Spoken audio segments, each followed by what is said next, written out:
V2 Chapter 251 New semester begins. Dumbledore called Snape to meet Sirius, apparently creating opportunities, hoping that the two of them could be rebuilt and the relationship should not be as tense as before. In the eyes of others, there is nothing between the two people that can solve things, but it is some unpleasant past in the student era. But they are averse to each other and completely beyond everyone's imagination. Snape seems to have completely transferred all his hatred of Harry's father James to Sirius, and Sirius is also the same. He has inherited his friend James to sneer on his own nuisance to Snape. Generals discussed. They don't look pleasing to each other, and they can't wait to hit each other directly. I hope they can reconcile as if they were dreaming. Dumbledore's work was completely in vain and even made things even more complicated. Pug? Sirius lifted his wand and snarled loudly. It's very interesting. Who are more like a running dog? I want to see you. You must still look forward to your old master Voldemort returning and then re-attacking. Shut up.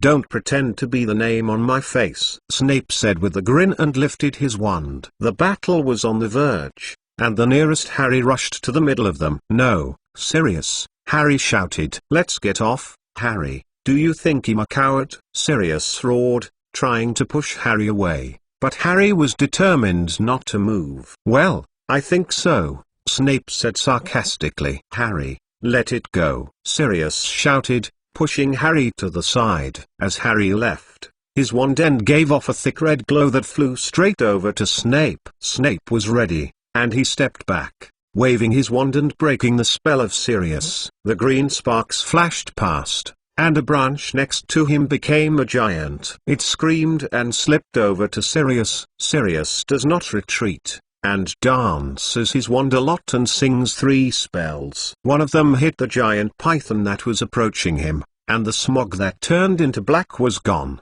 and the remaining 2 curses rushed to Snape with great speed. Snape took another step back and quickly recited the spell. At the beginning of the millennium, a light white barrier appeared in front of him to stop the attack of Sirius. The sudden battle made everyone stunned. Ivan took a moment and hurriedly pulled out his wand and rushed over to stop them. Seeing that Ivan rushed in, Sirius and Snape did not attack again. They gasped and looked at each other with extreme contempt on their faces. Stop, stop, are you both crazy? Ivan shouted. Sirius, here is Hogwarts. If you let other students see it, I don't care, Sirius roared. I don't have time to accompany a mad dog here. Ivan's words seemed to make Snape regain his sanity, and he can't let other students see them. Snape looked gloomy and terrible, looked at Sirius with a disgusting look, put his wand in his pocket, and turned to God to the school castle. He grew up, and Sirius stared at his back,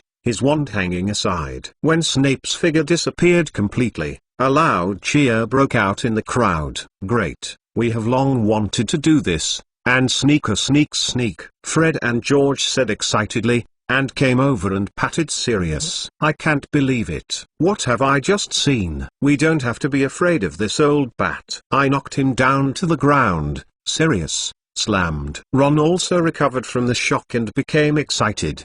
Stand up. This is not a joke, Ron. Hermione looked serious. She and Ginny looked very scared. Sirius, you just got too excited. You shouldn't attack Snape. This will let you get into trouble. I am not afraid of any trouble, Sirius gasped, as if he had just finished running. But you are a professor at the school. I mean, reassured Hermione, no one will know this thing. This is just 2 old classmates retelling the old. Sirius waved his hand and motioned Hermione not to be on the mind. The short-lived fights that seem unexpectedly seem to indicate what will happen in the second half of this year. With the tension between Sirius and Snape, this battle is not the first time, and it will never be the last. There is no doubt that all Gryffindor students support Sirius, and Snape is the Dean of Slytherin College. If such a battle happens again, it should not only be as simple as the battle between the two. Ivan can imagine that this next semester will be very exciting. As Sirius said, no one except Irving, Harry, Hermione, and the Weasley family knew this episode that happened at the school gate. After more than 20 minutes, Avon was separated from Sirius at the gate of the castle. He went to the Dumbledore office and the others went back to the Gryffindor common room. Everyone in the corridor can see the little wizards who have returned to school as early as a few days ago. I saw a few of them, except for the students of Slytherin College who continued to be indifferent, and everyone else greeted with enthusiasm.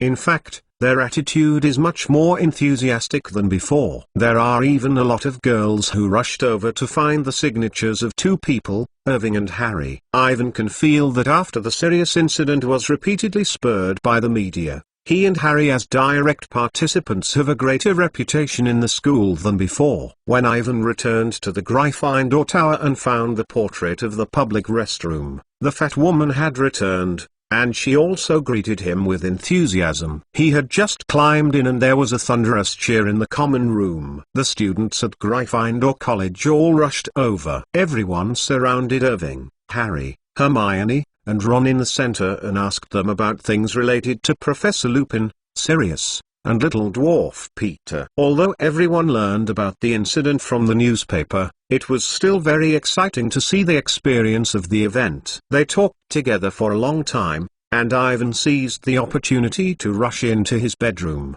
The bedroom was exactly the same as when he left a few days ago, and the house elves had already packed his luggage and beds.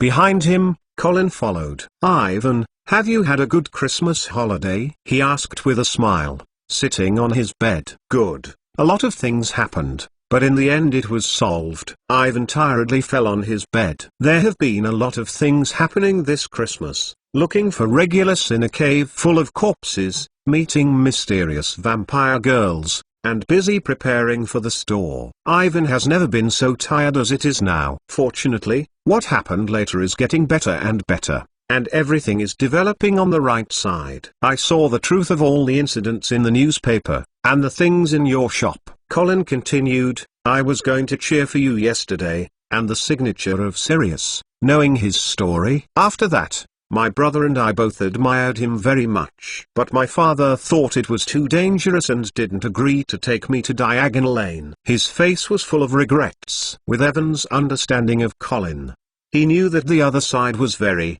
admired for heroes such as Sirius and Harry. Otherwise, he wouldn't have given Harry a full year of photos last year. Until now, when Harry talked to him, he would be very excited. "Don't worry, you can always ask Sirius to give you a signature, and take a few photos by the way." Ivan turned over and turned to Colin. "I forgot to tell you, Sirius has promised the principal to be new Professor of Defense Against the Dark Arts." To be continued. V2 Chapter 252 Fire Arrows and Repercussions. What? Hearing Evan's words, Colin's open mouth could be stuffed with an egg. He couldn't believe that Sirius would become a professor of Hogwarts Defense Against the Dark Arts. Seeing Colin's expression, Evan knew that Sirius had another admirer. In fact, the little wizards who are as surprised and excited as Colin are not a minority. It didn't take long for Sirius to take over the news that Professor Lupin became the new Defense Against the Dark Arts class,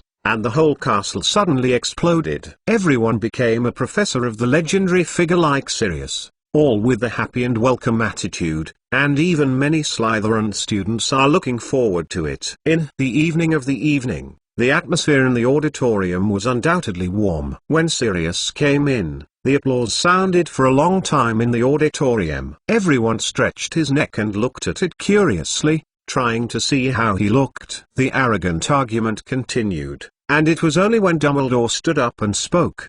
The auditorium was really quiet. Dumbledore looks older than when he separated a few days ago. Wissengamo's trial of the little dwarf Peter for many days seems to have cost him a lot of effort. However, his gaze is still shining. Through the semicircular eyes, the light blue eyes give people a feeling of seeing everything. "Welcome, Professor Dumbledore said. The brilliance of the candle shone his beard. "After the Christmas holiday, I am very happy to see you at Hogwarts. Before the dinner starts, I will introduce a new teacher, Professor Black, who will succeed Professor Lupin as a new Professor of Defense Against the Dark Arts." Dumbledore's voice just fell, and the deafening applause sounded immediately below. The applause on the Gryffindor table was particularly warm, because too hard, Harry, Ron, they even made their palms red. Sirius stood up and waved. He was sitting next to Hagrid, and the other side was next to Professor McGonagall. In addition to Snape's face in the teacher's seat, it seems that swallowing a fly, the other professors are all smiling and applauding. "Look at Malfoy," Hermione whispered to Evan's ear. Ivan saw Malfoy living in the Slytherin's long table. He did not go to see Sirius, but stared at himself and Harry with disgust. After paying attention to Ivan's line of sight, he hurriedly shifted his gaze to another place. For Malfoy's anomaly, Ivan is not surprised. In the case of Professor Lupin, Lucius Malfoy took great risks to further dwarf the werewolf riots on the basis of the plan of the little dwarf Peter, because he wanted to drive Dumbledore out of Hogwarts. In the trial, the little dwarf Peter said everything. He controlled himself to Ron to write to Lucius Malfoy, hoping that Lucius could help him to deal with Lupin, and that Dumbledore would not let him return to the castle at the crucial moment. Although everyone suspects that Lucius planned the werewolf riots behind the scenes, but there is no evidence, Lucius does not admit that he received the letter from the little dwarf Peter. The Ministry of Magic has not caught the werewolves with Greyback, even one no hair was found. In this environment, Lucius eventually escaped punishment. Of course, he also paid a lot of money. Fudge and those politicians are not so good to buy, and Gingy Arlong who can touch them is definitely an astronomical figure. The most depressing Lucius, I am afraid not the gold, but a great opportunity to defeat Dumbledore, wasted by the little dwarf Peter. If he can know the truth of the incident earlier, he will never be as stupid as the little dwarf Peter, and he will be defeated by a few 12 or 3-year-old wizards. Lucius now hates Evan, Harry, and so on, and hates to die. In this case, Malfoy naturally does not have any good looks on Ivan. The attitude is much worse than usual. He must be wondering how to deal with Ivan. However, Ivan does not care. At the level of Malfoy, if you want to provoke yourself, you are asking for it. In the evening, the Gryffindor common room was still hot on Sirius to become a professor of defense against the dark arts. Everyone looked forward to his first class. It is a pity that the second grade has been going to have the dark arts defense class until Thursday. The arguments about this matter continued until Harry took his fire arrow out. Almost in an instant, he was surrounded by people who were vying to see the fire arrows. God. This is the fire arrow. I saw it in the window of the Quidditch boutique in Diagonal Lane. The price of this broom is astronomical. Where did you get it? Let me ride. Please. You haven't tried Harry? I will take it, Harry. Everyone looks at the fire arrow and appreciates it from every angle. When I learned that the broom was a Christmas gift from Sirius to Harry, the crowd immediately burst into a more intense exclamation. Everyone was looking forward to Sirius and the upcoming defense against the dark arts class. I can't understand, but it's a flying broom, and they are so excited that they are like this. Hermione frowned and said, she was sitting on the sofa in front of the fireplace to check her Christmas holiday homework. It's the most expensive flying broom, more expensive than all the brooms in the school. Ivan sat on the sofa next to her and looked at the book about vampires she had just borrowed from the library. He looked up and looked at Hermione's long parchment. You remember this place wrong. The material of the shrinking medicament does not include the eyes of the pufferfish. Oh. The tip of Hermione's hand hurried across the parchment. Really, you won't plan to go on so many classes next semester? I know, Hermione sighed. The timer is going to make me crazy. I am in a different place at the same time. I have to pay attention to not discovering it. I can't stand it anymore. I am going to give up the 2 courses of mole research and divination next year. In this case, I will have a normal timetable again. Next year. Ivan immediately noticed the time Hermione said. There must be the beginning and the end, Ivan. Hermione began to look down on her own magical history, and continued, I can't live up to Professor McGonagall's expectations of me. You know, she did a lot of hard work to help me get it. This time converter, and it also helped us a lot. Seeing Hermione's appearance, Ivan didn't know what to say. Hermione is right, Thanks to the help of this time converter, they can successfully catch the little dwarf Peter. Otherwise the situation must be terrible. He is not against Hermione's insistence. Just hope that she can do what she can and think more about her physical condition. To be continued. V2 Chapter 253 Abnormal Snape. In terms of timing, Ivan is not qualified to say Hermione. In addition to the normal course of the school, he also has a lot to do. Every afternoon, when there was no class in the afternoon, I went to the room to make a potion. In the evening, I checked and compiled the articles in the newspaper together with Hermione. After returning to the public restroom, they and Colin and Ginny completed the professors. After school, I will quietly study black magic books in the bedroom in the dead of night. Time is not enough. Ivan feels that he also needs a time converter to make time more flexible when the body can hold it. Looking at Hermione's thick magic book and parchment, Ivan is preparing to make some potions for her to concentrate and improve her attention. All in all, after the holiday, he returned to a familiar and busy school life. Early the next morning,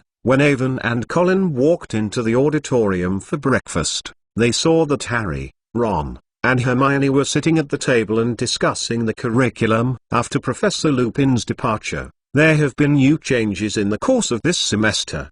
Ron looked at the curriculum and said with delight, "It's awesome." In the 3rd grade, there is only Sirius defense against the dark arts today. This is Sirius' first lesson. The only fly in the ointment is to work with Slytherin's students. Harry followed, taking some sausages and fried tomatoes. "What do you say he prepared for us?" Ron asked expectantly. "I don't know, but I hope that Sirius' first class will be all right. If Malfoy dares to find trouble in class, I won't let him go." "Let's relax, Harry. Sirius is not Hagrid. He won't let Malfoy mess up. I hope that Malfoy can look for bitterness and let Sirius drive him out." Ron painted his bread thick jam.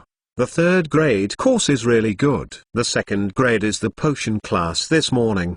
The afternoon is the magic history. We don't have to have the defense of the black magic until Friday. Colin disappointed that he also got the one he just got. The curriculum has been turned over. That was terrible. I saw Snape on the first day of school. Ron wrinkled his nose, seemingly remembering something bad. Thinking of the face of Snape when he left yesterday, Ivan nodded in agreement. "Right, Ivan." Harry looked up and said, "Hagrid just wrote a note for me. He invited us to go to him for tea this afternoon. By the way, help him see the new semester course.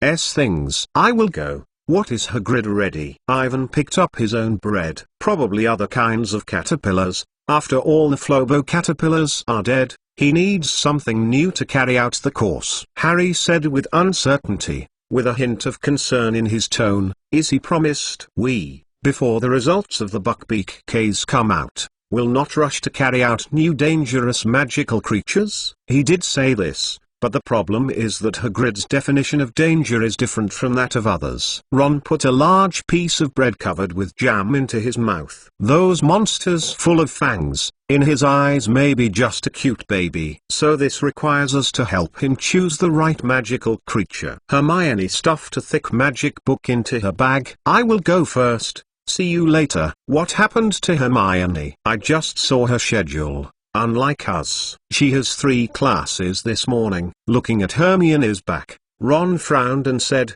This is the semester, her curriculum is wrong. I really don't understand. She must have something to look at us." When he heard Ron's words, both Ivan and Harry hurriedly bowed their heads. They knew what the reason was, but they promised to keep Hermit's secret. Time converters. Ron was still whispering there, until Harry said that when he watched Hagrid this afternoon, he could take the fire arrow out and test it, and let Ron ride a fire arrow before he forgot it.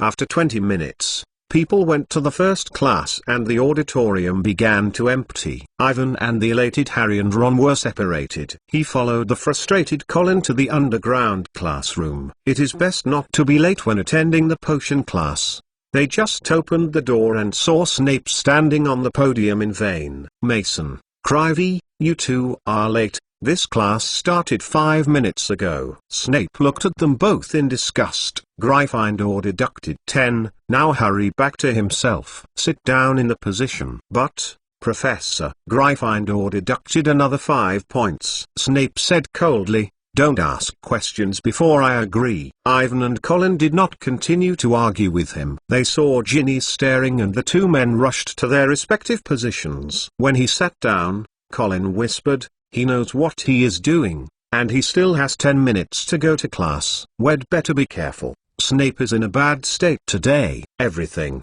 as Ivan said, Snape's attitude is 100 times worse than usual. For students who are not Slytherin College, today's potions are a painful torture. Snape first commented on the holiday assignments one by one in a bitter, mean language. In his narrative, all of these assignments were completely useless, even for first-year students. He directly gave many people a 0 point and asked them to resubmit a paper on the Moonstone next week. He then divided everyone into 2 groups and directed them to mix and modulate a common antidote. Snape dragged his long black cloak around the classroom, watching them call dry Raimi, smashing the snake's fangs, and almost all the students had criticized. There are several girls from Gryffindor and Hufflepuff who are even crying by Snape. Under the supervision of Snape, no one except Ivan can successfully complete his own pharmacy. Snape therefore deducted a lot of points for everyone. Gryffindor was the hardest hit. Until the end of the potion class, Gryffindor lost more than 2% points. I really don't understand. What exactly does he want to do? When she went to the auditorium for lunch, Ginny complained to Ivan, does he want to scare all the girls? I just cried. If I didn't remind me that I wouldn't put the porcupine into boiling water, that cockroach would definitely explode. Colin said with a lingering heart. Yeah, Ivan was deducted 20. Ginny said politely, because he successfully prevented his classmates from exploding. Ivan did not participate in their discussion. Snape is indeed very abnormal today and must be related to Sirius. What happened between them last night? Exclamation mark.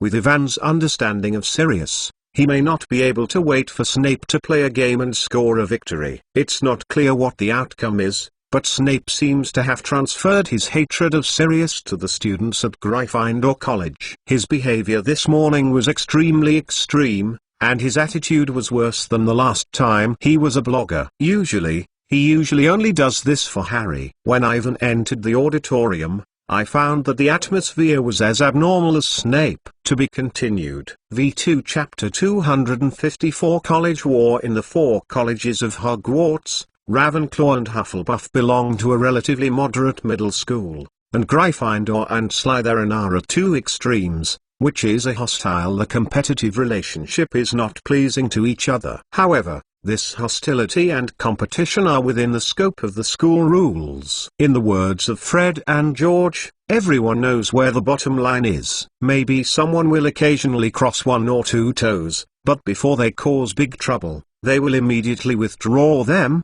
otherwise they will be severely punished by the school rules. But at noon today, the atmosphere in the auditorium was very different. Ivan was keenly aware that what seemed to happen between the Gryffindor and Slytherin colleges. The 2 sides are arrogant and the relationship is tense. This is something that has never happened before. He and Colin and Ginny just walked in and saw the students of Slytherin College, headed by Malfoy, staring at them with ill intention. Harry and Ron rushed to meet them and greeted them on the Gryffindor table. Seeing that they were careful and alert each other, Awin suspected that if there were professors sitting on the teacher's seat, they would fight immediately. What the is going on? Ivan sat down beside Hermione. The school has spread all over, and Sirius and Snape have a duel. Hermione whispered. The voice was full of worries. Duel? Ivan snorted. We saw it at the school gate yesterday. Not that time. It happened this morning. The 2 of them were playing in the instructor's lounge, and a few passing Hufflepuff students witnessed the whole duel, said Hermione. It was very quiet at the time. When I came to Dumbledore, two people stopped. Ivan is amazed. It is no wonder that Sirius and Snape were not seen in the auditorium this morning. He thought they had finished their breakfast early. Who would have thought that the two of them were actually fighting upstairs? Exclamation mark. It's no wonder that Snape will be so unusual this morning, and he is so bad at everyone. Sirius is too impulsive. He had already played Snape twice with the first day of school. Hermione said uneasy. Ivan is not so strange. Sirius and Snape's duel. No matter how you look at it, this is definitely something that will happen, but I did not expect it to be so fast. If they don't win the game, they will definitely play. Since the duel is going on, what is the result? I don't know. They haven't separated the results. They were separated by Dumbledore. Hermione continued. But after class, Sirius told us that just give him a few more minutes to beat Snape. In Ivan's view, this sentence should be Sirius for face. If you barely say it, Snape's strength should be stronger than him. They may even be evenly matched more than a decade ago. However, after all, Sirius has been in Azkaban for 13 years, and the magic and combat skills have been regressed. In the past 10 years, Snape has made great progress. If you continue to play, Sirius is likely to lose to Snape. But in the style of Sirius' fighting style, Snape will certainly pay a considerable price even if he wins the duel victory. All in all, if you do not consider other external forces and environmental impacts, the result of the duel between the two sides should be both losers. Well, Sirius and Snape fought. What happened to Malfoy and the students of Slytherin College? Ivan asked curiously. Look at them. One can't wait. Let us eat it. Why don't you understand, Avon? Harry leaned in. Since Sirius and Snape are facing each other, we must support Sirius. Support for Sirius? Ivan is even more confused. Yes, we are all planning. We are ready to find a chance to work with Slytherin, and we will win the game. We are currently collecting people. Looking at Malfoy and Slytherin, they must think so.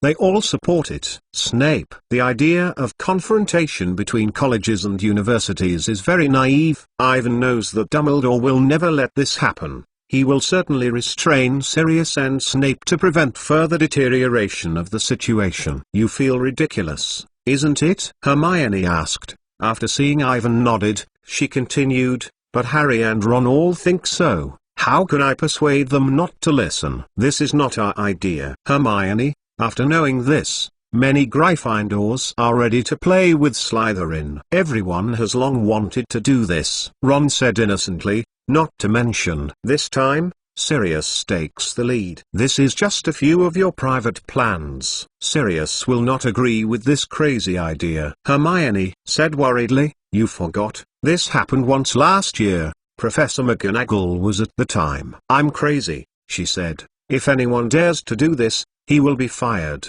You mean the keto at the Quidditch venue? Harry recalls. Fred and George threw a lot of dung eggs at the time, and Malfoy was the focus of care. He deserved it. Who told him to say that to Hermione? Ron added, looking at Hermione and quickly moving his eyes away. But we didn't take advantage of it at the end. Everyone was punished in the end. Hermione tried to pull the topic center back to what she was going to say, this time. Oh, Hermione, it would not be a punishment to help Lockhart reply. I heard Harry say that you and Erwin didn't go there at the time. Ron waved his hand. I was under the surveillance of Filch. I wiped the trophy for one night and spit for more than 2 weeks of slugs. So, you should not even be. This time the situation is different, Hermione. Harry said in a low voice. Malfoy is clearly prepared to attack. Sirius and Snape's duel is just a fuse. He must be using this as an excuse to plan something. We have to defend. If that's the case, we should tell the professor. Hermione said uncertainly. God, do you want us to tell Professor McGonagall that Malfoy might be ready to attack us and hope that the school will provide protection? Ron waved his fork and refused. This is too shameful. If it is true, we will be jokes. But, have you forgotten what happened this morning? Malfoy is provoking. We must fight. Harry said firmly. There is no other way out, Hermione. This is for Sirius, but also for ourselves. For the conversation between the three of them, the more I heard, the more confused I was. He didn't know how Harry and Ron raised the matter of Sirius and Snape's duel to the war between the two colleges. There should have been something that he didn't know. However, only from the results of the analysis, Malfoy is indeed likely to be planning a plot, the possibility of using this to make waves. The necessary defense is really necessary, but if you go directly to a large-scale melee, will it be too small? To be continued. V2 Chapter 255 Tranquility Before the Storm. Taking into account the threats of Malfoy and other Slytherin, Harry and Ron eventually persuaded Hermione, who excitedly invited Ivan to participate in the war between the two colleges. What happened in the morning? Ivan asked strangely. How is Sirius' defense of the Dark Devils going? Isn't there something unexpected? The course is very smooth. He showed everyone the dead banshee, a very interesting dark creature. It always makes a sharp and bleak voice. Although it is a bit unlucky, it does not do anything to hurt others. Hermione explained. The main thing is Sirius. He did not hide his dislike of the Slytherin students in the classroom, and gave them a lot of points, about 100. It doesn't blame Sirius. It is Malfoy's initiative to provoke. Harry argued. He messed up in Sirius' class and didn't do what he said. I know, Sirius is still too emotional. He is now a professor. He should treat every student as fair as Professor McGonagall. Hermione grinned and said that it made her look very like Professor McGonagall. God, do you know what you are talking about? Ron exclaimed in surprise. A professor who favors Gryffindor. This is the biggest expectation of my life. You tell me now. Hope him. Be fair. Sirius is not too much to do. Think about Snape. How he treated everyone before. If it is him, added Harry. Snape deducted Gryffindor by at least 2% this morning, and even scared a few girls. Ivan spoke about what happened in the morning potion class. I knew it would be like that old bat, Ron said disgustedly. All in all, because of Snape's and Sirius' duel, their unreserved dislike, and other long-standing grievances, the hostility between Slytherin and Gryffindor reached its highest point ever. In the following week, the students of both colleges were all cautious. Everyone in pairs appeared in the castle, for fear of any accident. Although they are on the alert, nothing actually happens. With the involvement of Professor Dumbledore and Professor McGonagall, the castle was strengthened in management, and neither Harry nor Malfoy had the opportunity to conduct the so-called college war. As time went by, Snape and Sirius also converge a lot. They also gave Gryffindor and Slytherin points to each other and slowly stopped. But the potions and black defense classes also became Gryffindor and Slytherin students love the two lessons that are most annoying to each other, compared with the highly differentiated potion class and the defense against the dark arts class. Hagrid's protection of magical biology class was unexpectedly well received. At the suggestion of Ivan and Hermione, Hagrid chose the magical creature of the first class of the new semester as a fire monster. He raised a lot of fires on the ground. There were fire monsters, let everyone have fun, collect dead leaves and leaves to keep the fire, and the lizards who loved the flames jumped on the cracked, self-eating wooden blocks. Almost everyone reflects that this is the best course that Hagrid has ever had. A week after the start of the school, Ravenclaw and Slytherin played a Quidditch. Slytherin won the game, but the score is very close. According to Wood, this is good news for the Gryffindor team, because if Gryffindor wins Ravenclaw, it can still take second place. This game allowed everyone to turn their attention to the Quidditch game. Compared with the Vane College War, they found that it might be more practical to score the outcome in this way. Gryffindor lost to Hufflepuff before, but because of Harry's fire arrow, they are still the hottest team this year. Now, Gryffindor's Quidditch team has to train at least 5 times a week. In the cold wind of January, Harry flew outside for 5 or 6 hours almost every day, and he didn't even have time to finish his homework. Ivan also feels that his time is not enough. He has entered the bottleneck in magic research and needs to invest more time. Tom Riddle's diary gave him the guidance last year. Alvin has done all the research. He is now studying the black magic books he has taken from number 12 Grimoire Square. These magic books, especially the magic recorded in the Secret of Dark Arts, are very esoteric and complicated. There are many places, and Ivan can't understand it. He can take these black magic books to ask Dumbledore or Sirius. Only one person can secretly conduct research. He spends more and more time in the library, and the librarian Mrs. Pins looks at it. His eyes are getting more and more strange. With the approval of Sirius, most of the books that Ivan borrowed and referenced now are very old and unpopular magic books, all of which are books in the Forbidden Zone. These books are not to be said to be 12-year-old wizards, and even adult wizards rarely use them. The only thing that is more busy than Ivan is Hermione, because there are so many classes to choose from, and the weight of the course is finally revealed in her. Every night, if she is not studying in the library with Ivan, it is bound to appear in the corner of the public restroom. There are various textbooks on the tables in front of them, arithmetic charts, various magic dictionaries, and lifts, a diagram of the heavy objects, as well as a wide range of notes. Except for Ivan, she rarely talks to others now. If someone disturbs her, she will be disgusted when she speaks. What happened to the two of them? Ron finally couldn't help but yell at Harry one night. I have never seen anyone who is more busy than Ivan and Hermione. Even if they are preparing for a senior wizard, there is no such thing as Percy in the grade test.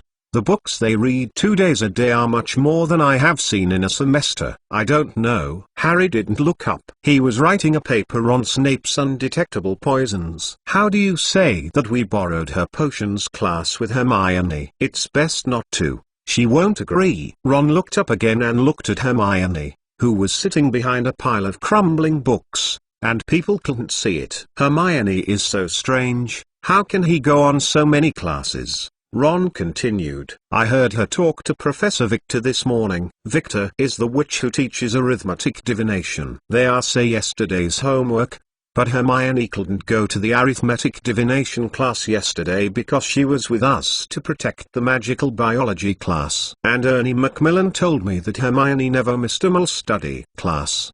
But half of the class was in conflict with the divination class, and she never missed a divination class. Harry certainly knows why, but he has to keep it secret.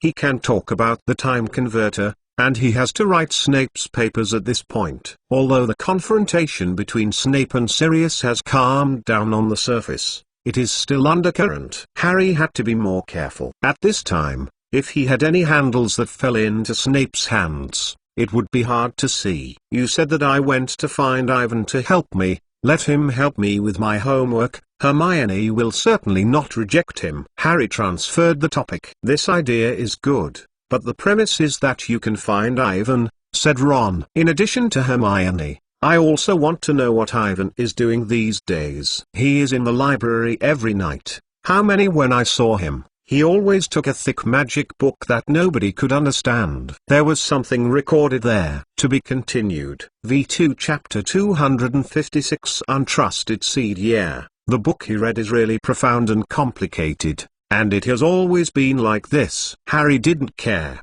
Ivan and Hermione are the little wizards I have ever seen. Harry, this is not a good thing to learn. Don't you still understand? Ron looked up and looked around. He lowered his voice and said eagerly, Ivan and Hermione are different. Although I don't understand Hermione. Why can I have so many classes at the same time? But at least we know what she is doing.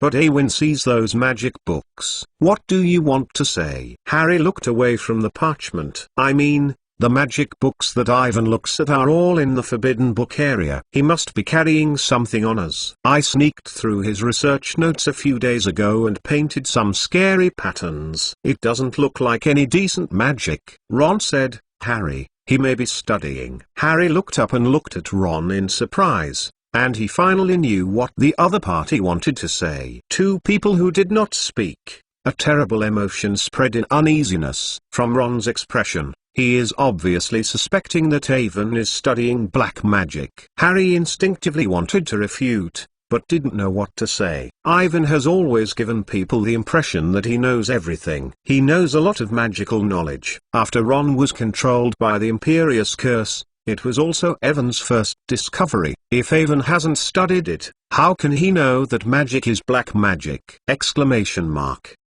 But to say that Evan is studying black magic, Harry said nothing. In his impression, the black magic is extremely evil, it should be absolutely forbidden, and the black magic is also a wizard like Voldemort and Dwarf Peter. They are ruthless, cold and ruthless, and Evan can't be that kind of person. But for Ron's words, Harry had no way to refute. Evan was studying the dark magic. It was like a big rock in his heart, making Harry breathless. He felt an unprecedented panic. Maybe, he just wants to understand for a long time, Harry said softly. His voice is very low. He does not want others to know his conversation with Ron. Harry, this is not a joke. I used to be controlled by mysterious people. I know that feeling. Black magic should be absolutely forbidden. Ron also said, we must take it. Action. What do you want to do? I don't know, but at the very least, I have to figure out what Ivan is doing first.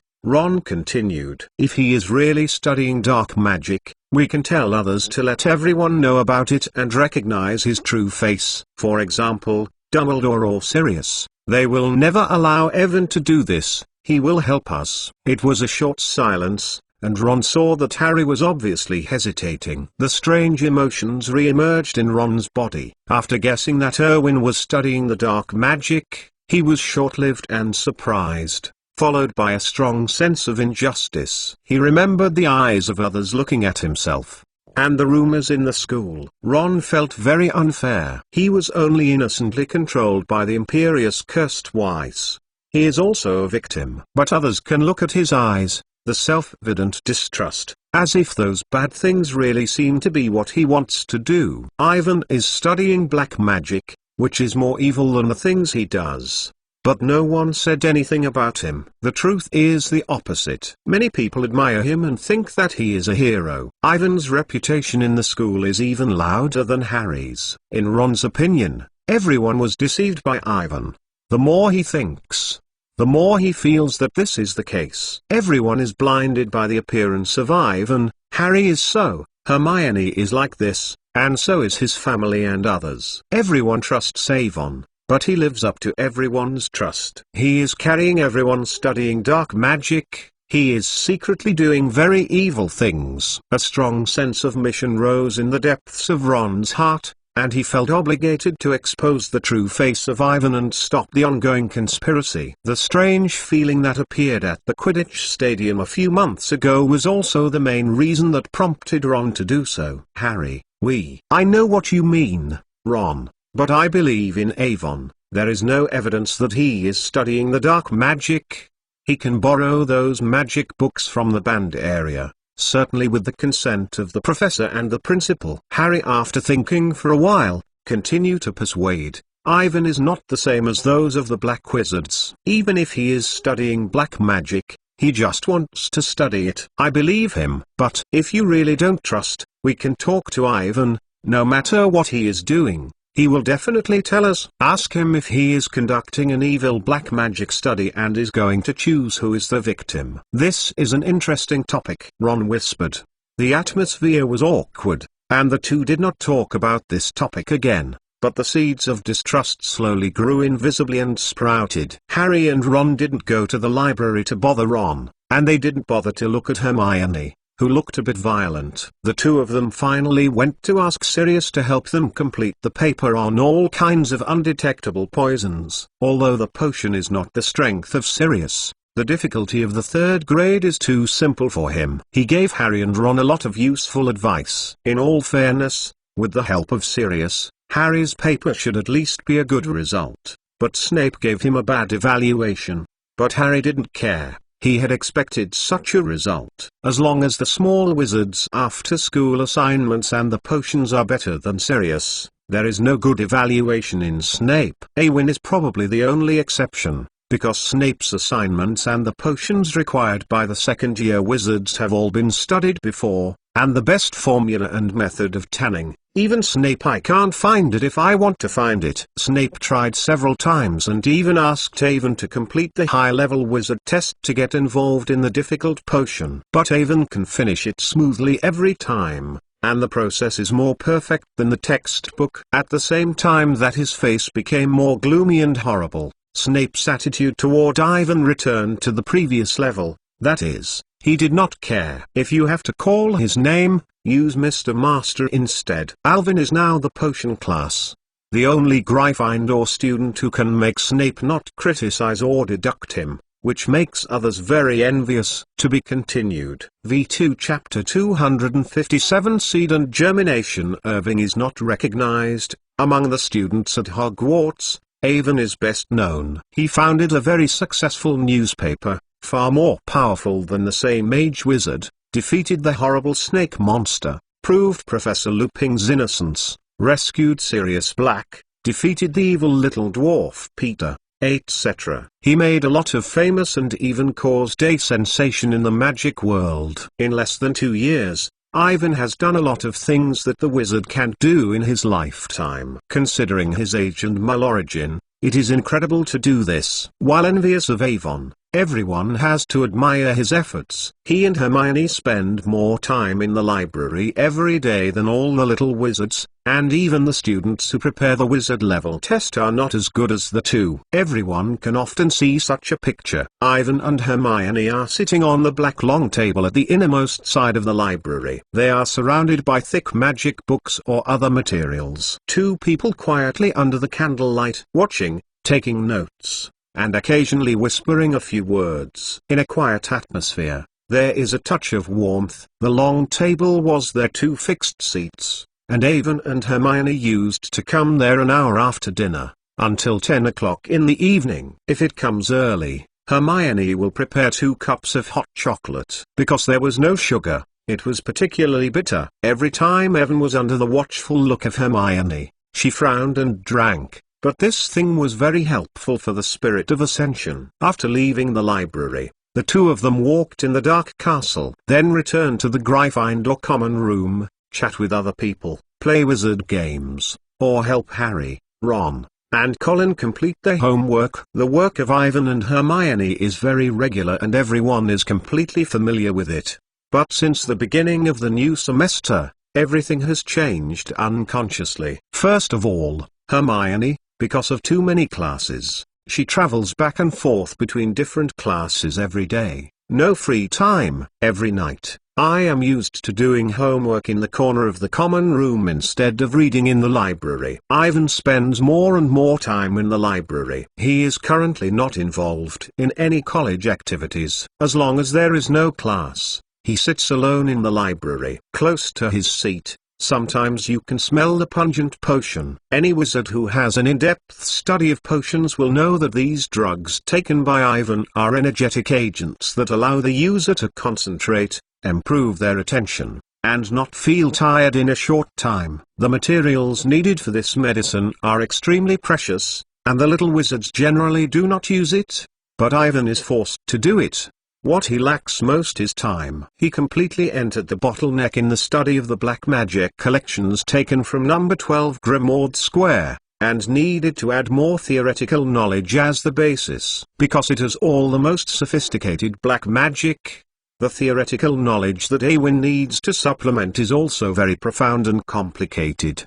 He can only read and study in the library during the day. When everyone is asleep at night, he will take out the taboo black magic books, and one will secretly conduct research and verify some of his ideas. With the deepening of the research, Ivan's magic water strength has increased rapidly. The side effects are also very obvious. In the long run, if there is no help from the potion, his body can't hold it. In fact, Ivan's recent anomalous behavior has also caught the attention of some people. For example, the librarian, Mrs. Pins, can know her thoughts about Ivan from the growing worry on her face. If she takes the time to talk to her, Mrs. Pins will be very willing to express her views on Ivan. In her opinion, Ivan is likely to become an evil black wizard. Many of the magic books he borrowed are taboo-like, all of which are theoretical knowledge related to black magic or dark creatures. Although there is no direct black magic book in the screening of the school,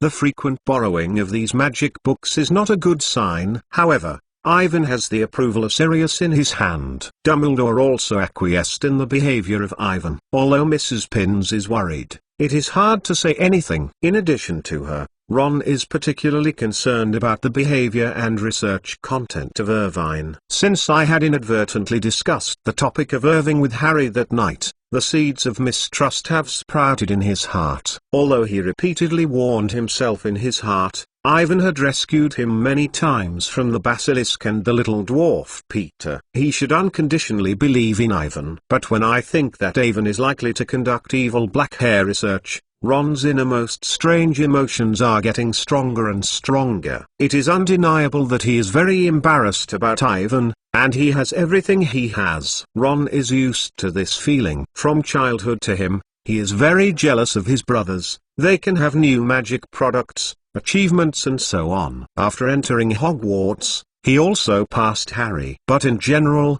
he still wants to believe in them. Ron's innermost emotions are not so much awkward as it is to envy him, envy what they have, what they don't have, strength, achievement, fame, and so on. But now he is full of doubt and distrust at the same time as Ivan. Over time, Ron became more and more suspicious of what Ivan was doing, wondering what he was studying, what he had done, even his purpose of saving himself. Ron knows that his thoughts may be a bit abnormal or even terrible. He can be sure that he is not affected by any enchanting magic. This is his innermost real thought, and the seeds of distrust have sprouted. Ron hesitated for a long time and finally found the answer. He is not suspecting Ivan, he is helping each other. If Ivan is really doing a black magic study, he should stop it as soon as possible. When Ivan understands it, I should be grateful to him. Unlike the librarian, Mrs. Pins, who found clues but was not prepared to take any action, Ron decided to investigate the content of Irvine's research. He has discussed this with Harry many times on this issue, but there was no result. Although Harry was somewhat worried, he still believed in Irving. Harry repeatedly advised Ron that he might have thought things too complicated. Even if Ivan is really studying black magic, he must have a legitimate reason. In Ron's opinion, it was not the complexity of his own thinking, but Harry thought too simple. Like everyone else, everyone was confused by the surface of Ivan. Since Harry is not willing to help, he is prepared to act alone. Ron was prepared to start from the notebook he had secretly seen on that day, with a scary pattern on it, to figure out what Ivan was doing. Because he clearly knows the influence of Ivan in the school now, Ron does not intend to speak out before he investigates everything, nor does he intend to talk about it with other people. This is just a secret of his own. After discussing it with Ron a few times, seeing him never mentioned it again, and Harry gradually put the matter behind his head and devoted himself to the training of Quidditch. It's just that he doesn't even know that Irving's work on the study of dark arts has left a deep impression on his heart. Unlike Ron, who is ready to take action, Harry is just reluctant to think and not want to believe it. However, the seeds of distrust have been buried, waiting quietly for the day of germination. To be continued. V2 Chapter 258. The strength of Ivan. Ivan didn't notice Ron's abnormality, but one thing that happened next made him suddenly wake up and realized that he was too immersed in the study of black magic. This behavior is wrong and extremely dangerous. He later changed his own research content, focused more on the analysis of the magic principle, and used those black magic as supplementary knowledge that needs to be understood as the starting point to study the principle and structure of magic, many theories and so on. In the subsequent study, Ivan used more of the magic principles described in the magic book to improve his strength, instead of trying to use the black magic recorded above. Although this has increased the difficulty of his research several times, there are many more magic books to watch, but it essentially eliminates the possibility of Ivan becoming a black wizard. In the past year, Tom Riddle's diary has tempted Ivan to practice and use black magic frequently, hoping that he can indulge in the power of strength. Since then, Avon has noticed that excessive use of black magic will make the wizard's soul evil and unstable. With the use of black magic, there will be many cruel thoughts in the heart, and even completely change a person. In recent research, the knowledge gained from many ancient magic books also verified the original conjecture of Ivan. Although the magic world has not yet reached a consensus on the source of magic, but the magic comes from the blood, the essence of magic spell depends on the strength of the spirit and the mind. This theory has been recognized by more and more wizards. In addition to the magic power of the wizard itself, the source of power and power of the black magic depends mainly on whether the user's inner heart is evil enough. Using black magic for a long time will make a wizard gradually become evil. Ivan has no such plan. His purpose in studying dark magic is to improve his own strength, to understand the dark wizard, to understand Voldemort, and to understand the enemy he will face, instead of turning himself into an evil black wizard. Therefore, after discovering the clues, he hurriedly changed the research content. Ivan destroyed the previous research notes, which led to Ron, who had been secretly investigating, found nothing. He sneaked a lot of things in Ivan, but he never found him to see the scary pattern. Notebook. Although no evidence was found, his eyes on Ivan were getting more and more weird. After a brief confusion, Ron felt surprisingly angry. He thought that it must have been that Evan found himself investigating him and destroying all the evidence of dark magic. Ivan didn't notice Ron's abnormality, talking about the thing that aroused him, and related to the so-called college war. Because of the enhanced management in the castle, Gryffindor and Slytherin did not fight, but the friction was constant. In this matter, Snape and Sirius did not play a good leading role. With the date of the Quidditch match that decided to belong to the Academy Cup this year, Malfoy had to come and challenge it almost every day. This situation continued until the Sirius's duel club was reorganized. Shortly after Ravenclaw and Slytherin's Quidditch match, Sirius' proposal to resume the duel club was posted on the bulletin board. Not surprisingly, this incident was unanimously responded to by the school's little wizard. Although the duel club held by Lockhart last year turned out to be a joke, the strength of Sirius is recognized as strong by everyone. Everyone was excited to think of being able to learn duel skills and curses with him. More reminiscent of the reformation of the duel club itself is the duel between Sirius and Snape, which has become a hot topic in the school, and everyone is more controversial about Sirius and Snape. Unfortunately, Snape did not appear during the first meeting of the duel club, because of Dumbledore's intervention. Both Spine and Sirius both converge and restrain a lot. Even if both sides do not hide their dislike and resentment against each other, at least they do not have a duel or tit-for-tat in front of the students as before. On the duel club led by Sirius, Snape did not appear, and Sirius called Professor Flitwick to become his opponent. The party was quite normal at the beginning and it went very smoothly. Everyone learned the duel etiquette. Professor Flitwick explained several spells that are more common in the duel, and Sirius also taught you some of his combat experience. For Ivan, it may be a little lower, but other small wizards still feel very interesting, and they are very interested in learning, and there are many senior students. It's not surprising that Hogwarts never taught the little wizards any knowledge related to the duel. The Dark Arts Defense class, which should bear the main responsibility, is also very bad. The Black Magic Defense class is changed every year. Professors, including the unscrupulous wizards such as Lockhart, or those who are as intimate as Chillo, their teaching methods are also very different. It is difficult for the little wizards to systematically and comprehensively learn the resistance to black magic from this course. For the magic spells related to the defense of black magic and duel, most of the little wizards rely on self-study and self-understanding. Everyone is more interested in mischievous magic than a regular spell. It is undeniable that these magical spells may have an unexpected effect in combat, but on the degree of effectiveness, they are not comparable to the common standard duel spells. The club held by Sirius has achieved unprecedented success, and the duel skills he and Professor Flitwick have shown are also very popular. Before the group practice, Everything went very smoothly. But then the situation began to turn sharply. I don't know if it was intentional or unintentional. In the group practice, Sirius will group a lot of Gryffindor and Slytherin. Ivan's opponent is a second-year boy who doesn't remember his name. The other person seems to want to use a curse against him. However, when he had not raised his wand, Evan's weapon, in addition to your weapon, swept his wand far away. He looked at Evan in error and couldn't believe what was happening in front of him. Although Ivan is very famous, but before the test, he does not think that his strength is much worse than Ivan. His strength is the strongest in the Slytherin second-year students. He is not prepared to use your weapons and armored spells as Sirius says,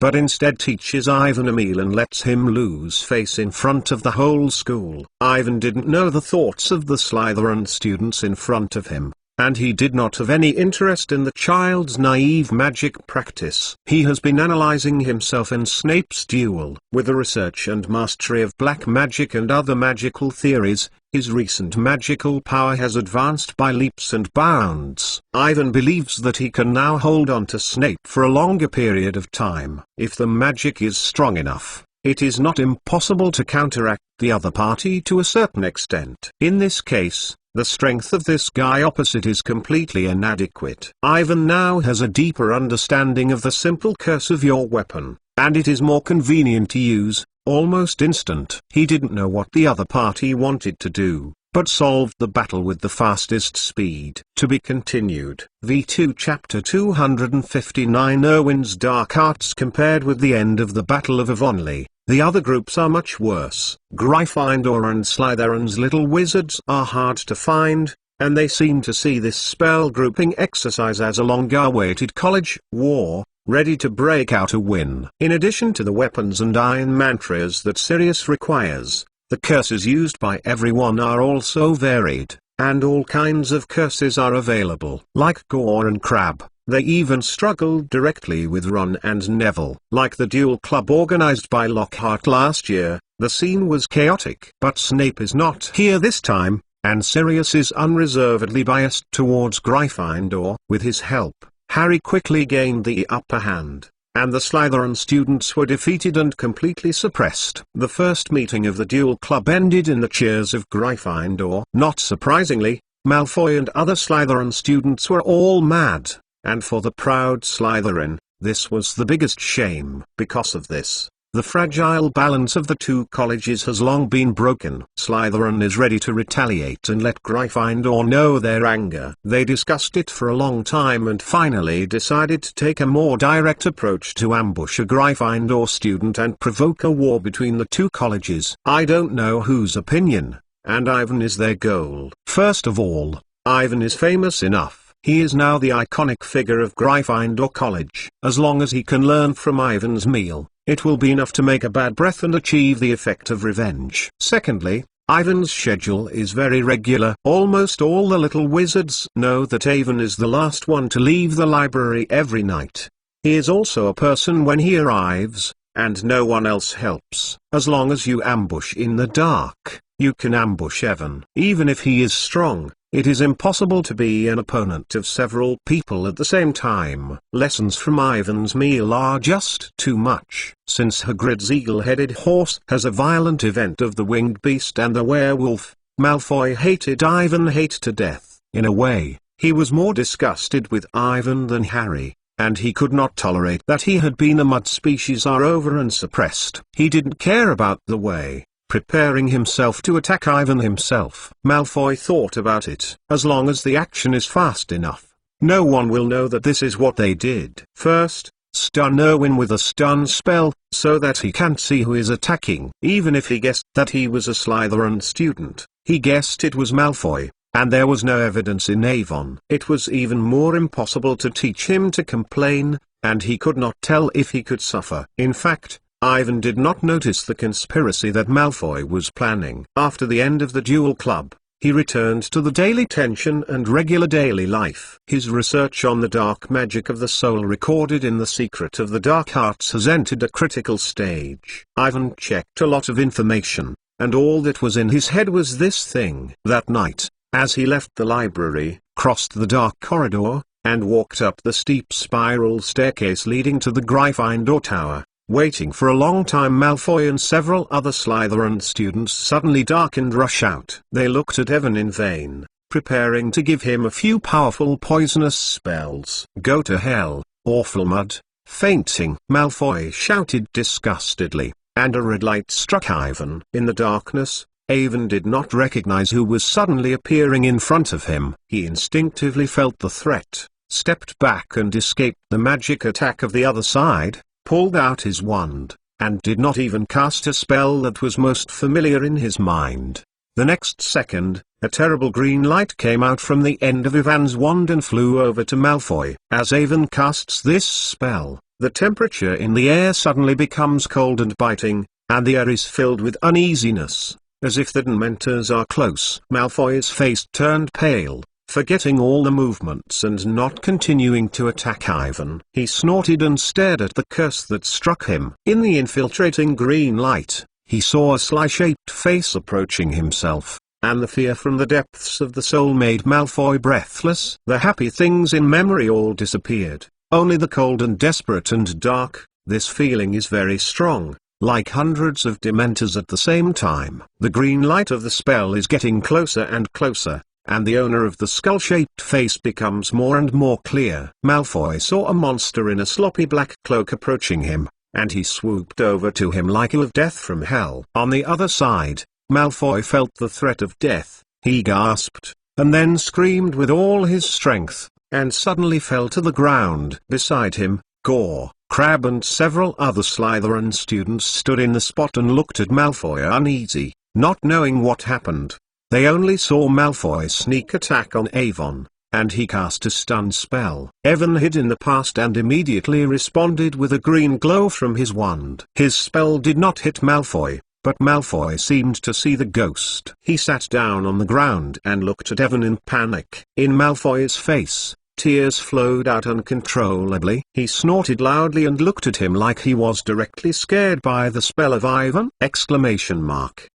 This is simply too ridiculous and incredible. Others suddenly don't know what to do, and I don't know what Ivan has done for Malfoy. The black magic cast by Ivan comes from the secret of dark magic, which is recorded after the Horcrux. This magic effect is similar to the effect of the Dementor's kiss, which directly affects the soul and causes irreparable damage to a person's soul. The scary pattern that Ron saw before was related to this magic. This is a very deep, extremely evil black magic, beyond the evil in the general sense. Ivan has been studying for a long time and has made substantial progress, but he has not been able to cast it smoothly. He believes that his own magic is insufficient. Now threatened by Malfoy, it was inadvertently used. After casting this magic, Ivan realized what he had done. In a flash, he was all cold sweat. He couldn't imagine how serious the consequences would be if Malfoy was hit by this magic. On the occasion of the millennium, Ivan hurriedly lifted his magic. Opposite him, Malfoy sat on the ground, his face pale and could not see the slightest blood. Seeing Malfoy's appearance, several other Slytherin students did not dare to act rashly, guarding each other, watching Evan leave, not taking any action. In the dark corridor, only Malfoy could not stop sobbing. This ambush against Evan has failed, and no one except Evan and Malfoy knows what has just happened. To be continued. V2 Chapter 260 Hermione in the Heart. In fact, Ivan was not scared more than Malfoy. He didn't think he would cast this black magic, and he didn't even think he could succeed. This black magic that attacks the soul is very esoteric and complex, and requires strong magic and deep magic theory as the basis. At the level of Avon, he thought he could not cast it. Even if it was only inadvertently successful, it also shows that Ivan's recent strength has indeed improved a lot. But he is not happy at all. He walked back to the Gryffindor common room, no matter who spoke to him. He sat alone on the sofa in front of the fireplace for a long time and kept thinking about it. Thinking of the consequences of that dark magic, Ivan realized his inner fear. He kept asking himself, knowing that there would be such a result, why did you study these black magic in the first place? At this moment, He does not know whether he should continue to study according to the current thinking going on. He may have a powerful power, but he can't guarantee that he won't lose it, and he won't be an evil black wizard like Voldemort. The temptation of power is sometimes very difficult to decide. Maybe he should change his mind. Late at night, in addition to Ivan, the Gryffindor common room is empty. He looked at the fire in the fireplace and looked at him in a daze. Suddenly, a footstep sounded on the stairs and someone walked out of the bedroom. Ivan turned back and saw Hermione in pink pajamas coming over to herself. "How come you haven't slept yet?" he asked in surprise. "I am worried about you. What happened?" Hermione sat on the sofa next to Ivan, and said with relief, "You look very abnormal tonight. I just said good night to you, you are just nodded." "I am thinking about things. I have not heard your voice," Ivan explained. "What are you thinking?" Hermione moved closer. She stared at Ivan, and under the candlelight, the brown eyes shimmered with fascinating light. Seeing Hermione's beautiful, intelligent eyes, Ivan was slightly lost. For 3 full seconds, he came back. Ivan is too familiar with Hermione. He knows what the other party must have noticed. If she does not explain it clearly, she will not be willing to give up. He hesitated for a moment and decided to tell Hermione everything. Although the study of black magic is taboo, it should be carried out sneaking by one person, but Ivan does not want to hide Hermione. He believes in Hermione. Not to mention that he also wants to listen to each other's opinions. "I just met Malfoy on the stairs, they are preparing to ambush me." Eowyn hesitated. "Don't worry, Hermione, I have nothing. I used a magic to knock them back." It was a black magic. Very esoteric, very complicated, and very evil. "I didn't think I would be successfully cast out." "Black magic?" Hermione raised her head and looked at Avon in horror. "You know, I have been doing magic research recently. In fact, I am studying black magic books brought out from the Black family books," Ivan said with a hard scalp. He noticed that Hermione's face was getting more and more surprised. Expression. "God, are you studying black magic?" Hermione didn't dare to set the channel. "I can't believe it. How can you do this? It's not right. The book says that black magic is very evil, only black wizards." Meeting. In order to improve the strength, face the black wizard and the uncertain future, it is always good to know more about some black magic. Ivan's voice is getting smaller and smaller, and he seems very unfounded. He looks at Hermione with pleading eyes. "What do you mean? Are you learning these black magic not to use them, or to use that knowledge to do bad things, but to better understand?" "Yes. That's it." Even Ivan himself felt that this reason was a bit tangled. Regardless of whether others believe it or not, he really thinks about it. From the beginning to the end, Ivan was not prepared to learn and master these black magic, and his purpose of research was not to use them. He didn't want to be an evil black wizard. Maybe it was preconceived. Ivan always had a deep prejudice and great vigilance against the dark arts. But as an important part of magic, black magic is indispensable. To become a powerful wizard, you must study the dark magic. This is an indispensable part. Only by deep understanding of the black magic can you better cope with it. This is what the Hogwarts Defense Against the Dark Arts has been insisting on. Teaching philosophy. But it is undeniable that the black magic is too powerful and the power is too easy. As the research progresses, it will inevitably be subject to various temptations and tests. Faced with these temptations, many people did not insist on their initial heart and eventually lost in it. "If I just study and understand, I don't think it's a problem," Hermione said worriedly. "But that is black magic, you must be careful." "I know. In fact, what happened tonight? Let me discover that magic research has recently entered a wrong misunderstanding. This is very dangerous." "I am thinking about it," Ivan explained, "but I don't know what to do. I have been hesitate." "Don't put too much pressure on yourself." Hermione carefully looked at Ivan for a long time, and suddenly stretched out her hand and held Ivan tightly. She said slowly, "I have said that no matter what happens, I believe in you. Ivan, promise me. Don't let me down. Okay?" "I promise you, I won't let you down." Ivan nodded and replied very seriously, "Thank you, Hermione, thank you for always believing me." Seeing Hermione in front of her, Ivan finally made up his mind. On the comfortable sofa in front of the fireplace in the Gryffindor common room, they talked for a long time, and until the middle of the night. Hermione went back to sleep in the bedroom. When it was another person, Ivan took out his recent research notes and threw them into the fire, watching it burn into ashes. Since the study of dark arts is inevitable, it cannot be abandoned, but Ivan decided to change his research strategy. Based on these black magic, he is going to analyze the principles, structures, and theories involved in magic, and study ways to resist them, and then improve their own strength. In doing so, the difficulty of magic research is several times higher than before. But the income is much smaller, and it can make Ivan's strength improve rapidly,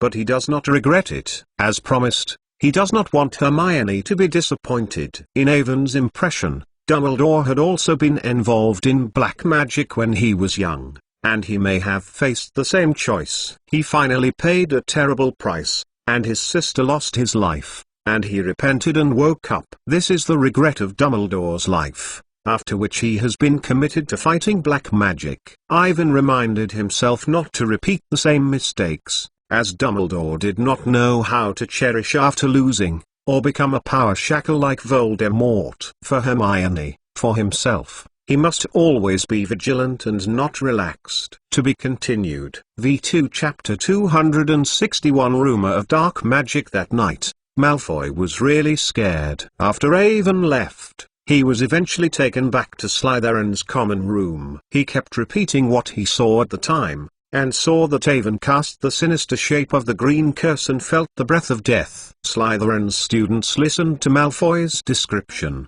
but no one knew exactly what the magic used by Ivan was. After discussion, they generally believed that Malfoy saw only fantasy. Not that no one thought of black magic, but the spell used by Ivan was too rare. No one except Hogwarts saw the book The Secret of Dark Magic. This spell, whether in terms of difficulty or evil, has gone beyond the scope of the little wizards, and they simply cannot imagine. They can only give the most likely conclusions within their own cognitive range. That death is just an illusion, and this conclusion makes Malfoy feel a lot. But every time I recall the scene at that time, I thought of the suffocation of the death that went straight to the soul. He still had a lingering fear. Ivan's spell directly attacks the soul, although it did not hit Malfoy in the end, but it has already affected him. Now, as long as you meet Evan in the castle, Malfoy is all around. He has been a lot more honest recently and is no longer provoking or looking for trouble as before. Although he did not say it clearly, his expression was clearly filled with fear. After the ambush of Avon, neither Malfoy nor other Slytherin students continued to take action. Hogwarts did not calm down. I don't know when it started. The castle gradually spread the rumors that Ivan was studying black magic. The rumors of specific sources have not been explored, but the content is very real. Witnesses seem to see Ivan in the study of black magic. This rumor is like throwing a stone into the calm lake, swaying. The little wizards sneaked around for a while and quickly lost interest. In everyone's opinion, it is too ridiculous that Ivan is studying black magic. They would rather believe that Harry is a descendant of Slytherin and will replace Voldemort as the third-generation Dark Lord, and will not believe that Ivan will become a black wizard. After all, the things that Ivan has done in the past 2 years are not picky. What's more, with the approach of Gryffindor and Ravenclaw's Quidditch match time, the little wizard's energy was transferred to the Quidditch match. Undoubtedly, Ravenclaw's Quidditch team is great, but they all use sweeping 7 stars. Compared with Harry's fire arrows, they are simply vulnerable. All Gryffindor students are confident and waiting for this game to arrive. Despite the fire arrows, the Gryffindor team did not relax at all, and they trained harder than before. At the last training session before the game on Saturday, Harry, Ron, and Hermione had breakfast in the auditorium as usual. Wood suddenly came over and he gave Harry the last intelligence instructions before the game. "Harry, I just found out who the Ravenclaw team is. It's Kujang, a girl. Her level is quite good. Autumn. Harry snorted, his heart pounding fast, and his mind was uncontrollably a picture of a dark-haired girl smiling at him. Ravenclaw 4th grader. Ivan seems to like her very much, Hermione said with a sigh of relief. On the last day before the Christmas holiday, they even want to go. Hermione couldn't say it anymore. Her face turned red, and she remembered what she did on the day and Ivan's coffee shop in Mrs. Strictly speaking, it was the first date of Ivan and Hermione. In the air filled with a sweet tea house, Hermione felt that her head had stopped working. He couldn't help but hope that Ivan would kiss like other couples around. Where did they go? Harry asked strangely. No, nothing. Hermione's face was so bright that she returned to reality from her memory and hurriedly concealed it. It was just this time an owl flew over to her, and she took the letter from the owl's lap. Hermione concentrated her attention on the letter, so that she didn't look so embarrassed. I know that Autumn is very beautiful. Ron looked at Hermione with a puzzled look and continued, she is more beautiful than all the girls I know. This is not the point. The focus is on her Quidditch level. Harry, you can't be confused by the opponent's finders like Angelina and Alicia. Look at Diggory. We have to win the game. This is our last opportunity. Wood waved his hand in disappointment. I had hoped that she was in a bad state. She had suffered some injuries, but I just got the news that she had fully recovered. Harry didn't know what to answer. In Wood's opinion, this might be bad news, but he was inexplicably relieved. But don't worry too much. Wood frowned and continued. She is riding a Comet 260. It's a joke compared to the Fire Arrow, he said, throwing a warm admiration to the broom beside Harry. This flying broom is our hope. You and him are the best combination. Wood concluded. Well, I will go to the venue to warm up first. You better hurry. Oliver is about to drive us crazy. This year is his last chance to win the Quidditch Cup. In order to win the game, he can't wait for everyone to hang on the broom. I heard Fred and George say that Wood is planning to join the club as a professional Quidditch after graduation. This time the Quidditch Cup is very important to him. Yeah. So everyone worked so hard and didn't want him to leave regrets. We are obviously the strongest team, but we always lose the game because of various accidents. Harry sighed and turned to see Hermione is looking at the letter I just received. It seemed to be a little excited. He couldn't help but ask, Hermione, what happened? It's Hagrid. He won. Hermione waved the note in her hand and raised her head and replied with a smile.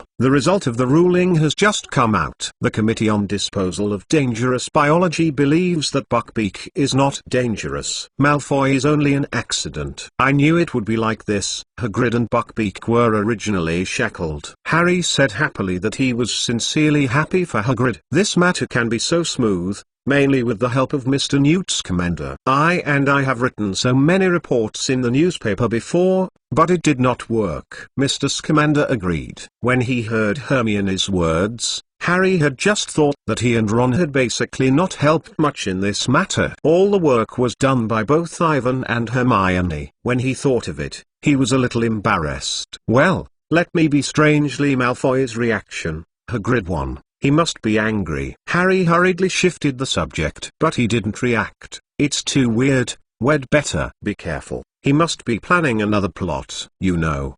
He was very abnormal after the duel club. With the help of Sirius, I obviously defeated him at the time, but he didn't come to trouble, which is really weird. To be continued. V2 Chapter 262 Ron and Rumors. I didn't find anything unusual. He looked as annoying as before. Ron looked up and looked across. He must be plotting a plot. Malfoy was mixed out of a group of Slytherin students out of the auditorium, and went out to the front door and looked back at them in disgust. They looked at them with a glance. I can feel that he must have something wrong, Harry said. Surely. He is rarely close to us now. It looks like he is afraid. Malfoy is afraid. This is really funny. Nothing funny, Ron. Hermione took the papers sent by Hagrid and said, I don't think so, said Harry. Yes, Malfoy is really scared. However, he is not afraid of us three, but afraid of Ivan. Why should he be afraid of Avon? Ron asked. That's because Hermione hesitated. not sure if she would tell the truth. She finally vaguely said, "You know, Malfoy wanted to find trouble a few days ago, and Avon taught him a meal. Just a lesson about Malfoy. Let him get scared." Harry snorted. "I never knew he was so timid. There is definitely something wrong with this. Malfoy won't be afraid of it easily, unless Ron seems to think of something." He looks around and makes sure that no one is eavesdropping on their conversation before they say hello. "I think I know why. Both of you have heard of that rumor." "What rumors?" Hermione asked curiously, because she was busy with her studies. She was very busy recently, rarely communicated with other people, and had never heard of anything. "Avon is studying black magic." Ron's voice is getting lower and lower. "He must have used black magic for Malfoy to make him feel scared." He is sure. "Ron, we said this before, and there is no evidence that Avon is studying black magic. This kind of thing sounds ridiculous," Harry said quickly. "You don't really believe these things?" "But Malfoy's reaction, and the rumor," Ron argued. "That's just a rumor. Avon's magical power has always been strong. It may have caused misunderstandings of others. He must have used other methods to make Malfoy feel scared." Harry said, "Remember the snake monster incident last year? At that time, everyone thought that I was a descendant of Slytherin. Those Hufflepuff even said that I was even more evil than Voldemort. They have always been like this. When they are fine, they love to think and spread things that are not based on facts." When he heard Harry mention Voldemort, Ron clearly stunned. "It's not just a rumor," he said reluctantly. "I have seen Evan's notes with a strange pattern. It's a man with a crazy expression and his soul is splitting. Maybe you have read it wrong. Even if it is not, a picture can't explain anything." That is his research note. In addition to the painting, there are a lot of esoteric words that can't be drawn casually. Ron gasped and said, "Ivan has been secretly researching for a person." "What? That must be black magic," I asked Colin. He got up a few times in the middle of the night to see that Avon was not sleeping, and a man was hiding in a bed and reading a magic book. "These can't explain anything," Harry said stubbornly. "So I need to investigate and get more evidence." Ron raised his voice a little and tried to persuade Harry to let his friends understand the importance of the matter. "Malfoy's reaction can explain the problem. This is a breakthrough. Believe me, Ivan's recent behavior is really suspicious. He may be curious about studying some spells that he can't master. We must stop him. This is for him." "You don't want to work with Malfoy to investigate Avon?" Harry said in amazement. "I just give an example. We must determine what Avon is doing. If he is really studying black magic, we can tell," Ron said eagerly. "In the past 2 years, Ivan has used actions to prove that he has nothing to do with the Dark Wizard. I believe him. And, I don't want to have anything to do with Malfoy," Harry said annoyedly. "Ron, you must believe too. Ivan, isn't it?" Seeing Harry staring at himself, Ron's gaze evaded and then returned to normal, whispering, "Yes, I believe him." "Very good.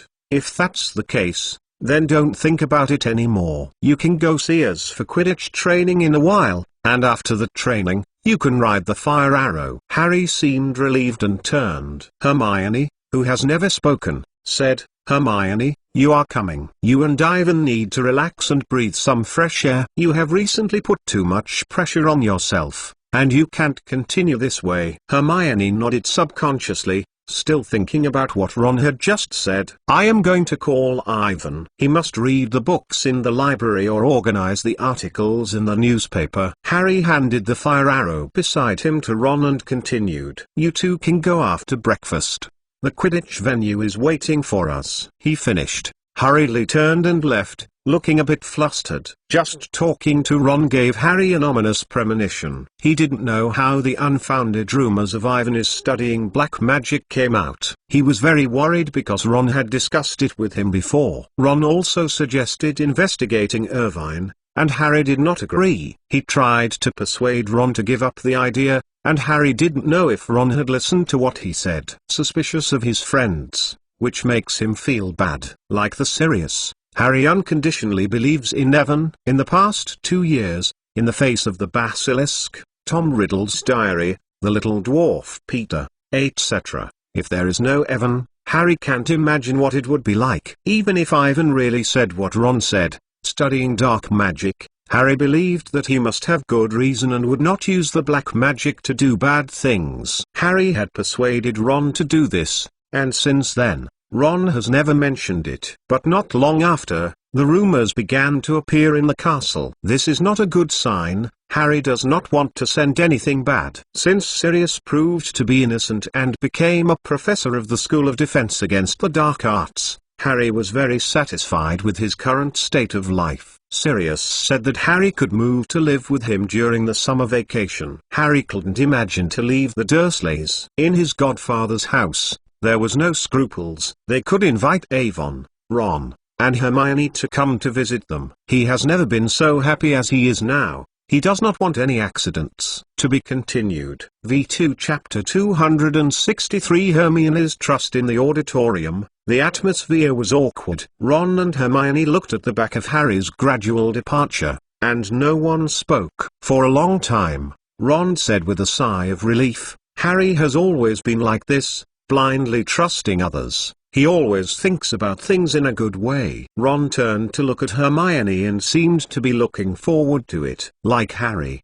I also believe in Avon," repeated Hermione. "He has done a lot of things to prove that he is not the same as the evil black wizard." "I believed him too, we all believe him," Ron said annoyedly. He swung his tableware hard. "I know. Avon is very powerful. He has done a lot of great things. I can't do it in my life. But the problem now is that he is just an ordinary person, and he may not be able to resist the temptation of power. The evil black magic is much stronger than the general magic. Maybe this is the reason for his power. You understand me?" "The meaning, Hermione?" Ron said that the more he felt that there was such a possibility, if Avon did not study the black magic, how to explain his magic level far beyond the same age. Ivan is just an ordinary mole-born. He had never been exposed to magic before he came to Hogwarts. If it wasn't for some special reasons, he couldn't have become so powerful at once, even more than all pureblood wizards. Ron does not deny that Avon is working very hard,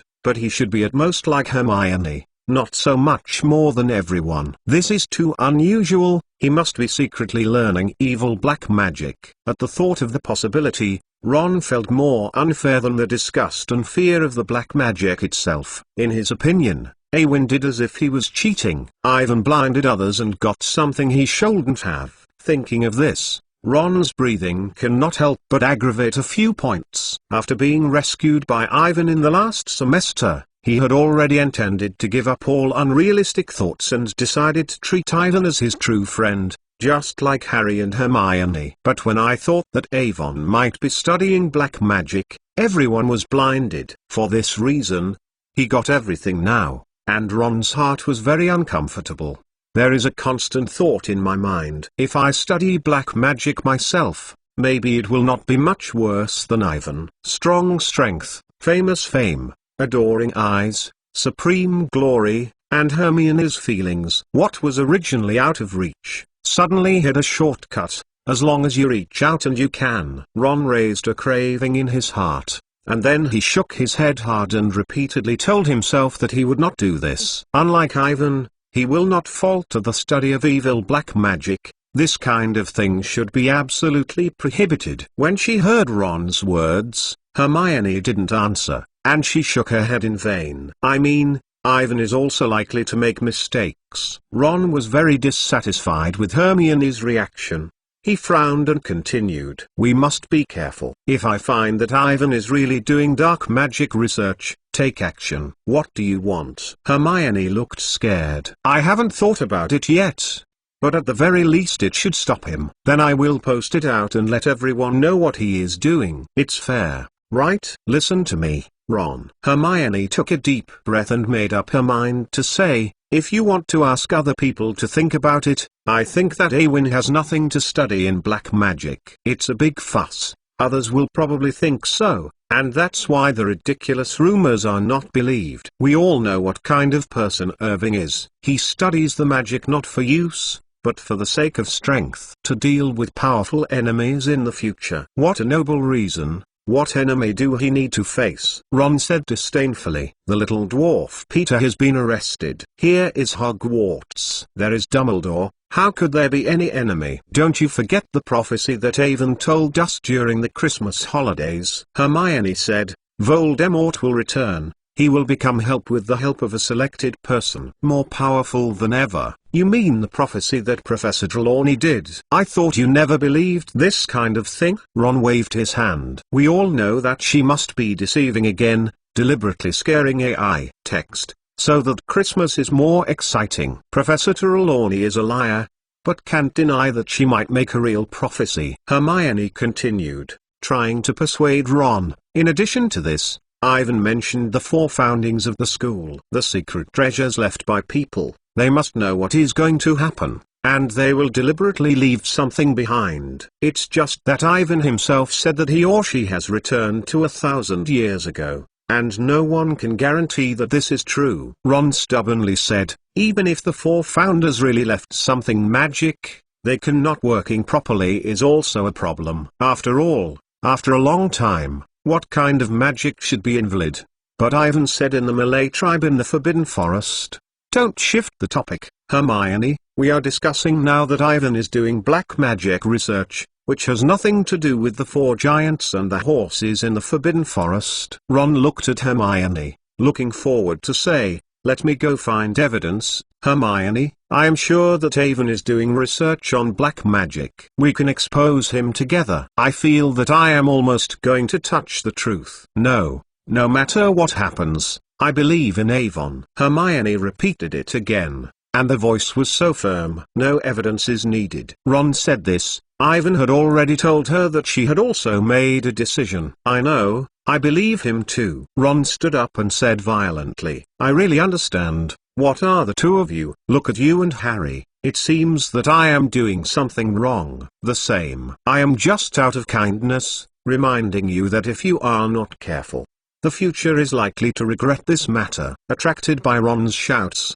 everyone in the auditor turned his head and looked at him with surprise. He didn't know what was going on and what he was saying. Feeling everyone's gaze, Ron sat down with a red face. His ears were equally red and looked red like bricks. After a few seconds, seeing Hermione didn't have the slightest change of sight, he was like a balloon that was deflated, and said weakly, okay, maybe you are right, I am just too sensitive. You know, because when it comes to black magic, I hope to be more cautious. I understand what you mean, Ron. Hermione patted Ron's shoulder and comforted him. We really should be careful. I will persuade Ivan. I am still saying that, I believe him. He promised me that I will never let me down. The corner of the Gryffindor long table was quiet again, and Ron and Hermione did not speak. They silently finished the breakfast. Both of them seem to have a heart and don't know what they are thinking. To be continued. V2 Chapter 264 Live Map Production Process. Before Harry found himself,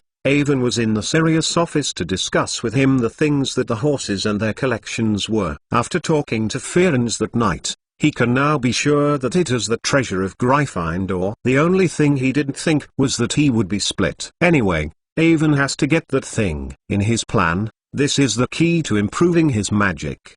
The lack of magic has become the biggest constraint to the strength of Ivan. If the magic can't be improved, even if he masters more magical knowledge and knows the magic spells that are more powerful, it is just a piece of paper on the paper, and there is no practical value. Ivan can't wait for other wizards to wait for his magic to increase with age. He doesn't have time. Voldemort is likely to come back at any time. He must be prepared. He saved Sirius and the future has changed.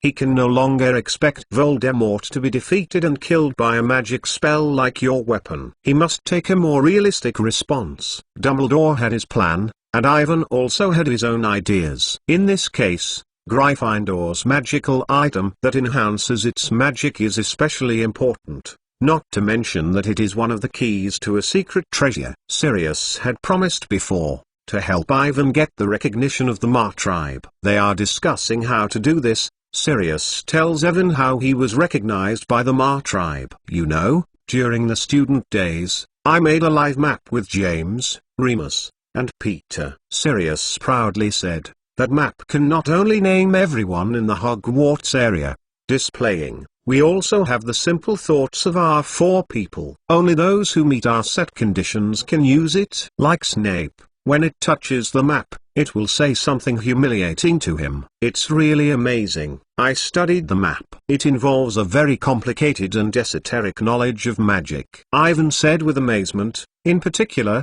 the name is displayed on the map. This magic is far more than the magical category in the general sense. About this magic, we found a book in the forbidden area, that above. I know, it's the magic of names. Ivan took out a thick magic book from his backpack and said with a smile, I just borrowed it a few days ago. I saw you stay on it. The following research notes. These notes gave me a lot of inspiration. When Evan studied the black magic of the demon in The Secret of the Dark Magic, he involved the magic knowledge related to the name, and he discovered the magic book. According to the book above, the most important thing to summon the devil is to know the real name of the summoner. Only by knowing the real name can the caster enslave the summoned demons. Otherwise it will be killed by it, or vice versa, made into its slave. Ivan is very suspicious of this magic. He does not believe that there is a demon. In addition to this ancient black magic recorded on The Secret of the Dark Magic, he has never seen any related records elsewhere. He doesn't know what to call with this black magic! However, based on this, it is a good opportunity to study the magic of the name. As for the magic of summoning the demon, Ivan estimates that it will not be used in this life. Like making a Horcrux and the previous black magic that caused damage to the soul, summoning the demon requires a sacrifice. In the summoning method described in The Secret of Dark Magic, the caster is required to kill a person with a special spell when summoning. The soul of that person is a sacrifice. Different souls can summon different levels of demons. To put it simply, the more sinister the spellcaster is, the more painful the sacrifice will be, and the more summoned the thing will be. This evil magic sounds chilling. Sirius took the magic book handed over by Ivan, and there was a bitter smile on his face. I know, nothing beats you. For the omniscience of Ivan, he has changed from shock to numbness. Looking at the thin boy in front of him, Sirius shook his head helplessly. When he was running away, he once perfectly escaped the pursuit of the Ministry of Magic. But in that Mole Street and Ivan just met for a few seconds, the other person recognized his true body, which is simply too incredible. Perhaps this is where Awin is different. Sirius remembered his conversation with Dumbledore before, and he looked at Evan again from head to toe. If there were no accidents, he believed that Ivan would eventually grow into a great wizard like Dumbledore. I have studied this book carefully and the notes you left behind. Obviously, the name is magical, but it is very difficult to label the names of everyone in Hogwarts on a piece of parchment. Ivan frowned and said, not to mention that the 4 of you have combined their simple ideas on the live map. To do this, the theory of magic is secondary. The most crucial point is need very powerful magic as a support. The analysis is completely correct. If it is in the classroom, I will definitely give you 50. Sirius put the magic book at hand aside and smiled and said, you guessed it, to our 4 people. Magic can't do it. I heard Professor Lupin mention that you have the help of the items collected by the Ma tribe, which has powerful magic. Ivan asked, what is it? Unfortunately, I don't know. Sirius shook his head. We didn't see the shape of the thing. I remember it was a night. Under the light of the stars, the thing reflected a soft light. Very strong magic. Ray? Ivan is a little surprised. Yes, those magical powers are very magical. Sirius recalls. The 4 of us, according to the horses, went forward and tried to get the item, but no one succeeded. Finally, before leaving, James proposed to complete the production of the live map. We have been studying it for a long time, and it is supported by a powerful source of magic. To put it, the piece of parchment used to make the map is still the curse of James' homework, but fortunately he was wearing it. Listening to the description of Sirius, Avon can imagine the whole process of making a live map at the time. Since even Sirius didn't know what the key left by Gryffindor was, then Avon only had to see it with his own eyes. The question now is, What can I do to get the recognition of the Ma people? Exclamation mark. To be continued. V2 Chapter 265 Ma's recognition in the office. Sirius tells Evan how they entered the Malay tribe in the Forbidden Forest and how they got their approval. After discovering that Remus was a werewolf, I and James and Peter began to learn Animagus. It was not as smooth as you, and it took us 3 full years to do this. Sirius said to Ivan, in the 5th grade, we learned to transform. From then on, before each moon, the 3 of us went to the Screaming Shack and the Reeds of Reeves as animals. Wolfman will not attack animals. Werewolf is only dangerous to people and will not attack other animals. Sirius recalled that there was a smile on his lips. At first, the 4 of us were honestly staying in the Screaming Shack, but there was nothing there. It was it's boring. Since it can be deformed, we quickly left there, wandering around the school grounds, in the castle, in the depths of the Forbidden Forest, and in Hogmund at night. At that time, we were interested at the beginning of each month. Develop an adventure plan and then follow the plan. With the description of Sirius, there is a picture in Ivan's mind. In the dead of night, 4 animals ventured into the ancient, mysterious Hogwarts to discover secrets that were unknown in the school. From the number of secret passages marked on the map of the live point, you can know that Sirius had to go to many places at that time and traveled almost all over Hogwarts. In the second half of the 5th grade, I remember that it was around May. We saved a horseman in an adventure. When he was hunting, he was injured by a violent horned beast and he was very hurt. We ran off the horned beast. After the thank you, he invited us to the Ma tribe in the depths of the Forbidden Forest. Although the description of Sirius is an understatement, Ivan knows the hardships. The Ma people have always had no good feelings for the wizards. They do not allow humans to go to the Forbidden Forests casually. As for their tribes, they don't even think about it. However, the Ma people have extra preferential treatment for human children, and the Sirius who rescued the Sirius must have been particularly injured. So they will have the opportunity to send him back to the Malay tribe. Because of the long-term control of the potion, Awin is very familiar with the horned beast. The powder of the horned beast horn can be used to control a variety of important pharmacies and is an essential material. But it's hard to get, so the price is extremely expensive. Ivan knows very well how hard it is to defeat a violent horned beast. You should know that the horned beast is a magical behemoth with a huge body, purple body, and a little grey. It has a raised back with 2 very sharp long horns on its head and walks with 4 fingers on the big foot. In the past, wizards often saw monsters living in the mountains riding on horned beasts in an attempt to tame them. However, this is in vain. And the horned beast is extremely aggressive, so it is not a strange thing to see the scars of the horned beasts everywhere. The poor horseman who was rescued by Sirius must not be hurt. It is said that they invited Sirius to visit the Malay tribe. It is better to say that they hope that the 4 of them will send him back. Otherwise, the Momon is likely to be screaming in the middle of the road. That's a big tribe, and the house inside is different from the usual ones. Sirius said with a hand, and continued, in the middle of the tribe, it is a magnificent temple built with cyan rocks. It looks like very old, covered with green vines. Very spectacular. Temple? Ivan repeated it gently. Not surprisingly, what Gryffindor left was in this temple. Unable to explain why, Ivan recalled Professor Trelawney's prophecy, in the dark temple full of taboos, the magic of the Dark Devil's former will mark a selected person, who will help regain the Dark Lord's head. Unimaginable power. Is the Dark Temple full of taboos the one in the Ma tribe? Exclamation mark.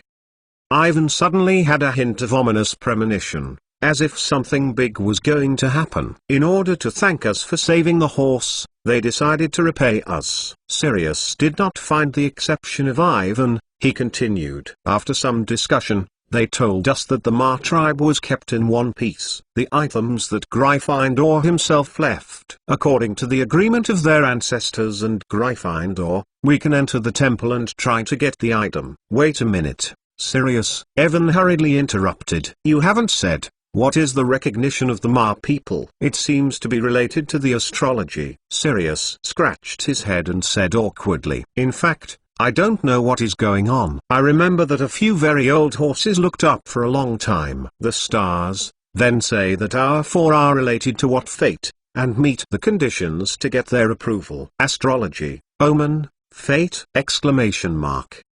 It's too sloppy for anyone to recognize." However, Ivan bowed his head and thought about it. It seems that it is really a horseman's style. For a long time, they have persistently observed the trajectory of the planet and interpreted the illusory destiny and future. Ivan does not know if they can really see the fate, but in stargazing and divination, the Ma people apparently formed a unique theoretical system. According to Sirius, Ivan does not need to do anything to get the approval of the Ma people. As long as he went to the Malay tribe and asked them to look up at the stars in the night sky, they could know the final result. It sounds ridiculous, but it is. Ivan suddenly recalled the horseman Ferenz who was in the Forbidden Forest on the night of the pursuit of the little dwarf Peter, and what he said to himself about the signs that Mars gave, and the things that were chosen by the fate. He didn't understand it at the time, but now think about it, what Ferenz said can be reflected in the experience of Sirius. Does this mean that Ivan has actually been recognized by the Ma people? Exclamation mark.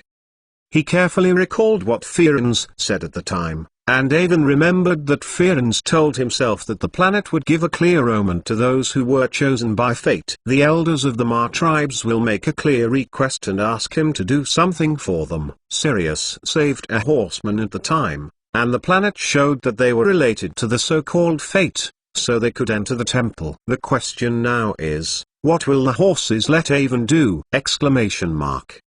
He discussed with Sirius for a while and did not come up with a clear answer. All in all, I only know if I tried it in the past.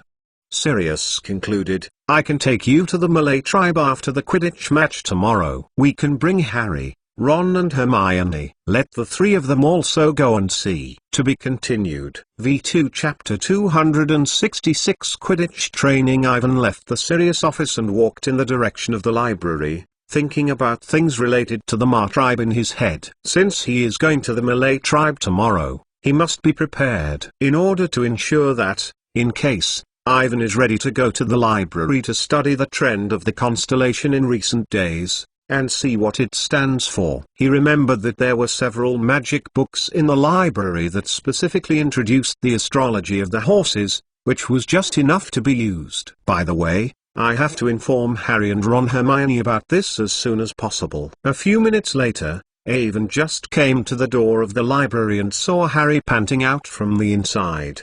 Behind him was the harsh shout of the administrator, Mrs. Pins, who was scolding Harry in the library. Run around. What are you doing? Ivan said in surprise, reaching out to stop Harry. I am looking for something, Ivan. Harry replied with a gasp. Exactly. I am also looking for something for you. Ivan looked up and looked around. He lowered his voice and said, you remember that a few days ago, I said to Hog and you, Ron, and Hermione. What about the secret treasures left by the four founders of Watts? Harry didn't think that Ivan would say this. He suddenly stopped. His expression became serious, and he nodded carefully. According to my reasoning, the treasure key left by Gryffindor was kept in the Ma tribe deep in the Forbidden Forest. Ivan said, I just discussed with Sirius. He is going to take us for tomorrow night. Individuals go to the Malay tribe. Harry heard it very surprised when he heard Ivan. It took him a long time to understand what Ivan meant. You mean the magical item that was saved in the Malay tribe, Gryffindor himself, able to enhance the magic? Harry couldn't believe it. Tomorrow, Sirius will take us four people. Go to the Forbidden Forest and look for it. After seeing Ivan nod, Harry became excited. It is the best adventure to explore the Malay tribes in the Forbidden Forest, find out what Gryffindor himself has left, and explore the unsolved mysteries of the millennium. After a while, Harry calmed down. Tell this to Ron and Hermione and get them ready. Ivan continued. Right. What did you just say about looking for me? I hope you can go to the venue together and see the last training before the Gryffindor team. Harry said excitedly. Ron and Hermione are also there. You can tell them about it. Wait a minute, Harry. You tell them both. Ivan hurriedly said, I still have something to do. I have to go to the library to study the trajectory of the recent constellation. This is very much for understanding the horses. Help. When the training is over, we can study together. Let's go. Ivan, Ron and Hermione are waiting for us on the field. Harry didn't seem to hear Evan's refusal, and couldn't help but push him to the Quidditch venue. Go in the direction. You can't always be in the library. You need to relax and breathe fresh air. Okay. Ivan thought for a moment. He really needed Hermione's help. His astrology scores are not particularly good. In this regard, Hermione may be able to give some professional advice. There are many places in the divination involving the trajectory of the planet. For a whole year, Hermione is observing and recording. You know, Hermione's divination scores are the best of all Hogwarts. When Ivan was pulled to the Quidditch venue by Harry, he found that everyone was standing on the edge of the field. They were forming a circle and listening to Mrs. Huochi's explanation of the fire arrow. Like everyone else, Mrs. Huochi also praised the fire arrow. She took the fire arrow in her hand and offered professional advice to everyone. Look at its balance. If the light wheel series has shortcomings, then the tail part is slightly inclined. After a few years, you will often find that this tilt will develop into an obstacle.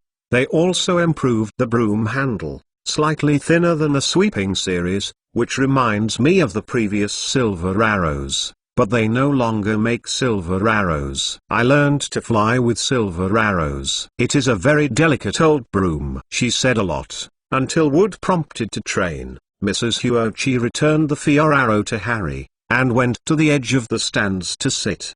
Wood conveyed the tactics to the players. Ivan waved to Ron and Hermione.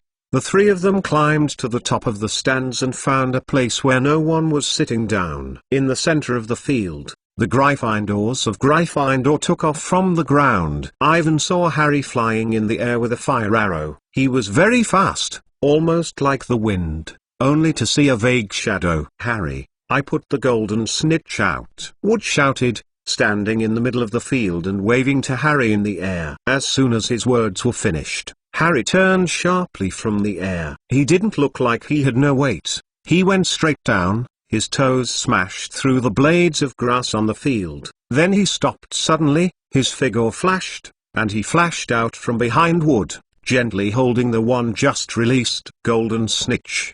The whole process took less than 10 seconds. On the ground, I remembered the deafening cheers of the Gryffindor team. Harry let the golden snitch roll to the ground again, let it roll for a minute, then he rushed over and walked through his teammates. A few seconds later, he found that the thief lurked near Kate Bull's knee, so he lightly bypassed her and then grabbed it again. Great. Fire arrows are the best. Ron exclaimed loudly. Come on, Harry. We will win tomorrow. Hermione was also very happy to see Harry's performance. The two of them looked as usual, but Ivan was keenly capturing the faint tension and weirdness of the air. What must have happened between Ron and Hermione? They almost never look at each other's eyes. Ivan shook his head and didn't think deeply. In his opinion, Ron and Hermione's character is like this. It's too normal for them to quarrel. Only most of the time, Hermione is right. Ivan stood at the top of the stands and looked at the Forbidden Forest in the distance. It was as quiet as usual,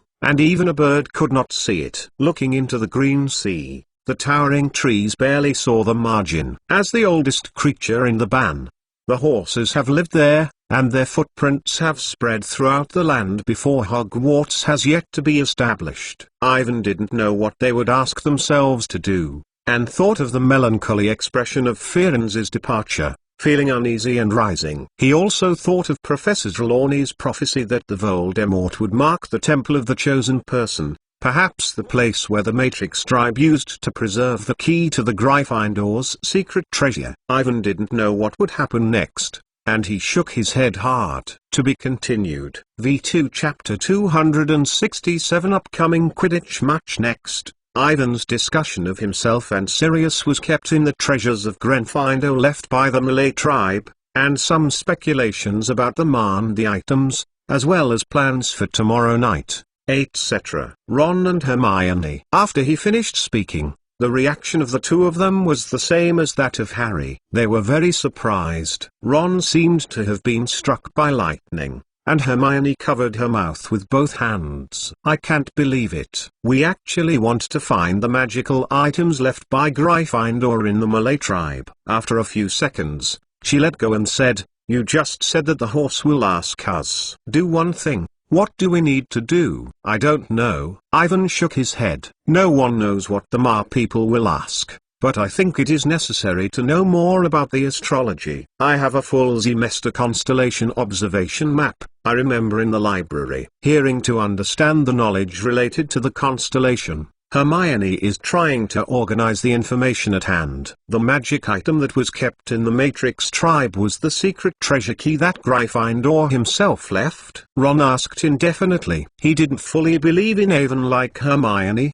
although Ivan has repeatedly said it many times before. But until now, Ron has been skeptical about the four founders leaving the treasure. He thinks this is Ivan's indiscriminate fabrication in order to attract the attention of others. What Ron's head thinks is still that Ivan's research on black magic has turned over and over. The more he looks at Ivan, the more suspicious he is. No matter how hard he tries, he can't calm down. I think that's the case. That item is indeed handed down by Gryffindor himself, and it is exactly in line with the tips on the treasure wall on the secret room wall. Ivan said cautiously, but all this is just speculation. Before seeing the item with his own eyes, no one can guarantee that anything can happen. The magic item, Ron said suspiciously. Professor Lupin said before that that thing has powerful power. It can help the wizard to enhance the magic. It should be like no accident. It is a legendary magic item. If you get it, it won't be very powerful, Ron whispered. He didn't talk anymore. He looked down and didn't know what he was thinking. In the stands, Ivan and Hermione continued to discuss the knowledge about the constellation, the trajectory of the planet, etc. They also speculated on the requirements that the Ma people might ask. In the discussion between Ivan and Hermione, time passed and the night had come when Harry finished the training. Mrs. Huochi urged everyone to hurry back to the castle. Ron didn't ride the fire arrow. He was sullen and behind Harry, listening to Harry, Avon, Hermione, and the Ma tribe. Gran Fendo leaves a secret treasure key. When he reached the gate of the castle, he seemed determined. Ron took a deep breath and looked at Evan in a complicated look. He quickly moved away before others noticed himself. By the time he walked into the auditorium, he had completely recovered. In fact, like Ron, it took Harry and Hermione a long time to completely digest the news and gradually calm down, especially Harry. He was thrilled when he thought about going to the depths of the Forbidden Forest tomorrow night. It was even more attractive than the Quidditch competition tomorrow. Just entering the auditorium, Ivan saw Hagrid sitting at the table. He is talking to Sirius and seems to be more excited than everyone else. He waved to everyone, and the tearful eyes came over, rubbing his tears with a handkerchief as big as a tablecloth, and looking at them four with a smile. "You all know, we won the case," Hagrid said happily. Buckabite was acquitted. They thought it was an accident. Lucius Malfoy's claim was withdrawn. "Great, Hagrid." Hermione stepped forward and embraced Hagrid. "Thanks to your help, this result is there." Hagrid hugged everyone in tears, rubbing his tears, and said joyfully, "Ivan, Hermione, especially you two, if you don't help, I can't imagine the consequences. What will it look like? You saved Buckbeak. I really don't know how to repay you." "Nothing needs to be done. Buckbeak was originally shackled. We just said the facts." Hearing Evan's words, Hagrid swallowed heavily, because he was too excited, and he hugged Ivan, almost letting him breathe. The evening atmosphere was undoubtedly pleasant, and everyone except the gloomy Malfoy felt happy about Hagrid. After dinner, Ivan and Sirius said for a while, then went to the library to find a lot of materials related to horses and stargazing. It was not until 11 o'clock that everyone went back to sleep. The next morning, when Ivan and Colin went downstairs to have breakfast, I found that almost all the little wizards in the school were whispering excitedly. They have been looking at the Gryffindor table and staring at Harry's fire arrow. This is the first game after Harry got the fire arrow. All the little wizards think that the fire arrow should get some kind of honor, with a look of hope and fanaticism. The Slytherin pair seems to be struck by lightning, because Wood asked Harry to keep it secret. They just knew the news. Look at Malfoy's face, Colin said happily, pulling Lavin's sleeve and motioning him to look back at the shocked Malfoy. All the students at the Gryffindor College are smug, as if they have won the game, and even Wood is proud of the glory reflected in the fire arrow. Put it here, Harry. He motioned Harry to put the broom in the middle of the table and carefully let its sign face outward. The students of Ravenclaw and Hufflepuff soon surrounded, and Cedric Diggory came over to congratulate Harry on getting such a good broom to replace the light wheel. Percy at Ravenclaw girlfriend Penelope asked her if she could really take the fire arrow. Okay, Penlo, don't break it, Percy said happily. At this time, she is carefully examining the fire arrow. Hearing his words, Penlo put the fire arrow down, thanked Harry and went back to her own table. I gambled with Penelope. When Penlo was not paying attention, Percy whispered to Evan and Harry, look at the results of the game, 10 galleons. Must win,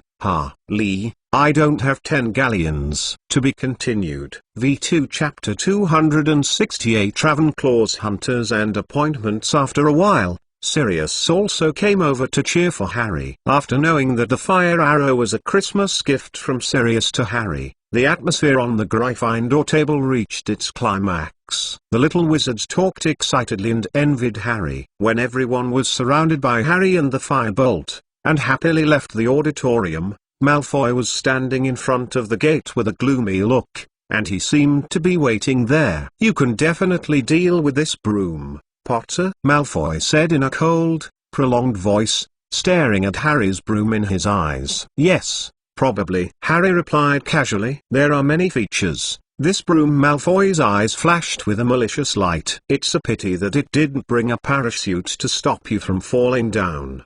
Behind him, Crabbe and Gore snickered loudly. Everyone remembered Gryffindor's last match against Hufflepuff's Quidditch, and Harry fell from the broomstick for the sake of the Dementor. Unfortunately, you can't have one more arm, Malfoy. Harry replied bluntly. Otherwise it can catch the golden thief for you. The Gryffindor team laughed loudly, and Malfoy's pale eyes were even more powerful. He stepped forward and held his fist tightly to do something for Harry. Then he saw Evan, who had just walked behind Harry. Malfoy slammed down, his face flashing an uncontrollable fear, and he remembered the horrible magic that Evan had used to him that night. He stepped back and couldn't tell why. He instinctively felt fear, and this Gryffindor second grade mud was too wicked.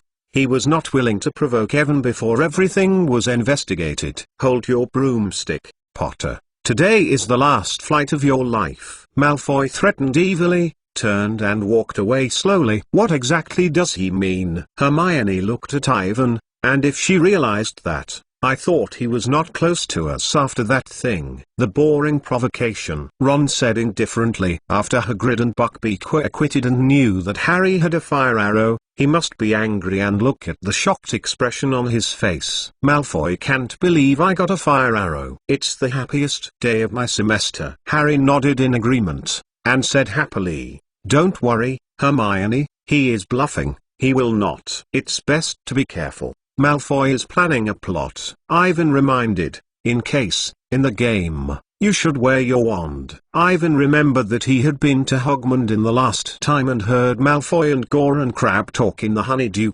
confectionery. Just before he kicked Malfoy into the wooden barrel filled with jelly slugs with Harry's invisibility cloak, he heard the other side discussing and was going to be a Dementor in this game to scare Harry. Although this has no effect on Harry, the necessary protection is really necessary. After a few minutes, everyone separated outside the castle gate. Ivan and Ron, Colin, Hermione, and Ginny went to the stands to find the location, and Harry followed the Gryffindor team to the locker room. Unlike the last time I played with Hufflepuff, today's weather is particularly cool and sunny, the wind is small, and there is no visibility problem. Ivan sat in the noisy stands, and the rest of the school came over and sat down with his familiar people. The most exotic dress is Luna. She has a large blue crystal necklace on her neck. It is particularly conspicuous outside the black school uniform robes. It is matched with her silver grey eyes and looks particularly ethereal. This is a blue crystal that can bring good luck and help Ravenclaw win the game. Luna sat next to Ivan and said,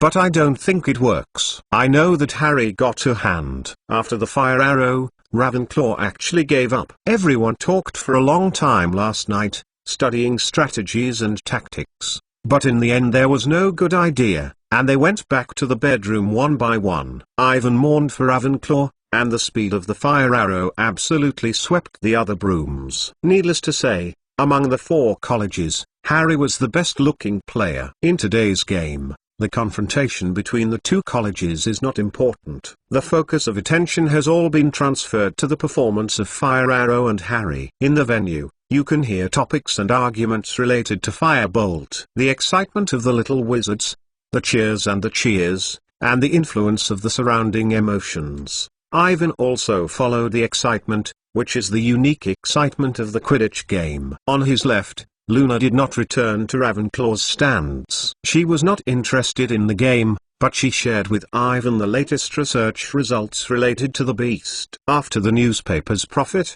Ivan also sponsored Luna's large-scale Gingy-along to support her research on the bubble nose and the horned beast. After that, she regularly reported to Ivan about her research progress and the latest findings. Although Ivan is completely uninterested in these things, Luna does not seem to care. Seeing her look, it seems that she simply wants to say to Ivan. In the right seat of Ivan, Hermione is holding a thick magic book related to the Horseman's stargazing, and is busy reading the above content. It is different from Ivan, Harry, and Ron. She is very worried about the adventure of the Ma tribe tonight, for fear of accidents. She suggested that Ivan be prepared. From last night to the present, she has read a lot of information about the Ma people with the fastest speed. Among the Hogwarts little wizards, she is definitely the best known about the Ma people. After more than 10 minutes, the Quidditch team of the 2 colleges of Gryffindor and Ravenclaw officially appeared. In the deafening cheers and thunderous applause,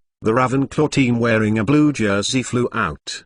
The flying brooms they were riding were all old-fashioned sweeping 7 stars, but they were very skilled and the technology was very good. They flew around the stands in the audience. A few seconds later, Ivan felt someone parked above him. He looked up in surprise and saw that Kujang was smiling and waving to himself, looking very cute. After Ivan made a greeting, she quickly flew to the center of the venue. "Autumn, I have heard of you," Luna suddenly said. She smiled and looked at Ivan. Ivan didn't laugh. He felt that Hermione, who had been reading by her side, followed the subject and looked up. It seemed very interesting. What did she ask about Ivan? Hermione said casually, her eyes narrowing and looking at the Autumn that had fallen to the center of the field. Autumn is shaking hands with Harry, and Harry seems to be very excited and looks a bit clumsy. Probably worshipping Ivan. "I want to date him or something," Luna said in her own unique voice. Not just Autumn. Many girls are asking about Ivan. He is now the most in school. Welcome people. Upon hearing Luna's compliment, Ivan's face was reddish. He didn't know that he was so popular, but if Luna said that he wanted to date with him in autumn, would he promise?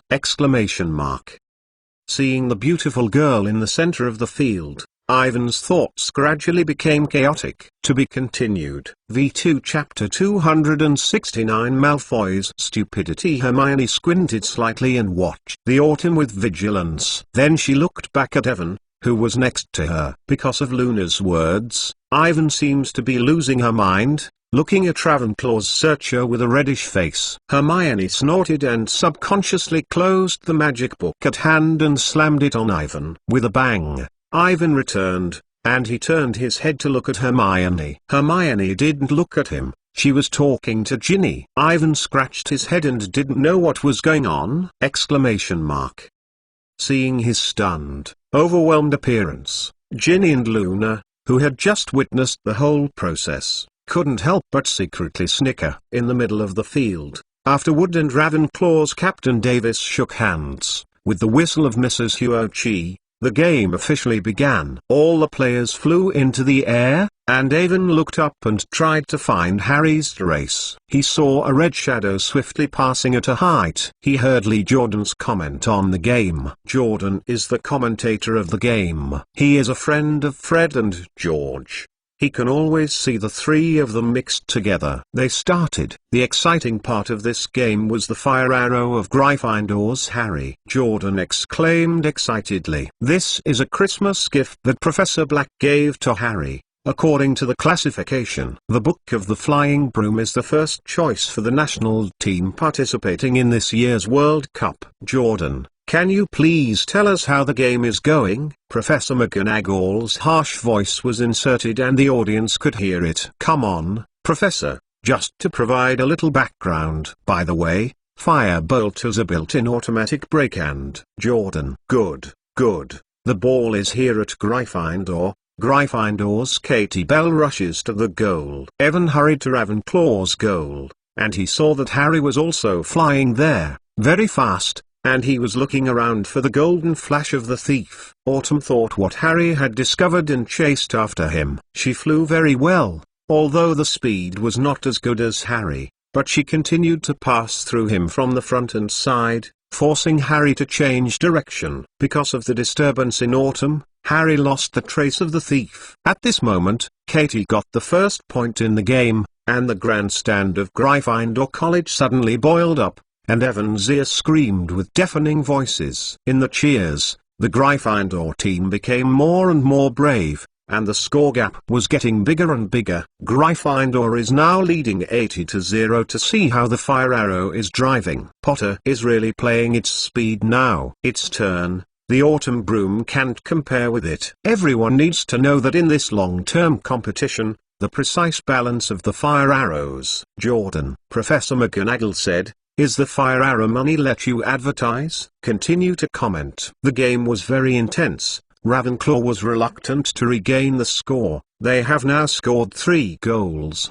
Gryffindor is now only 50. If the autumn catches the golden thief before Harry, Ravenclaw will win. The key to Gryffindor's victory was entirely in Harry's body, but he now looks a little bit shackled, and every time he stops in the fall, he has to shift direction to avoid collisions. Harry, this is not a gentleman. Seeing Harry's performance, Wood shouted angrily. Most of the venues could hear his voice. We want to win the game. If the collision is inevitable, you just knock her off the broom. Hearing his shouts, there was a buzzing sound in the stands below. The autumn broom stopped in front of Harry, and she grinned as if they had exchanged a few words. Then, Harry turned the fire arrow and let it rise. Soon he was 20 feet above the field, and everyone could only see him flying straight into the thick clouds. Autumn is behind him. She has now decided to stare at Harry, prefer not to find the golden thief. Harry made a fake action. He pretended that he saw the thief and rushed again. In the autumn, he hurriedly turned to the broomstick and wanted to keep up with him. Harry suddenly stopped under the rush, and the momentum that fell in the autumn could not be stopped. He was opened by him. Harry rose like a bullet again, and this time he really saw the golden snitch, which gleamed in the air from the Ravenclaw venue. Followed by, the autumn also saw the thief. She is a few feet closer than Harry. The two of them speeded forward and flew for the second. The audience was holding their breath, and it is now at a critical moment. The advantage of Firebolt is fully exploited, and Harry's speed is as fast as the wind. He surpassed the autumn, getting closer and closer to the golden snitch. His fingertips are about to hit the thief. Only a little bit. Gryffindor will win this game. At this moment, the autumn suddenly pointed her finger at the ground below, and she shouted in surprise, as if she saw something. Everyone's eyes were all looking down. Harry didn't feel distracted, but he followed it in the direction of the autumn fingers. Everyone saw 3 Dementors. 3 tall, black-headed devils wearing hoods ran into the Quidditch venue. They were looking up at Harry. There was a scream in the stands, and all the little wizards took a breath. They don't understand what's going on. The Dementors have clearly returned to evacuate Hogwarts back to Azkaban. Why there are Dementors on the field? Out of instinctive fear, The little wizards felt subconsciously afraid and the scene was in chaos. Because of the autumn, Hermione, who was secretly angry and did not intend to take care of Ivan, is now subconsciously close to Ivan, and her face is full of tension. Unlike other people, Ivan saw at a glance that the three guys below are not Dementors, but Malfoy, Crabbe, and Gore are three of them. They must be pretending to be Dementors to scare Harry, so that he can be distracted, or like the last time, because of fear of falling directly from the broomstick. Malfoy is really stupid enough. Awin is completely speechless. He doesn't know what to say. He doubts where the other's IQ is going! Last time I was preparing to ambush myself at the stairs. This time I would think of being in the face of a small wizard in the school, dressed as a Dementor to scare Harry. Before every action, he can't move his mind!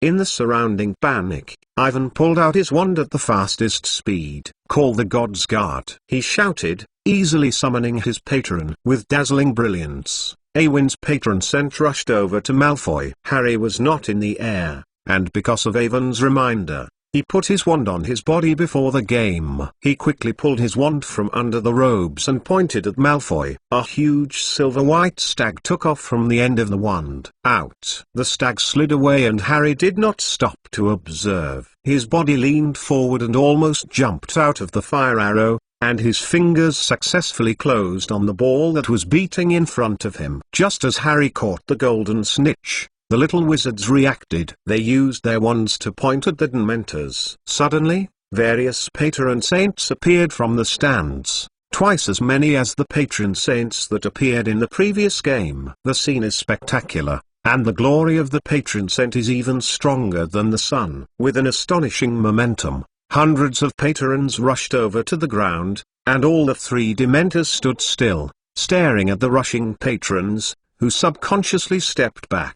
I want to escape, but because the legs are soft, I lie directly on the ground. The three of them seem to be scared and don't know what to do. Malfoy's heart stopped beating, and his eyes widened, and he looked at hundreds of increasingly close guardians. He seems to have just realized that it's a stupid idea to be a foolish person to play as a Dementor to scare Harry. To be continued. V2 Chapter 270 Patron Sentence. In the relaxed atmosphere of the whole audience, the practice of several months, and the Sirius in the previous duel club explained in detail the principle of protecting the curse. Now almost half of the small wizards of Hogwarts can summon your own patron. Needless to say, the higher grades of nature, even the second-grade Ginny and Luna are no exception. Beside Ivan, the patron saint that Ginny summoned was a silver-white horse, and Luna's patron saint was a cute hare, which looked very smart. The more patron saints,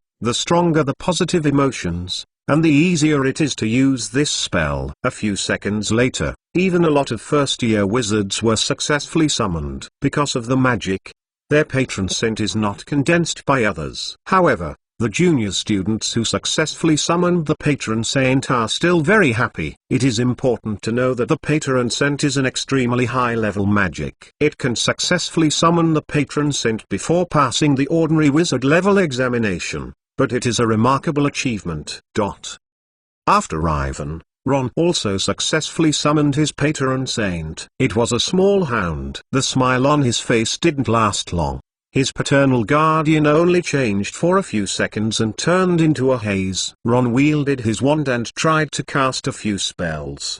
He looked very anxious. It may have been that other people around him had successfully summoned him. Because of the pressure, he did not succeed until the end. Ron stunned his wand. Since the last incident, he has secretly practiced this spell for a long time, but he has been unable to master it. In his opinion, this is mainly because of the fact that his magic is too bad. Ron knows that his magical talent is mediocre. He does not have the talent and compelling ability of his brothers. It is far worse than Harry and Ivan. Looking at the patron saint Ginny successfully summoned, Ron took a deep breath. He thought for a long time last night and finally made up his mind that if he could get the legendary magic item that was saved in the Mar tribe and Gryffindor himself could enhance the magic, he would not have any difficulties now. It is a problem. He will replace Avon, get an unimaginable reputation, become Harry's most important friend, and become Hogwarts' most eye-catching little wizard.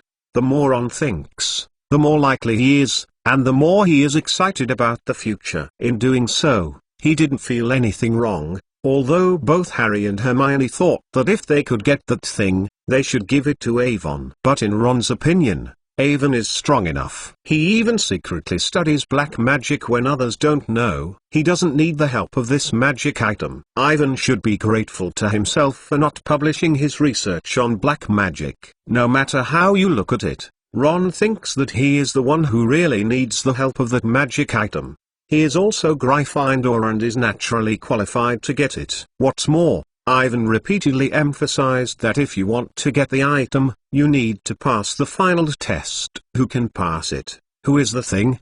It is completely fair competition. Compared with Harry and Hermione, Ron thinks that he only pays more attention to this matter. Although there was a lot of dissatisfaction, because Ivan saved himself, Ron still regarded Ivan as his own friend, and he did not make any sorry friends. He just takes the adventures of today's night more seriously than others, and he is more eager to get the power and get the magical item that can help him get powerful magic. He didn't do anything wrong, he just wanted to be stronger. Ron made up his mind and no longer tried to summon the patron. In fact, if Sirius or Professor Flitwick is here, they will definitely point out why Ron cannot successfully summon the patron saint. Not because of the lack of magic, his magic is weaker, and it is stronger than Ginny, Luna and most other small wizards of 1 or 2 years old. Ron could not succeed, mainly because his understanding of the magic of the patron saint was not deep enough,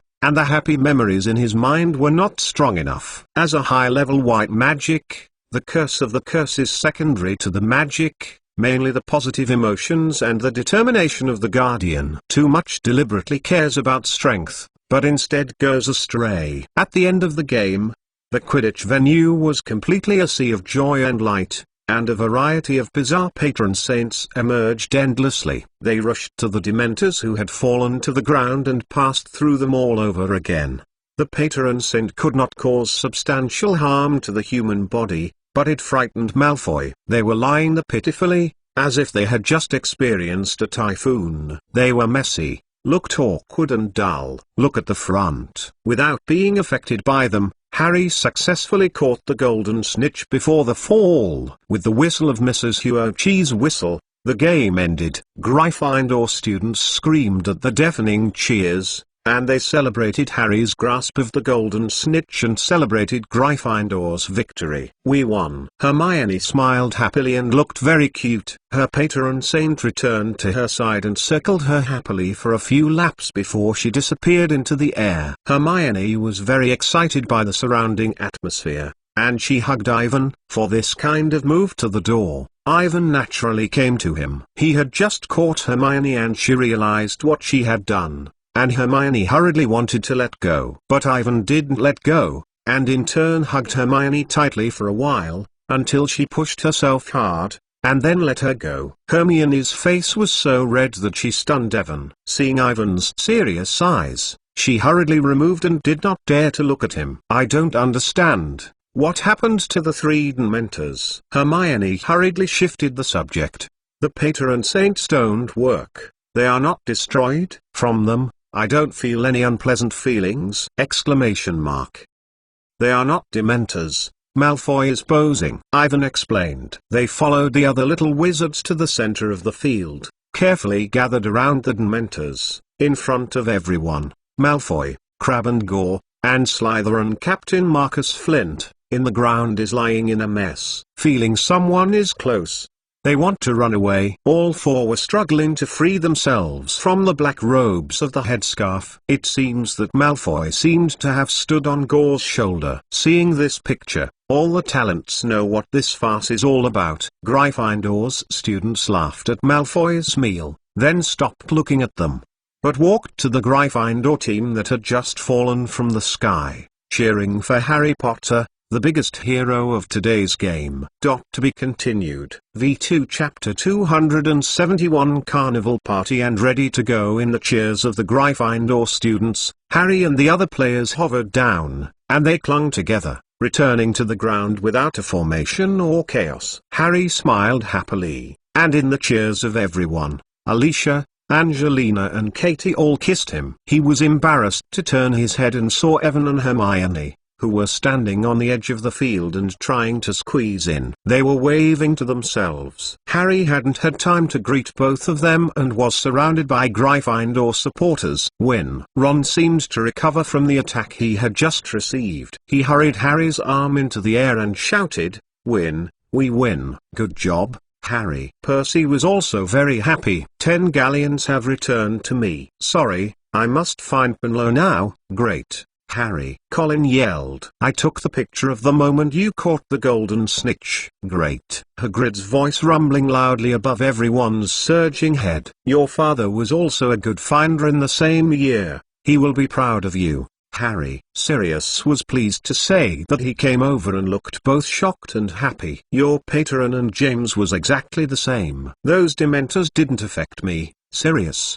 I didn't feel anything," said Harry excitedly. "I may have been able to adapt to them after successfully summoning the Patron Saint." "Oh, that's because they are not Dementors, but who pretends?" Sirius said. "Let's go. I want to see who they are." He led Harry out of the crowd and walked to the edge where he could see the edge of the court. Evan and Hermione, who had just not crowded into the crowd, hurried up. They first congratulated Harry on catching the golden snitch and then talking about the Dementors. "It's Malfoy, Gore, Crabbe, and Marcus Flint. The 4 of them pretend to be Dementors to scare you," Hermione said with a smile. "But they are miscalculated. Malfoy probably didn't think of it. When you meet so many patron saints, you are scared." In front of them, Professor McGonagall was madly squinting at Malfoy, and Snape stood beside her. His gloomy expression on his face looked a little awkward. He never thought that the students in his college would be so stupid. "Despicable means!" Professor McGonagall screamed. "The conspiracy to frame the Gryffindor team to find the player, the hooligans. You must accept the punishment, but also deduct the 50% of the Slytherin. I won't tell Dumbledore about this. Yes, I have to inform your parents to let them know what all 4 of you have done." Malfoy made a slap and looked at Snape for help. Snape glanced at him and turned around to help Malfoy plead, but Professor McGonagall did not give him a chance. She didn't even look at Snape. "If there is anything that will make everyone happy and put a mark on the victory of the Gryffindor team, it is the situation at hand." They watched Professor McGonagall ignore Snape and watched Malfoy panic standing in the same place. Behind him, Gore and Crabbe's head were still wrapped in robes, struggling with struggle, and everyone could not help but laugh. "Can't straighten up." Colin madly recorded the picture by pressing the shutter of the camera. "I dare say that this is enough for me to be happy for a year." Ron tried to squeeze to Harry. "This is the happiest day of my life," Harry replied. "Come on, Harry." Fred and George also tried to squeeze in. They shouted in unison, "Gala, Gryffindor Common Room, now." Gryffindor College seems to have not been so lively for a long time. Harry and other players lead. They wear scarlet robes, walked out of the stands and returned to the castle. Everyone followed them, as if they had won the Quidditch Cup. Everyone squeezed into the Gryffindor public rest, and even Sirius did not follow. The party was held for a day and continued until the evening. Fred and George Weasley disappeared for 2 hours while raising the elf at home. When they came back,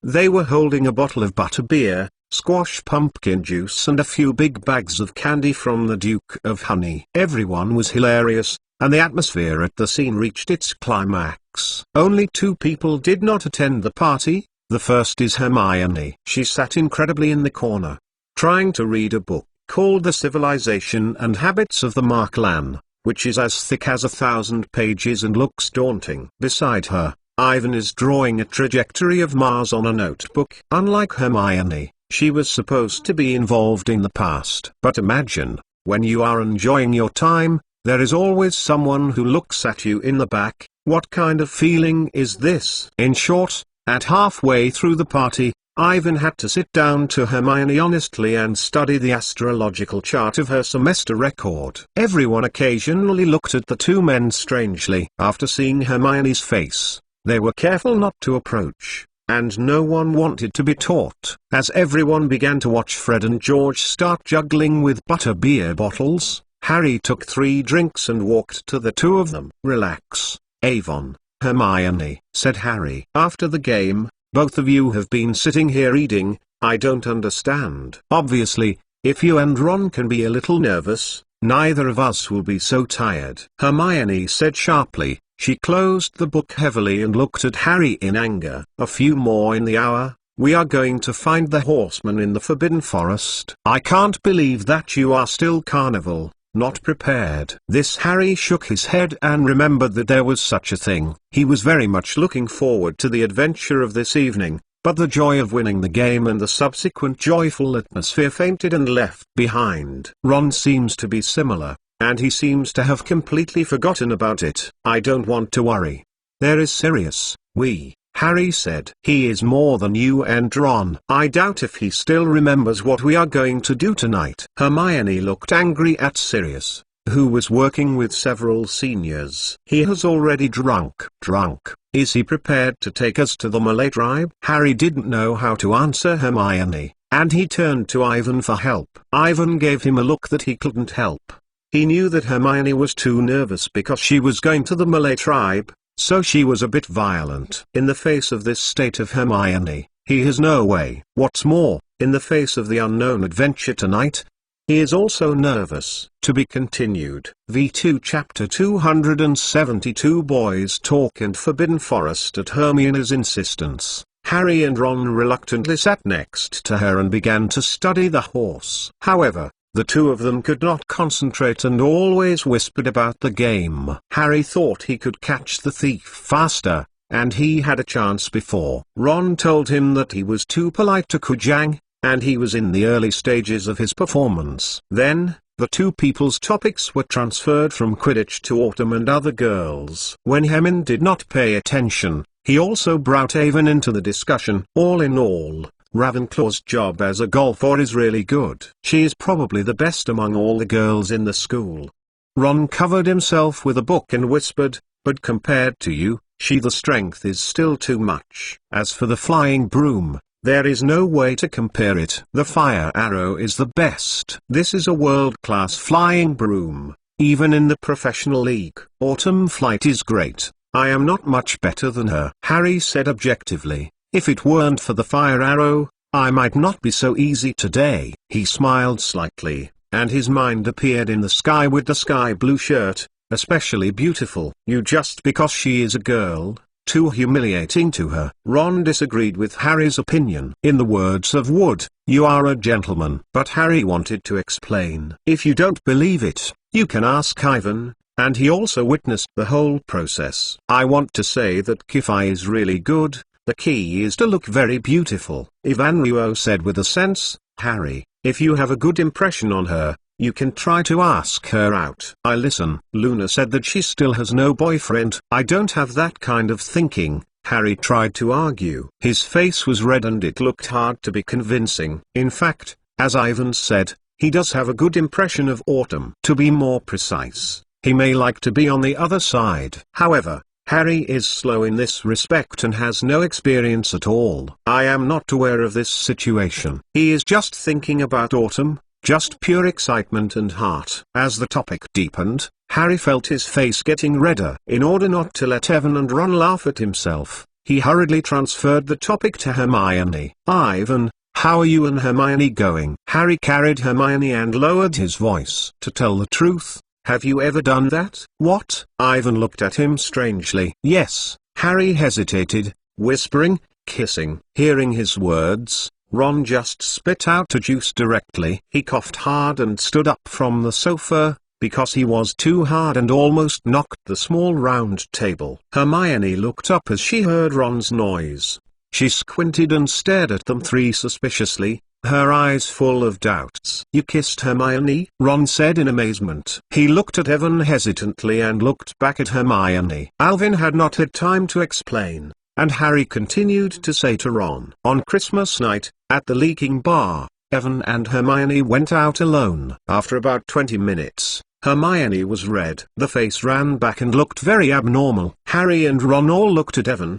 His eyes filled with the meaning of inquiry. Well, in fact, it can't be considered a kiss, Ivan argued. At the time, under the Christmas tree in Diagonal Lane, I just touched it. Time seems to be stagnant. His thoughts return to that night, and his heartbeat is slightly accelerated. Opposite Harry and Ron looked at Evan with amazement, and his expression was more exaggerated than he was. Harry looked completely stunned. He opened his mouth and didn't know what to say. He just wanted to make a joke. He didn't expect Evan to admit it. However, he quickly recovered and became extremely excited. He was sincerely interested in Ivan. Ron hasn't been immersed in the shock. He is very concerned about this and seems to want to say something. Without waiting for him to continue on this topic, Fred and George took a butterbeer and came to toast. They laughed happily, and Hermione was upset. She raised her head irritably, drove them all away, and let Harry and Ron leave to join the party so that she could hurry and concentrate on reading the remaining 400 pages of the book at hand. The rave party has been going on and there is no stopping. Does he know what we are going to do for a while? Hermione whispered,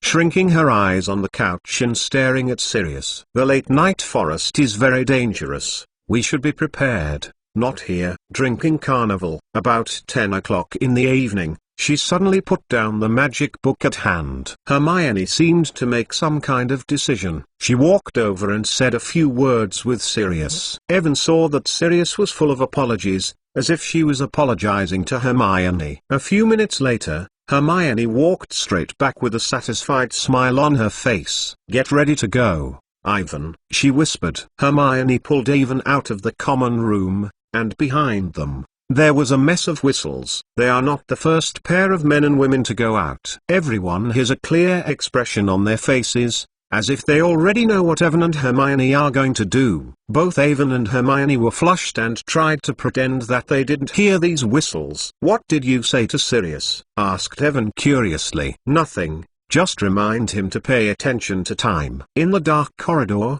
Hermione retold Ivan what she had just said to Sirius. But Ivan's head has been thinking about talking to Harry and Ron. He looked at Hermione in front of him, and his thoughts drifted farther and farther.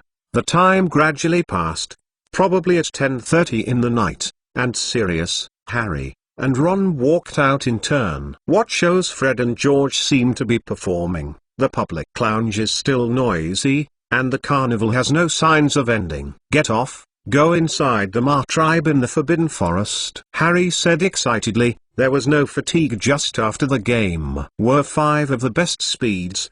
Don't let others notice that we left the castle. Sirius is fully restored to normal, not like drunkenness. I just asked Fred and George.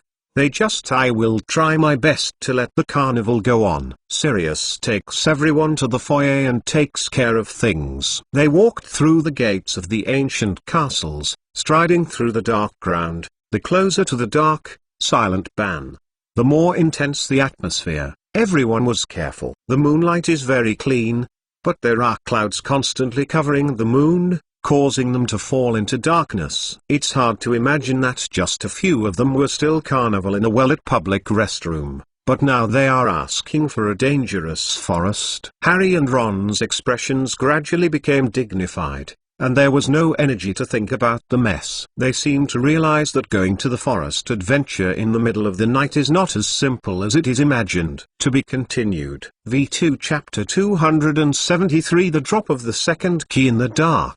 Avon saw the lighted windows on the Hagrid cabin. They are not close, but go in the other direction, in the breeze, slowly along a path that gradually hides into the depths of the black jungle. In addition to Ron, Evan, Harry, and Hermione all had experience in entering the Forbidden Forest late at night. But those experiences are very bad. Harry and Hermione were once confined in the first grade. In the middle of the night, Hagrid and Malfoy entered the Forbidden Forest to find the unicorn that was damaged by Voldemort. Harry even saw Voldemort himself at the time. Ivan chased the little dwarf Peter into the Forbidden Forest a month ago. In addition to dealing with Peter, he also fought a horrible eight-eyed giant spider. In the end, he burned the nest of the eight-eyed giant spider, Aragog, and hundreds of eight-eyed giant spiders. These monsters must now hate him for hating death.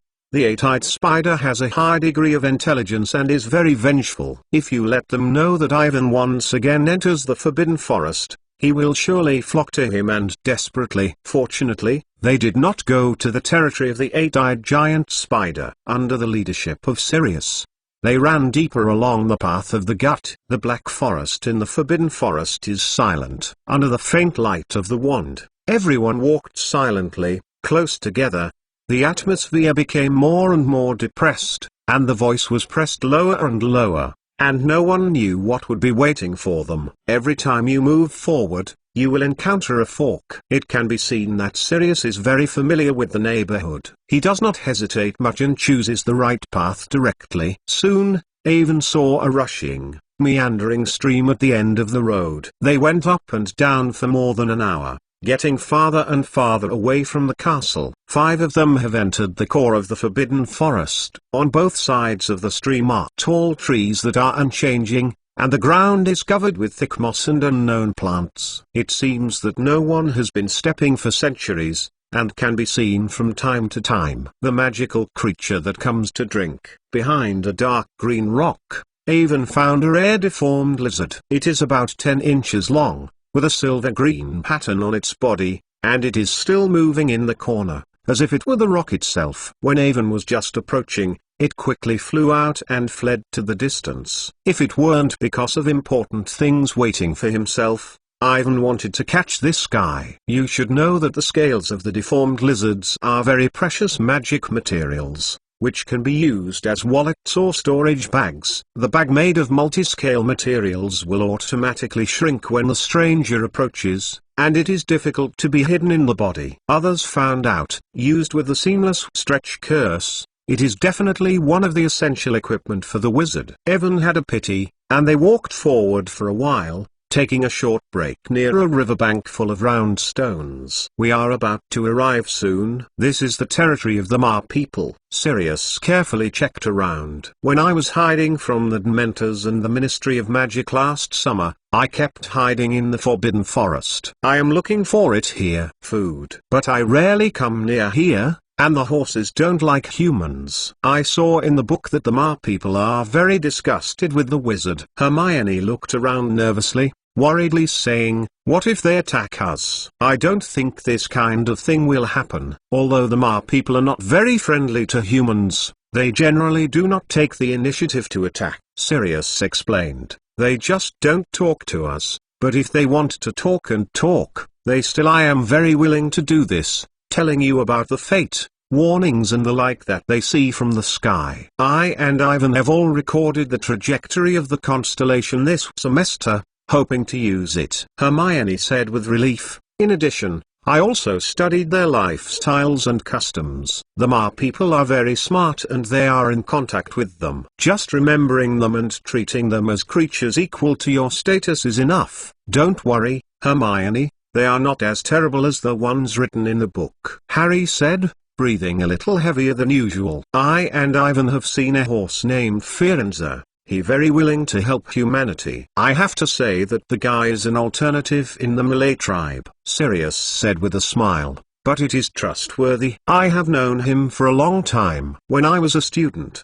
I and James and Peter often ventured into the Forbidden Forest. He was still a little pony, and we met at that time. I heard from Firenze, he seems to miss the items, food, and all kinds of interesting stories that the wizards brought to him. He is very interested in the human world. The things that are common in our eyes are very novel to him," Sirius recalled, "but only he himself. Other horses are still very stubborn, not easy in contact with humans. Compared with them, The mermaids living in the lake in front of the city gates have to be enlightened a lot. They actively communicate with us and use the things in the lake to change what the wizard made. Mermaid. Yes, when James once fell into the lake, and they knew it, it was an unforgettable experience. I remember that they changed a lot of things with us, and there are a lot of high-level magic materials.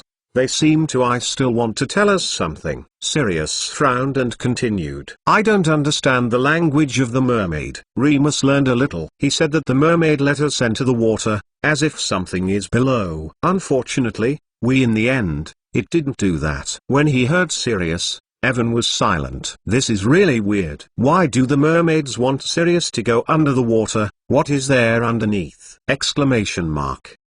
Ever since he knew that Gryffindor's secret treasure was in the Malay tribe, he rethought the hints left by the Big Four. According to the same line of thinking, it is not difficult to think that the mermaid may also hold a treasure key in his hand. I just don't know who left it, and I don't know if it is split like Gryffindor. Ivan sighed. It seems that after getting the key fragment of the Ma tribe, he still has to learn the language of the mermaid and try to communicate with them. Is there a mermaid in the lake in front of the castle? Harry said in surprise. I never knew this. I thought there was only a giant squid inside. Hogwarts has a lot of secrets waiting for people to explore. We found a lot in the past 4 years, but certainly not all. Sirius looked at Harry and said with relief, the secrets left are just a few of you. Go to the excavation. To be continued. V2 Chapter 274 Unfriendly Horsemen. Everyone discussed the mermaid for a while, and Ivan asked for some details. Then, the topic returned to the horsemen again. Hermione kept whispering the place she should pay attention to when she came into contact with the horse from the book. I don't care much about getting in touch with the horse. Ron wrinkled his nose and threw a stone into the stream. He said impatiently, what do we have to do to get the treasure they can enhance? What about magic items? This is the key to this trip, the key to changing your own destiny. Ron is thinking about this. He wants to get that thing, but he doesn't want to be seen by others to be too deliberate. I mean, we all know that we have to be recognized by the Ma people. Seeing everyone watching him, Ron tried to make himself look more natural. The problem now is that after getting the approval of the Ma people, what to do? The last test. He listened to Sirius and said that to get the item, he needs to pass the final test. He wants to know what the test is, so that he can be prepared. In the temple where the item is kept, a phantom magic is placed, and only through that magic test can you get that thing. Sirius said slowly, the power of that magic is strong, everyone is in it. I don't know what to see, I don't know what to do. For example, I saw it that year. He suddenly stopped, looked at the woods with vigilance, and lifted his wand at the fastest speed. Be careful, he said, lowering his voice and indicating that everyone was quiet. His wand pointed to the dense bush in front, the whole body gathered and the tip of the wand faintly fluorescent. Ivan also hurriedly pulled out their wands. No one spoke. Everyone could hear the movement from the woods and something was approaching. The next second, slamming. While Sirius' wand glowed a red light, a sharp arrow flew from a distance and landed on the trunk of the head, creaking. Hermione screamed low and Avon hurriedly blocked her behind her. Sirius' expression was dignified, and Harry and Ron were pale. The atmosphere was tense, the battle was on the verge, but the opposite did not attack. Who are you? A low male voice came out of the bush. Almost in the blink of an eye, a man flew over them through the mottled green light. In the bright moonlight, Ivan saw that this is a horseman. His waist is smooth and naturally connected with the reddish-brown horse. He has a proud, cheeky face and a long black hair. Hey, human. The horse's proud tone with a trace of contempt. Leave our forbidden forest. This is not where you should come. Long time no see. Margaret. Sirius seems to know each other, but the tone is not very pleasant. You are Sirius Black. Margaret stunned.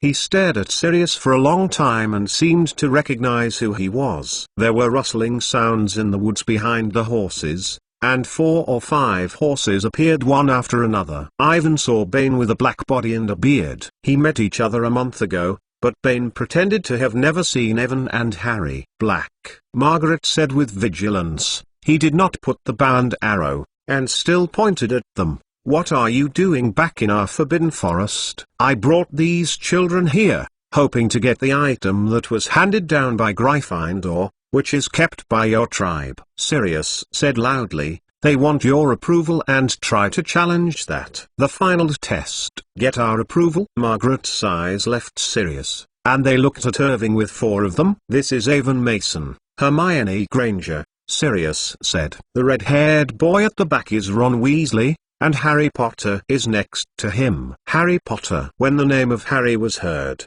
the horses whispered for a while. Their eyes were all focused on Harry, full of curiosity and stunning. It seems that he is looking for scars on his forehead, evidence of victory over Voldemort. Harry stepped back and pulled his hair down uncomfortably. Only a respectable and trustworthy friend can get the friendship of the Ma people. Margaret said disdainfully, this is not a joke, Black.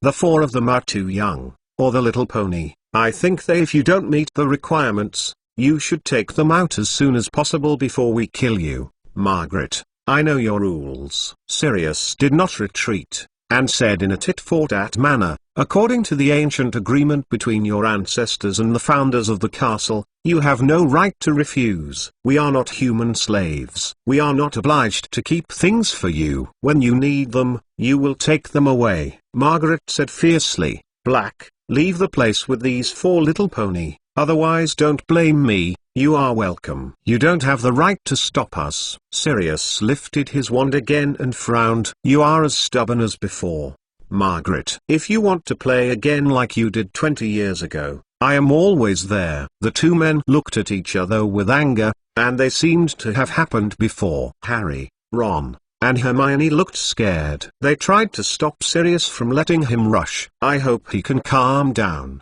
They didn't come over to fight with the horses this evening, but they need to get their approval. When he stopped Sirius, Ivan looked at the horses opposite, looking for weaknesses in them. Once the battle took place, he could act as soon as possible. Although the Ma is not proficient in magic, but the combat power is very strong. Without using black magic, Ivan did not absolutely grasp to defeat them. Calm, Margaret. When the situation was about to lose control, Bane suddenly came out and said softly, it is a terrible crime to kill the horse.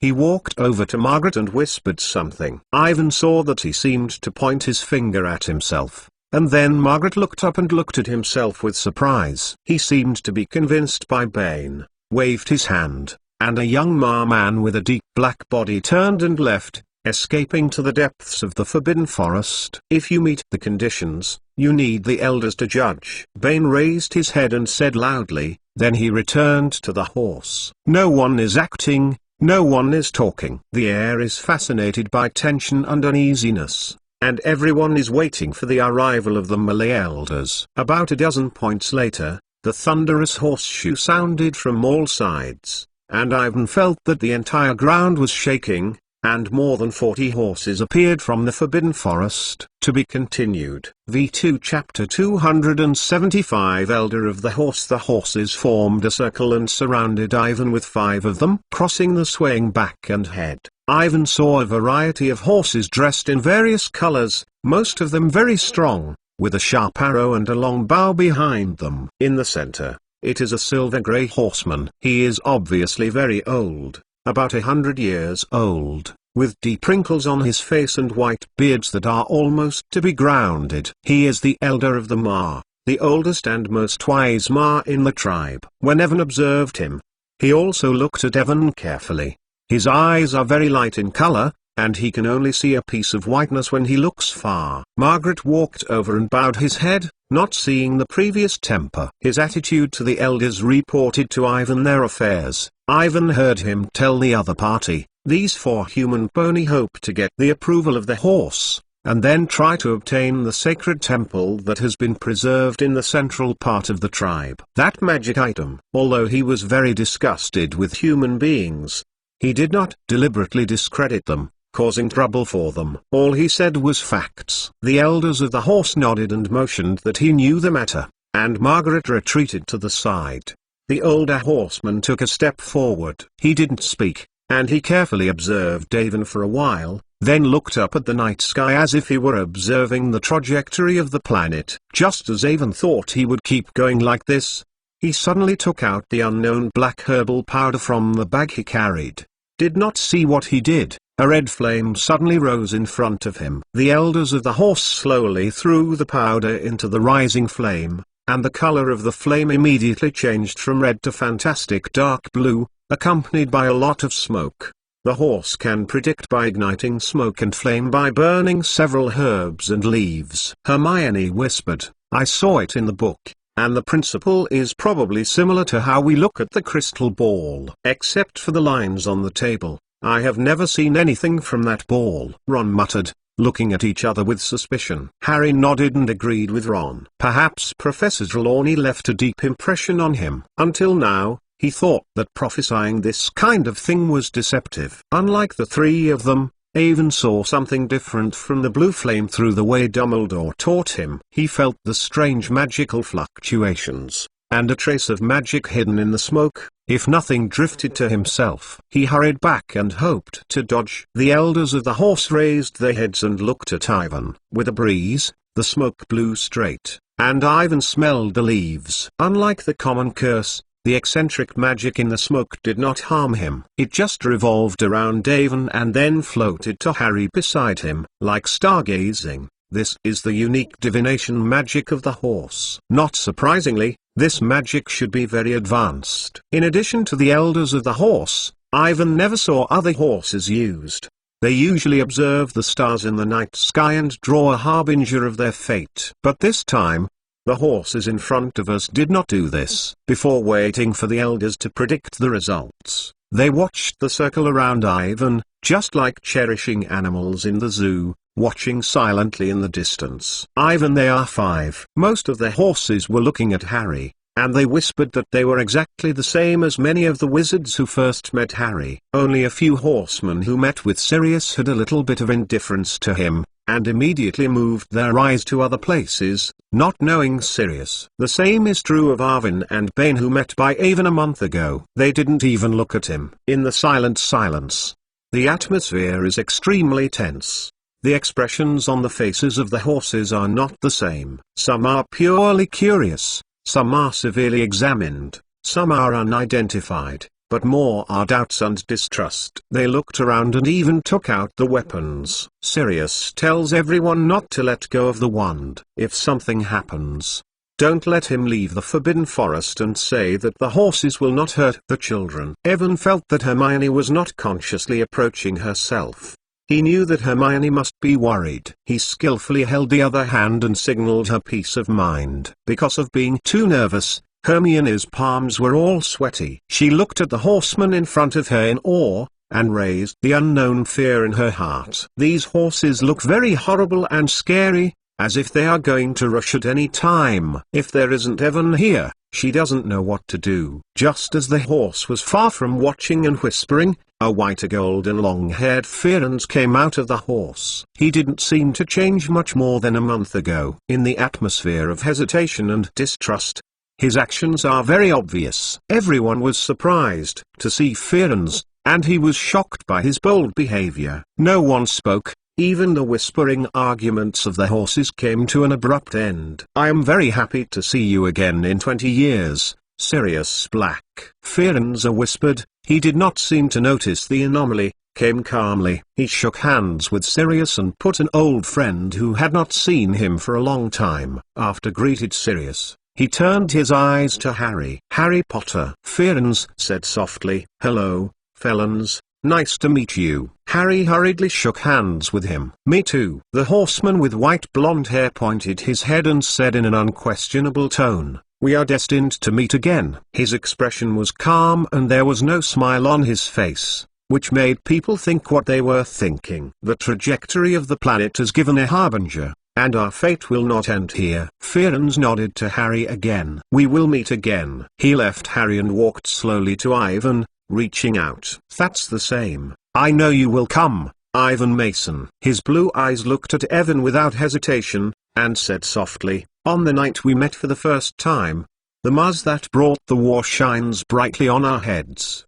brighter than ever. After that, I carefully observed its trajectory, and I saw you in this upcoming war. Shut up, Fernza. Margaret rushed angrily and shouted. We have vowed that we will not easily reveal what we saw. To be continued. V2 Chapter 276 Fearens's warning. It seems like who is rare. Sirius immediately responded. In the face of Margaret's provocation, he chose to face the battle. The oppressive atmosphere in front of him made him feel uncomfortable, and there was a feeling of depression that could not be vented. If he can choose, he is more willing to play with Margaret. But Harry and Hermione stopped him tightly, hoping that he would not do this with a near-suspecting look. Sirius stared for a moment and gradually calmed down.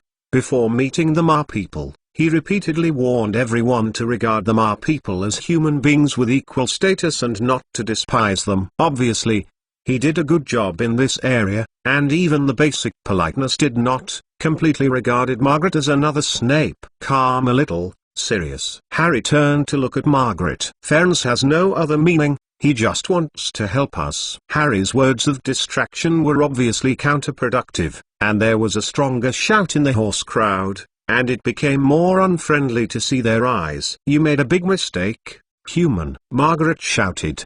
The horse is not a slave to humanity. We have no obligation to help you. Harry stepped back in panic, and Fearens helped him. Don't be excited, Margaret, he said calmly. I didn't intend to reveal any information that could change my destiny. I just want to tell Ivan. For those who can read the stars, it has already depicted us, the fate of each nation. Hey, you have to be careful. We all know the fate of this boy. It is destined to be changed. Margaret looked at Ivan again. Remember, don't sell our knowledge and secrets to humans. The shame will never be recovered. He returned to the horse, quietly standing beside the elders, and staring at Sirius with anger. It is hard to say whose anger looks bigger. Margaret has a bad temper, but nothing else. Fearens looked at Ivan again, and the sapphire eyes glowed in the night sky. Ivan, I hope you can understand. No matter what we see, the omen are not important.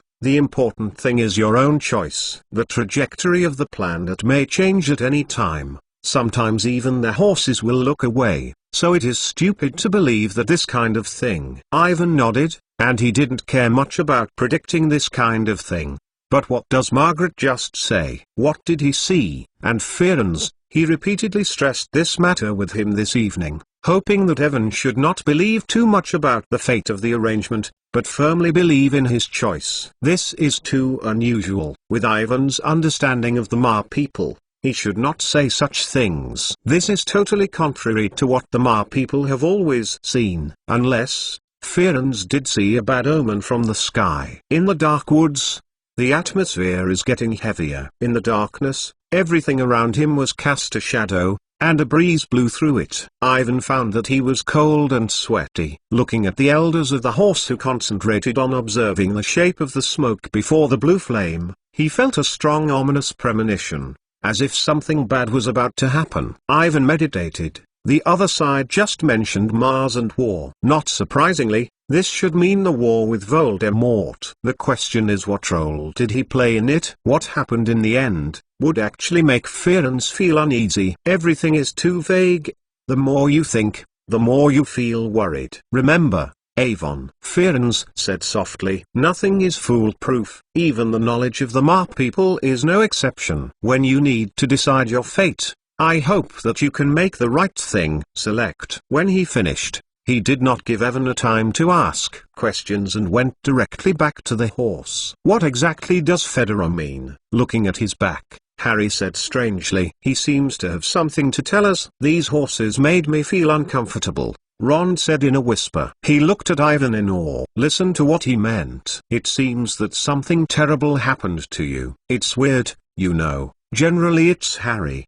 What a terrible thing. How do you still believe this kind of thing? Hermione said quickly. It's exactly the same as Professor Trelawney's. I understand it. There is no essential difference. Seen from the teacup, unexpectedly, for a whole semester, She was predicting that Harry was going to die. We finally realized that the dog that represents the ominous omen is Sirius. Harry has not encountered any unfortunate incidents, but all things are instead going to the good side. This time is different. Hermione, the prophecy of the Mar people is much more accurate than we are. Ron, ambiguously confused, carefully looked at Ivan. Firenze mentioned the war. If there is a war, then the enemy must be a very evil black wizard. From the common sense, this black wizard should be Voldemort, but he has been defeated, lost all power, not to mention Dumbledore. He is difficult to rise again. If it wasn't for Voldemort, who would this black wizard be? Can't tell why. Ron thought of Ivan's research on black magic. At present, all signs are that Ivan is probably the black wizard. Otherwise, the Mar people will not be swallowed up. They must have seen it all. Ron thought more and more that he felt that there was such a possibility, and everything was already showing signs. He reminded himself that he must be careful. Hermione, the prophecy really does exist. Harry continued, think about Ivan's hearing of the real language. I mean, in the real prophecy, Professor Trelawney is a liar, and so are these horses. Hermione said sharply, I decided to give up the divination class. It is all in waste time. You need to master the trick, Hermione. Ron interjected. Why should you give up this class? You just predict that you will have bad things in your homework, and she will give you a high score. This is me. I have been the easiest class ever. Ivan did not participate in their discussion. He was still thinking about Firenze's words and Professor Trelawney's previous prophecy. The Gryffindor was preserved in the Temple of the Mar tribe, and Professor Trelawney predicted that the place where everything was going to happen was also a temple. Will there be any connection between these two places, or is it a simple coincidence? Exclamation mark.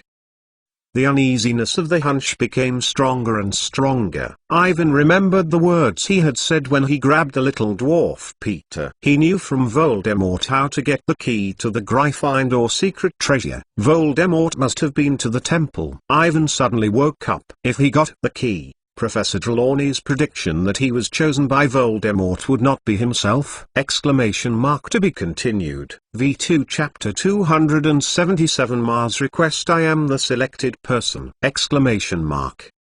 In the dimly banned forest, Ivan suddenly thought of this possibility. His whole body blood instantly turned into ice water, and the ominous premonition deep in the bottom of his heart became stronger. Felons must have seen something in the trajectory of Mars, and will warn Evan. What he said just now is vague. He only mentioned the war. No one can guarantee that in the future he sees, Ivan will not be the one who is selected. Following this line of thought, in the Dark Temple of the Mar tribe, Ivan will be marked by the magic of Voldemort's past, and he will help the returning Voldemort to gain unprecedented power. If this kind of thing really happens, then the entire magic world will be shrouded in terror and chaos. A breeze blew, and Ivan shook his head and dared not think about it anymore. Now that Voldemort is evil enough and powerful, if he is helped by other more powerful forces, then he will not be able to overcome it, and the future will be unimaginable. This kind of thing can't happen,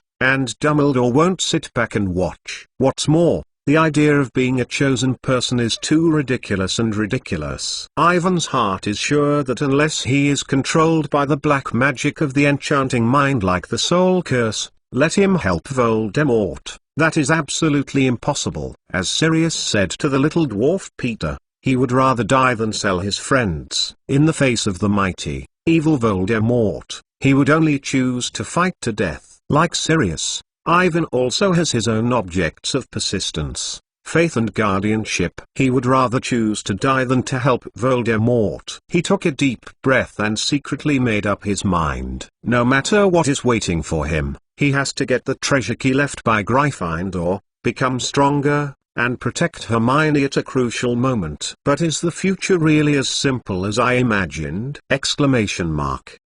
In the darkness, the thick smoke in front of the elders of the horse is getting weaker and lighter. The blue flame gradually went out. He observed the flames and smoke. He seemed to know the fate of the four people, including Evan, Harry, Ron, and Hermione, and made a decision. As the smoke dissipated, Ivan felt that the strange magical fluctuations beside him were disappearing. In front of everyone, this old horseman looked very tired. The wrinkles on his face became deeper and deeper, and he slowly waved to Margaret. The strong horses walked over and they whispered something. Then, the elders of the horse raised their heads and glanced at Ivan and others. He turned and walked deep into the forbidden forest under the crowd of other horses. The Marenda troops left, and the thunderous hooves gradually drifted away. Margaret stood still in the same place, and he looked at Ivan and their five arrogantly. Everyone looked back at him nervously, waiting for him to say the final result. "The elders have already made a decision," Margaret shouted. "The stars give clear instructions, and your four little pony can get the friendship of the horses." Four people, such as Ivan, Harry, Ron, and Hermione, had not had time to be happy. They heard him continue. "But to get the approval of the Mar people, you must prove yourself and accomplish one thing." He seemed to be less satisfied with the elders' decision, with some anger in his voice. "What?" Sirius asked with a frown. "Weaken the power of the eight-eyed giant spiders in the Forbidden Forest, and bring their eyes to the Horde. The Presbyterians are in the middle of the temple." "Weaken the power of the eight-eyed giant spider." Sirius frowned deeper. "Margaret, do you know what you are talking about? Those dark creatures are very strong." "Not at all. Under the age of a small wizard." "Coop. Also, how many eight-eye spiders do we need to kill in order to satisfy you?" "That's something you need to think about yourself," Margaret said stiffly. "Remember, you want to get the approval of the Mar people. There is only one chance. Before we completely lose patience, bring the eyes of those monsters to the tribe." "Come." Margaret turned and left, and did not look at Ivan them. Looking at the back of Margaret, everyone did not speak. No one expected that the Mar elders would actually make such a request. As Sirius said, the eight-eyed giant spider, for Ivan, they are indeed too reluctant. These dark creatures are highly dangerous, and the individual combat capabilities are comparable to adult wizards,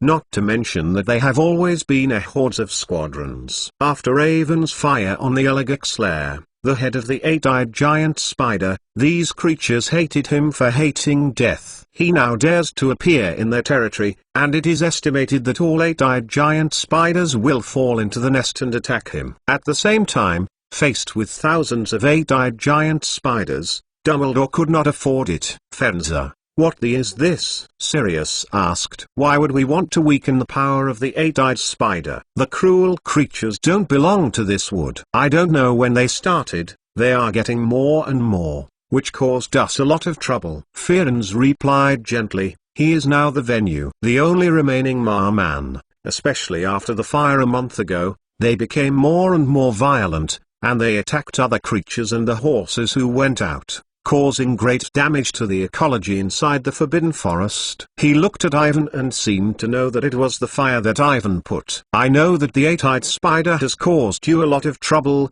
but let us," Sirius said worriedly. "The elders have already made a request. You can only choose to accept or refuse." Ferenz's sapphire eyes did not have the slightest wave. "Well, how many eight-eyed spiders to kill in order to satisfy you?" Sirius stared. "We can't kill all the eight-eyed spiders. The quantity is not important. The key is attitude." Ferenz turned and looked at Avon, Harry, Ron, Hermione, and said calmly, "If you want to be recognized, the horses want to see you for the courage hidden in the heart and the importance attached to the horse." "Courage and importance?" Ivan repeated. "Ivan, remember you told us in the secret room that Gryffindor left a reminder." Hermione seemed to think of something. She recalled, "Brave Gryffindor, from the absurd swamp. He gives the most courageous people their highest reward. The key to unlocking the treasure is the courage buried in the bottom of my heart, which needs the approval of his proud followers." Although there have been many speculations before, it is now very clear. Proud followers refer to these proud horses in the Forbidden Forest, and the treasures he left behind are the courage buried in the bottom of my heart. The Malay tribe does keep the things that Gryffindor himself left, but what is the use of courage here? Exclamation mark. Can these horses help to test Ivan and therefore, and then decide whether to hand over the item to them! This sentence is also circulated in the tribe. Ferenz turned his head and looked at Ivan, slowly saying, "Remember, courage is very important to get that item." To be continued. V2 Chapter 278 Harry's decision. It seems that until the way back, everyone seems to accept this fact. Network. Ivan, Harry, Ron, and Hermione are still worried about the requirements of the Marpeople. Sirius is very dissatisfied with Margaret's attitude, and his face is extremely contemptuous. "These horses are a bunch of hateful old-fashioned people, aren't they?" he said dissatisfiedly, bypassing a small piece of nettle. "They are too stubborn and look down on the human wizard. Besides stubbornness, they are absolutely crazy, and they will make such a request. We want to weaken the power of the eight-eyed giant spider," Ron said with a sigh of relief. "They don't want to think about it. How can 4 little wizards of 12 or 3 years old defeat the eight-eyed giant spider?" No one spoke. Everyone didn't know how to answer Ron. "Think about it. You have to dig up the spider's eyes and bring them to them." "It's crazy," Ron continued, with a trembling in his voice. He has no resistance to spiders, and his face is extremely frightened. "The question is not right now, but what should I do?" Hermione said in a panic. Ferenz said that we can only choose to accept or reject it. "Yeah, I want to get the magic item that Gryffindor left to enhance the magic. We have to do this. There is no other choice." Ron broke the tree in front of him. "It's dumb." Gryffindor himself must have been confused at the time, only to go to these horses. According to Ferenz's meaning, the Marpeople are not asking us to kill or destroy how many eight-eyed spiders, but to show enough courage and sincerity. Hermione analyzed. This must be a reminder. Things may not be as difficult as we think. "Let me see, this is all a meaning." Ron wrinkled his nose and said in a long tone, "No matter what, we have to fight the monsters and kill them." "Oh, the giant with 8 eyes." "Spider, I will have a nightmare tonight." It was another silence, and everyone felt very bad. In the mind of Ivan, there were 8 eyes of giant spiders.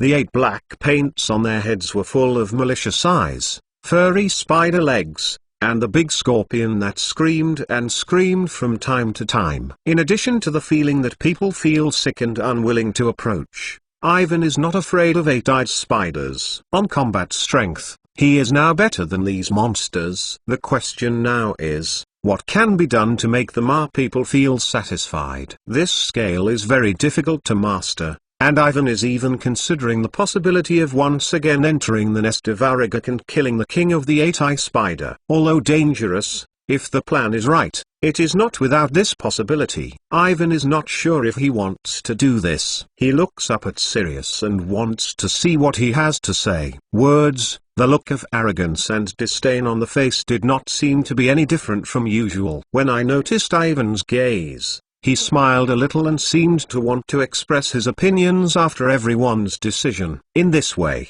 5 people walked silently forward, and the late-night band forest was particularly gloomy. A few unknown creatures flew over the heads of everyone, making a horrible noise, but the invisible pressure brought by the 8-eyed giant spider was more panic than the surrounding darkness. "Avon, you said before, after you hunt down the little dwarf Peter into the Forbidden Forest, you have encountered 8-eye spiders and fought with them." Harry suddenly said that his voice sounded in the dark. "Strange. How are their strengths?" "It's very dangerous. It's best not to provoke." Ivan tells the truth. The 8-eyed giant spider has a strong attacking power. Their sharp big stalks are extremely toxic, and the huge bite force can make a living bite. The most dangerous thing is the number of them. "You know, I saw at least hundreds of 8-eye spiders last time." When he heard Evan's description, Ron's face turned pale. "There are too many of them. We can't respond positively. We must think of a way." Hermione whispered,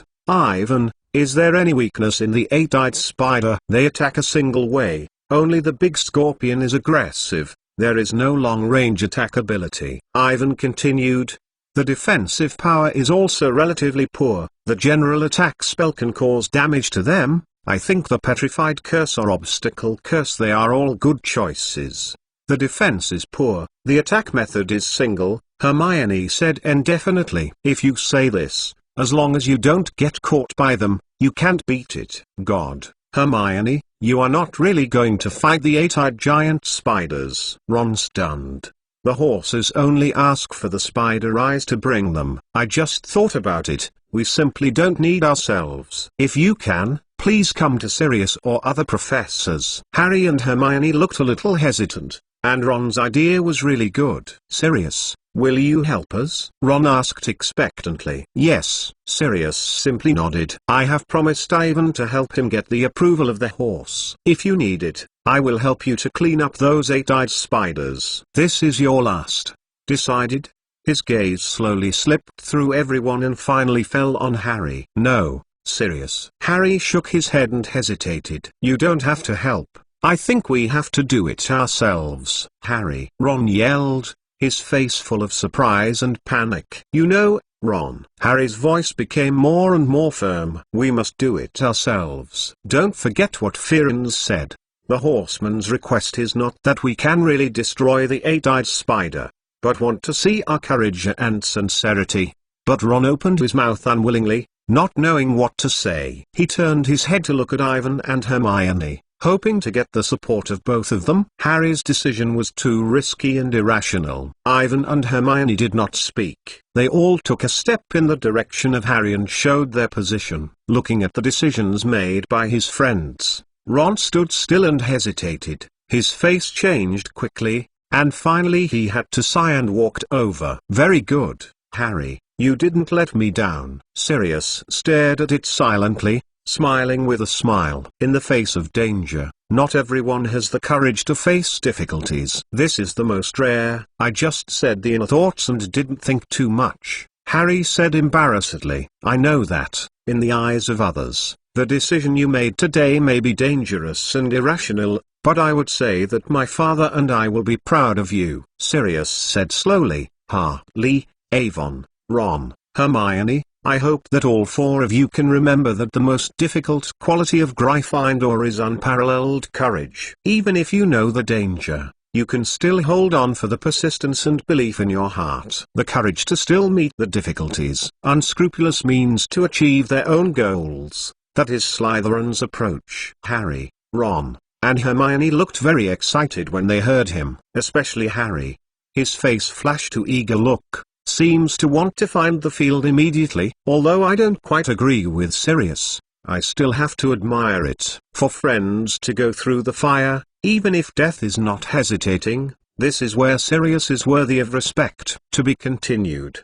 8. V2 Chapter 279 Eight-Eyed Giant Spider Coercion Plan. In front of a huge stump with green moss, 5 people stopped. Since you have made a decision, listen to my thoughts. Sirius smiled and said, in fact, I think this is a good exercise opportunity. Exercise opportunities? Everyone looked curiously at Sirius. I don't know what he meant. How can it be a chance to fight with the dangerous eight-eyed spider? Exclamation mark.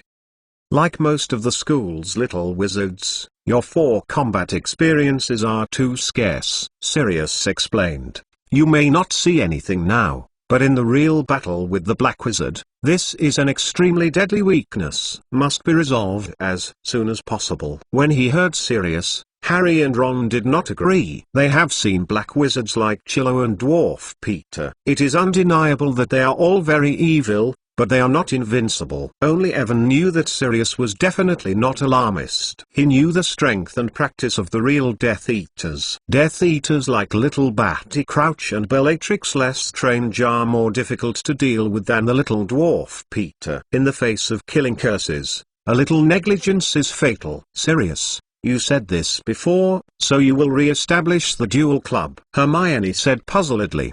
The last party was very successful. We all learned a lot of combat skills and spells, and also practiced to duel. It's true, but the simulated duel between the little wizards has limited effect.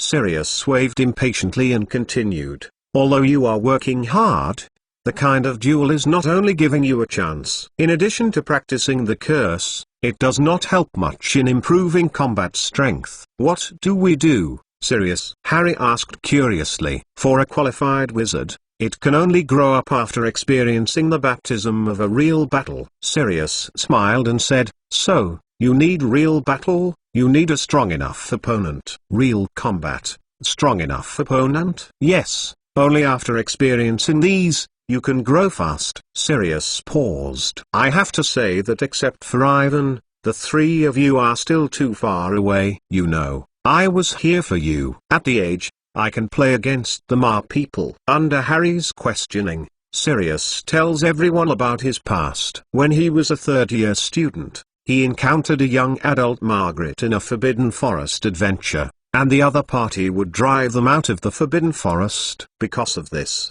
Sirius hit him and won. This is also the main reason why Margaret has always been obsessed with bad attitudes. Although Harry has defeated Voldemort, Basilisk and Dementors in the past 3 years, most of them rely on luck and other outside help. On the real strength, he was much worse than Sirius at the time. Compared with Harry, Ron and Hermione's fighting strength is even worse. Ron naturally doesn't have to say that, like most young wizards in the lower grades, he doesn't even master many common spells. As for Hermione, in addition to divination, the Dark Arts Defense class is the only course she is not good at. She is not good at dealing with fighting-related matters. However, she is much calmer than Harry and Ron. She also knows that many unpopular magical knowledge and spells can play their intended role at critical moments. Different from them, Ivan's own magical strength is already very strong, far more than the same age of the wizard, even less than the adult wizard. If you don't consider the magic limit and use the recently studied black magic, he now even fights with Sirius and Snape. But as Sirius said, Ivan lacks practical experience. Without suppressing the powerful magic far beyond the opponent's strength, he can't combine the actual situation and fully exert his full strength. He needs more battles, stronger enemies, to accumulate experience and improve skills to make up for this weakness. In this way, the eight-eyed giant spider is indeed a good opponent. For a small wizard like your age, it's still relatively reluctant to challenge the eight-eyed spider now. I originally had a plan to let you try dark creatures with lower risk first, Sirius said, but taking into account the requirements of the Ma people, we have to speed up the progress. Moreover, the analysis of Ivan just reminded me that the weakness of the eight-eyed spider is very obvious. As long as you are careful, you can avoid accidents. What are you going to do? Sirius asked Evan curiously. Considering the number of monsters, we can first try to locate the eight-eyed giant spider on the outside of the Forbidden Forest and first accumulate experience, Sirius explained.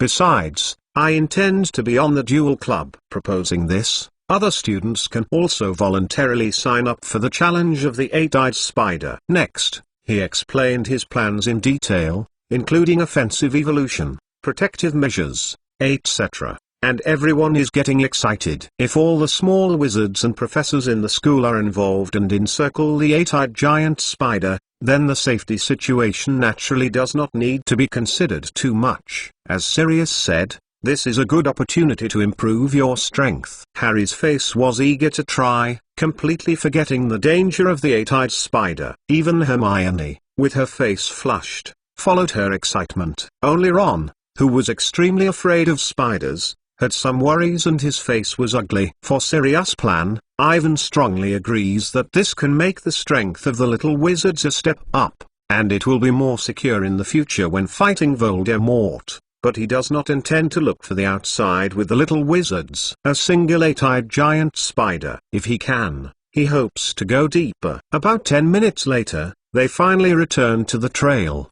and the surrounding trees were still sparse, and they could see the huge outline of Hogwarts Castle. Now time is already in the middle of the night. We'd better hurry, Sirius said. I don't know how to raise the party. Is it over? Everyone speeded up. Sirius always sent them to the Gryffindor Tower before leaving. Avon, Harry, Ron, and Hermione climbed into the common room and still whispered and discussed the Ma people. Eight-eyed giant spider-related things. They just went in and heard the deafening cheers. The rave party is not over yet, and it is now at its climax, thanks to Fred and George attracting attention, and you have not even noticed that they are not in the common room for a long time. At 1 o'clock in the morning, Professor McGonagall, wearing a plaid dressing gown and a hairnet, came to the scene and insisted that everyone go to sleep. At this time, the Gryffindors party ended. Ivan and Hermione said a good night, followed Colin and climbed up the stairs to return to the dormitory. He felt very tired, pulled up the curtain to cover the moonlight, and immediately fell asleep on the bed. In his sleep, he dreamed that he was fighting the eight-eyed spider. He killed the king of the eight-eyed giant spider, Aragog, standing in the deep sigh of Aragog, not looking at the nest.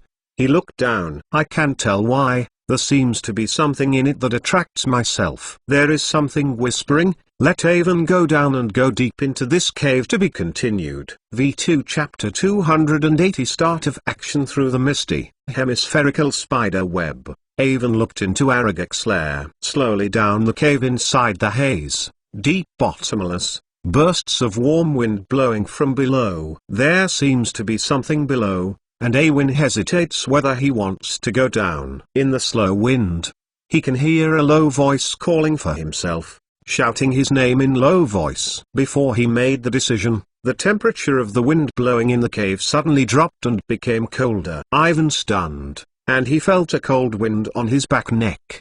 The next second, he woke up awkwardly and sat up from the bed. Ivan saw that the Pippy ghost, who loves to tease people, was floating beside him, squeezing in his ear.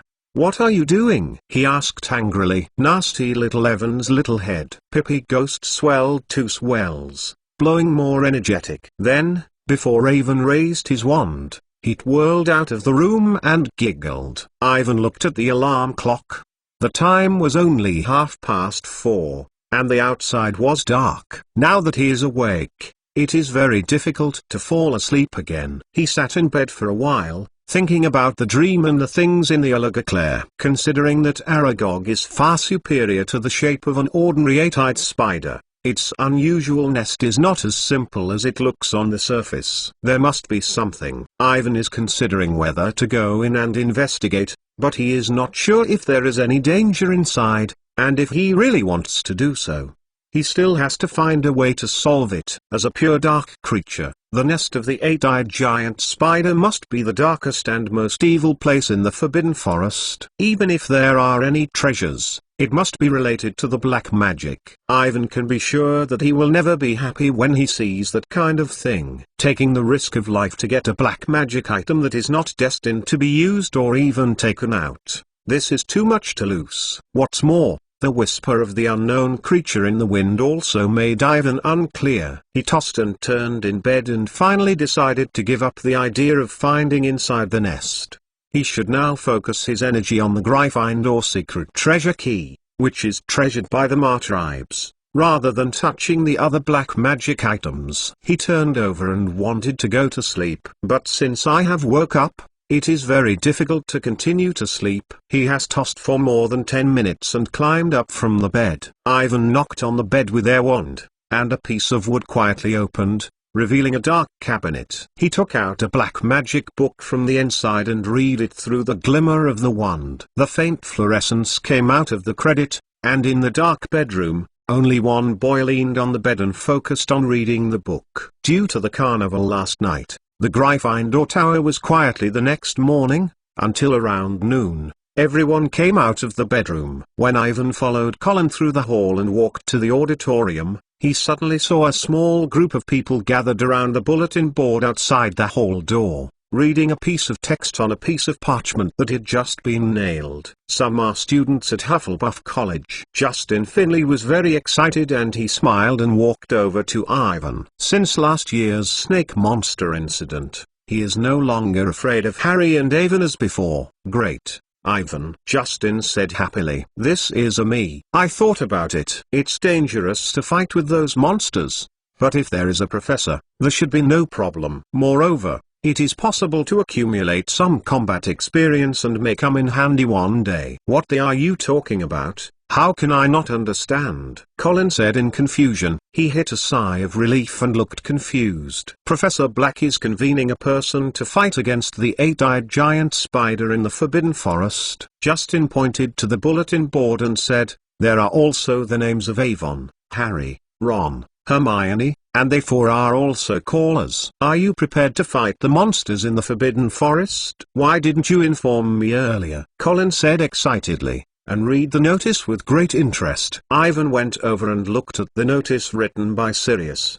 The above is a detailed introduction to the dark creatures of the eight-eyed giant spider and their current status in the Forbidden Forest. Then, with the aim of improving the combat experience and fighting skills of the little wizards, the volunteers are called to encircle them. At the end of the notice, we also specifically indicated that you can collect the eyes of the eight-eyed giant spider and hand them over to Ivan, and you will receive a certain amount of Jinjialong as a reward. The news spread quickly in the school. It didn't take long. Almost all the little wizards knew about it. No accident. Everyone was very excited. For a time, the eight-eyed spider became a hot topic. No one is discussing the Quidditch match that has just ended and the upcoming Quidditch final, but all are discussing the content related to the eight-eyed spider. All the books in the library have been loaned out, and the latest application has been scheduled for the end of the school year. No matter where you go, you can hear someone talking about the giant spider. As for the students of the Gryffindor College, they will directly inquire about Evan, Harry, Ron and Hermione. Seeing that they were excited, Ivan was very skeptical that these guys couldn't figure out what the eight-eyed spider was. They completely underestimated the danger of this dark creature. It seemed that the eight-eyed spider was just a normal spider. The heat has continued, and the number of applicants has far exceeded the imagination. Even the students of Slytherin College who have always opposed Sirius have all signed up. In the end, even Dumbledore was alarmed. In the face of the unprecedented enthusiasm of the little wizards, Dumbledore did not stop this, but designed a safer protection based on the original Sirius plan. Now, not only Sirius, almost all professors will participate in the encirclement of the eight-eyed giant spider to protect the safety of students. The time of action was arranged at noon every day, the most frustrating moment of the eight-eyed spider, and the scope was strictly defined, and everyone was not allowed to enter the deeper forest. Because there are so many people, the encirclement of the eight-eyed giant spider will be separated according to the four colleges, and under the protection of the professor, fight these monsters. Malfoy was indignant at this decision. He seems to be planning to take advantage of this opportunity to retaliate against Irving and Harry for letting him lose face. In fact, Harry was also very upset. He remembered that Malfoy pretended to be a Dementor to scare himself. He originally intended to take this opportunity to take revenge. However, neither of them has this opportunity now. To be continued. V2 Chapter 281 Cofferdam in progress. In addition to Harry and Malfoy, the only thing that saddened him about the eight-eyed giant spider was Hagrid, who insisted that the creature was not dangerous. He told Avon that Aragog and its descendants wanted to be friends with humans. He repeatedly conveyed to everyone the goodwill expressed by Aragog and the other eight-eyed giant spiders, but Avon can be sure that these monsters only want to turn themselves into food. Needless to say, he once lit Aragog's lair and burned hundreds of eight-eyed giant spiders. The hatred between them is irreconcilable and completely undead. The darkness of the eight-eyed spider, the evil nature, and the instinct to hunt humans as food are destined to be natural enemies with the wizard. Ivan and Harry, Ron, and Hermione gave many examples, hoping to persuade Hagrid to understand this. Let him realize the danger of the eight-eyed spider, but this is in vain. On Tuesday afternoon, they were dejected and walked out of the Hagrid cabin. We are really wasting time. Think about it, what Hagrid likes. The three-headed dog, the dragon, the eagle-headed horse, the winged beast, and the eight-eyed giant spider, Ron complained. He thinks these monsters are human. Friend, the eaglehead has a winged beast that is still good. Harry whispered. But several other creatures are really bad, especially the eight-eyed spider. Hagrid's problem is here. Hermione said sharply. He always thinks these animals are kind. In his opinion, They are not dangerous. The only thing fortunate is that he does not intend to stop us. Ivan said, "This is a rare progress. We must convince him step by step." "Get it, Avon?" Ron sighed. "We all know what's going on." Dumbledore must have talked to him, so he doesn't object. As they talked about, Hagrid is very fond of all the dangerous creatures of the danger, not to mention the fact that he took care of the growing Aragog. He believes that the eight-eyed spider is just like he believes that Ivan has a few of them, although he said that he did not stop the coercion of the eight-eyed giant spider. But shortly after the start of the operation, he was often able to see Hagrid holding a bow and arrow with a hunting dog's teeth on the outside of the Forbidden Forest, and all the eight he could see. The eye spider rushes back to the depths of the Forbidden Forest or sends a signal to destroy the cofferdam. Ivan suspected that he must have issued a warning to Aragog, because the eight-eyed giant spiders are now more vigilant than ever. As long as they see humans, they rush back to the depths of the Forbidden Forest. But as carnivorous creatures, and considering the number of eight-eyed giant spiders in the Forbidden Forest, they have to go out for food. The little wizards can only get traps, or they can get through the forest. In the search for the eight-eyed giant spider, the Ma people also played a small role. They can provide precise orientation and help people find eight-eyed spiders. The Ma people who are stubborn like Margaret are only a minority. In the face of common natural enemies, the proud horses have to cooperate with the wizards to a certain extent. In fact, except for the dissatisfaction of Hagrid, Harry, and Malfoy, all of the rest of the people broke out with enough enthusiasm and interest. According to the plan,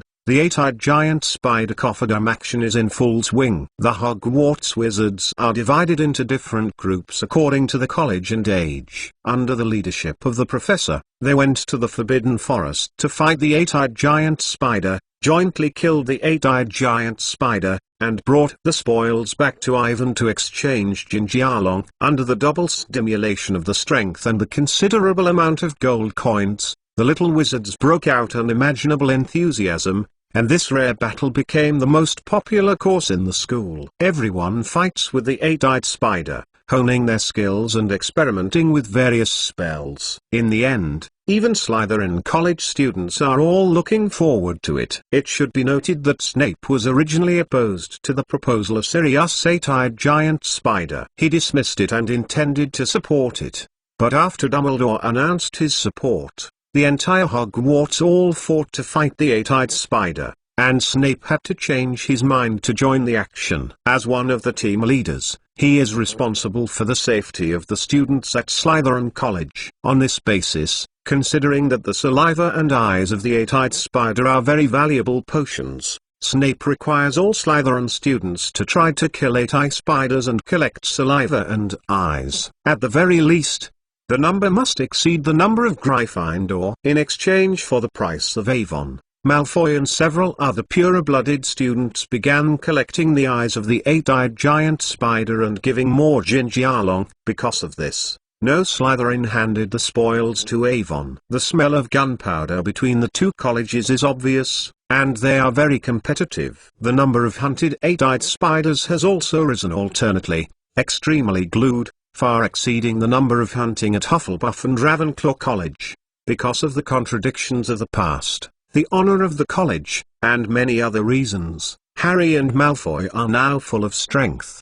The hostility between the two people and the two colleges was reached, and the entire school was full of gunpowder. Not only is the competition for the eight-eyed giant spiders, considering that the Quidditch Cup and the Academy Cup will be decided between the Gryffindor and Slytherin colleges, after the time of entry into February, too, the tension between the team and the two houses continued to escalate, and it has reached the point where it was launched. A number of small incidents occurred in the corridor, and finally developed into evil. As a result, a Gryffindor 4th grade student and a Slytherin 6th grade student both went to the school hospital, and they all ran a leak in their ears. Harry hopes to play against Malfoy and win the game. But the students at Slytherin College obviously didn't think so.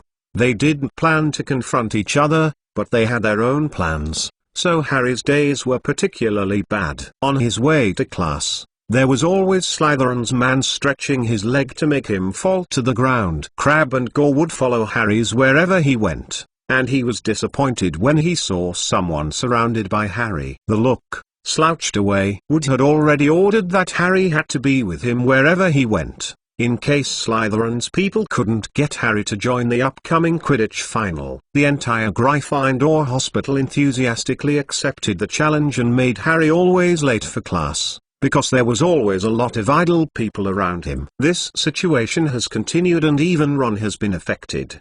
Because he rarely became the focus like this, he was very happy. Compared with the two of them, no one dares to harass Evan Malfoy, who hasn't come out of the shadow of dark magic. Needless to say that after several other senior Slytherin students provoked Ivan's failure, he regained his former cleanliness. To be continued. V2 Chapter 282 First action. In this environment, the little wizards are all full of strength. The encirclement of the eight-eyed giant spider has not only been related to personal honors such as enhancing individual combat strength and enhancing experience, but has risen to competition among colleges. Everyone is not willing to lose, especially the students of the two colleges of Gryffindor and Slytherin. Under the leadership of their respective college professors and other professors, they battled with the eight-eyed giant spider on the outside of the Forbidden Forest. Ivan still remembers that his first action was on the first Friday afternoon of February. In that operation, the Gryffindor students in the second and third grades were grouped together, and everyone was excited to get together and led by Sirius to the Forbidden Forest. Contrary to the little wizards who can't wait, Ron looks very nervous. He hasn't recovered from horror until now. Spiders are the things he fears the most, not to mention the eight-eyed giant spider that is several times larger. It is a nightmare. Hermione is as nervous as Ron, and she hopes to get more knowledge of fighting the eight-eyed spider from the book. But it is in vain. This is not something that I saw and carefully remembered from the book. She has not tried it. When she was having breakfast on Friday, she began to read about Ivan from the book Where is the Magical Creature? Common Fighting Techniques, 202 Common Methods for Dealing with Dangerous and Magical Animals and other books. The content is annoying to Ivan. He hopes to persuade Hermione to feel at ease, but it has not played much role. Hermione looked up at these magic books with distraction. After discovering that she was sharing the experience of the book, Neville and Colin listened attentively to every word she said. They are eager to hear useful knowledge so that they can help them not be so busy in the upcoming battle. Everyone did know a lot from her, but when the arrival of the Owl Post interrupted Hermione's speech, others were very happy. At 2 o'clock that afternoon, Avon, Harry, Ron, Hermione, Colin, Ginny and other second and third grade Gryffindors left the castle and they crossed the Oak Gate. The venue, hurried into the Forbidden Forest. It was a sunny, breezy day. The tall black trees in the Forbidden Forest and the green sprouts that had just emerged swayed in the wind, creaking, and they could not see the end. Everyone stared at Sirius in front of the team, and they were nervous and excited. I have led senior students in the past few days and have fought with the eight-eyed spider. Sirius held a wand and said loudly, "Remember, this creature is very dangerous, they are extremely aggressive, we must be vigilant." "I know," Ron whispered palely. "Let us fight the eight-eyed spider, the crazy horseman. But you don't have to worry too much. The number of giant spiders on the outside of the Forbidden Forest is not very large, and the size is not very large." Sirius' wand ends with a white light. He waved his wand and continued, "As long as listening to my command, there will be no accidents." "What should we do, Professor Black?" Neville asked tremblingly. "It's very simple. First find a single-eyed giant spider. I will show you a few magic spells that are very useful to them," Sirius said. "Then you will be divided into different groups in the nearby woods. Fight with the eight-eyed giant spider that you encounter. Remember not to act alone, or go too far. Go deep into the forest, and encounter any accidents. You can use the wand to signal the sky. I will rush the first time." "It sounds really simple." "Be careful," Hermione said sharply. "According to the book Where is the Magical Creature, the eight-eyed giant spider is good at lurking. They will quietly hide in the shadows of the trees, the prey that passed. When you launch an attack, or when you are not paying attention, suddenly pop out. When I heard her, everyone hurried away from the tall trunk around them. The little wizards huddled in the narrow bushes, clinging together and guarding each other. They held their wands and raised their heads and looked at the treetops around them,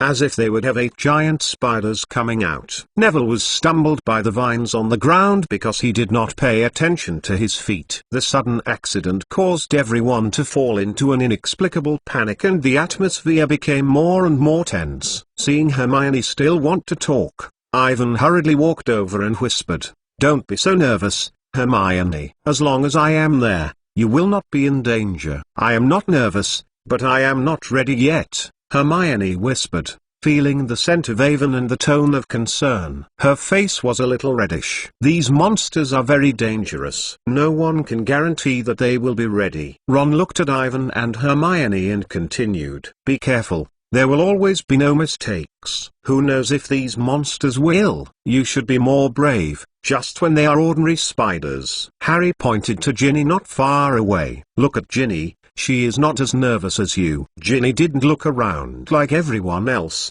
but took Colin and asked the team's foremost Sirius for details about the battle with the 8-eyed spider. "She used to be courageous." Ron's gaze moved away from Ginny, and looked at Evan and Hermione again, then looked at the tall trees around like a restless man, whispering, "I have never seen anything she is afraid of." After a few more minutes, after a brief mess, everyone gradually calmed down. They followed Sirius to go deep into the woods, walked for about 5 minutes, and met an 8-eyed giant spider behind a dense tree. It has just stepped out of the nest and is ready to look for prey in the nearby woods. After seeing Sirius and the mighty little wizard behind him, the 8-eyed spider suddenly stunned and then turned quickly to escape. However, Sirius did not give it a chance to petrify it directly with a petrochemical spell. Then, taking this 8-eyed giant spider as an example, he explained in detail to the little wizards the weaknesses of each creature in this creature,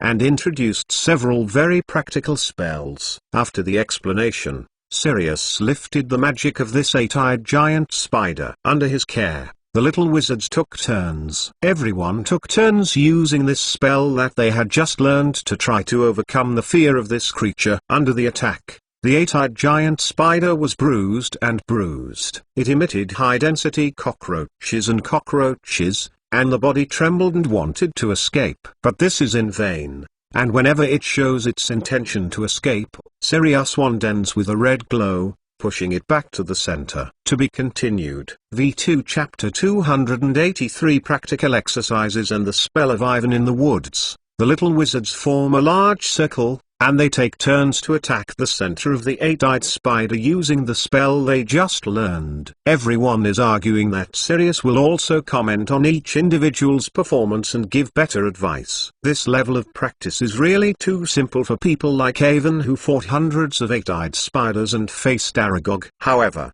it is really appropriate for other little wizards to help them master the spell and overcome the courage they lack in this dangerous creature. Looking at the ugly shape, waving 8 slender, furry spider legs around, from time to time, the huge, sharp black scorpion 8-eyed spider, many small wizards because of fear, at the very beginning. Even a complete spell can't be finished. A few successful magics were not hidden by the 8-eyed spider, or they did not have the desired effect. Everyone's actual performance is very poor. It is simply terrible. Ivan suspects that if it is not the strength of Sirius, this 8-eyed spider is enough to solve dozens of small wizards present. Only Harry's performance is still calculated. His ability to comprehend is very strong, and he first overcomes the fear of the 8-eyed spider. He successfully cast a petrified curse, slowing down the opponent's speed, and then followed a smashing spell, directly breaking one of its legs. This wonderful combination of spells and attacks won everyone's warm applause and Sirius high praise. He added Harry 20. Seeing the wonderful performance of Harry, other little wizards gradually gained courage. They attacked according to the instructions of Sirius, and the scars on the 8-eyed giant spider were more and more.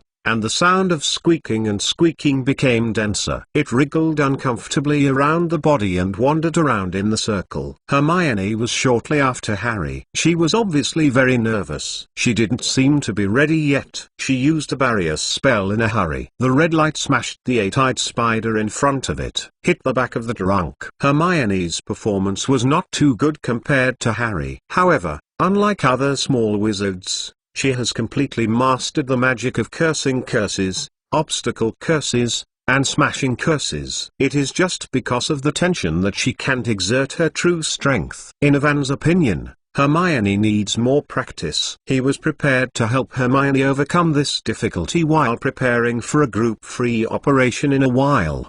The last player in the third grade was Ron. Sirius also knew he was afraid of spiders, so he reminded a lot. But it didn't do much. No matter what everyone said, Ron couldn't overcome the fear of spiders. He opened his mouth slightly, his eyes bursting out, panicking and looking at the eight-eyed spider in front of him, and even the wand in his hand was not stable. After Ron's grass used a spell, he returned to the crowd. "No, I have to adapt and adapt," he said weakly. Unlike Ron, the other little wizards gradually adapted. Under the guidance of Sirius, everyone overcomes fear and casts magic faster and faster. More and more curses hit the eight-eyed giant spider, and the power is gradually increasing. Feeling the change of the opponent, the eight-eyed spider that is surrounded by the center is getting more and more violent. It seems that it has continued to do so, and the only ending that will come is death. Just when Ginny was ready to play,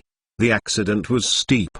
The eight-eyed giant spider that the beast is still fighting does not retreat. Instead of trying to escape, it is a fierce hare, dancing a black giant, and rushing to Ginny. It's fast, and Sirius is too late to stop it. Ginny's mantra swept over the body of the eight-eyed spider and looked at the monsters that were getting closer and closer. The little girl was completely scared. When she reacted and prepared to use the spell to defend, the eight-eyed spider was already close to her. Everything happened too suddenly. This eight-eyed giant spider was fast enough at the end of the game. It was too close to Ginny and no one reacted. On the occasion of the millennium, Ivan, who had been standing behind Ginny, came out. He stopped in front of Ginny, and his wand steadily raised his finger to the front. When I saw Evan, the eight-eyed spider hesitated and slowed down. It finally recognized that the thin human boy in front of him was the of death that burned the Aragaclair and hundreds of eight-eyed spiders a few months ago. As the other side slowed down,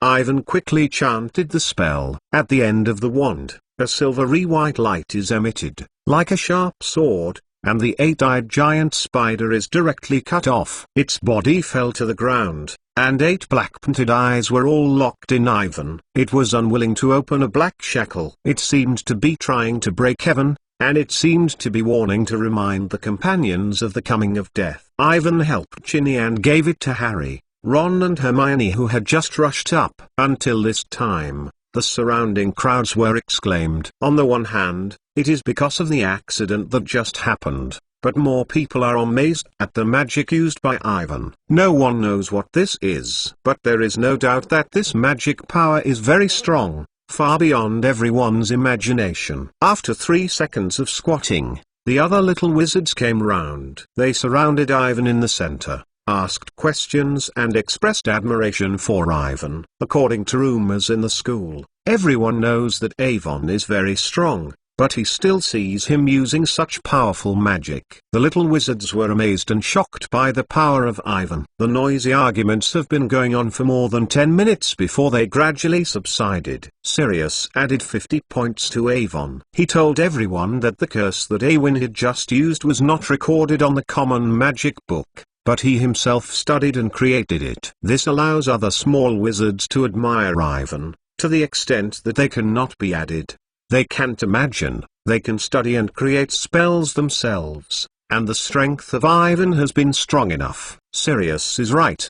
The magic of Ivan is indeed created by the individual, but not him, but Tom Riddle, the result of the study of Voldemort in his age. Ivan himself is indeed trying to create new magic, but also has a lot of ideas, invented a few small charms, but no one can be applied to actual combat. All in all, Ivan's performance has left a deep impression on everyone. In the past, about Ivan's news, the little wizards often only heard various rumors afterwards. The exaggerated ingredients are mostly, they only know that Ivan's strength is very strong, but they don't know how strong they are. Far from the shock that I saw with my own eyes, looking at Ivan, who was surrounded by the crowd, only Ron himself looked strange. Unlike other people, he doesn't think that the curse is just as simple as the one created by Ivan himself.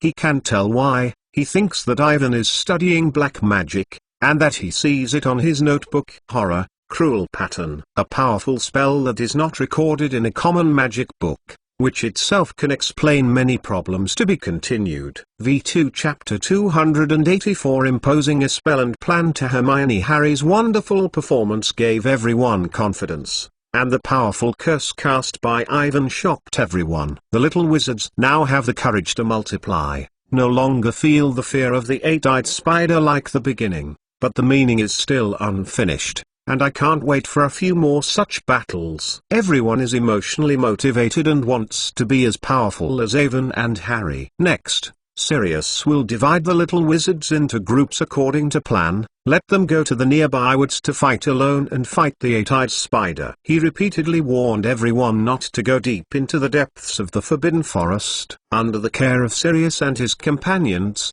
fighting the eight-eyed giant spiders that have been placed is the limit of the 12-year-old wizards. Normally, they should be exposed to this creature after passing the general wizard level test. Ivan did not follow the big stream to find the eight-eyed giant spider. He secretly pulled Hermione away from the large army and went to the remote woods. He had his own plans. Hermione is still discussing with Evan the spell he just used. She saw it a few times before, but not once was as impressive as she was. The power of the spell you just used is much stronger than the smashing spell. Hermione said, the body of the eight-eyed spider can be cut off and looks a bit like it. Actually, the principle of this spell is not too difficult.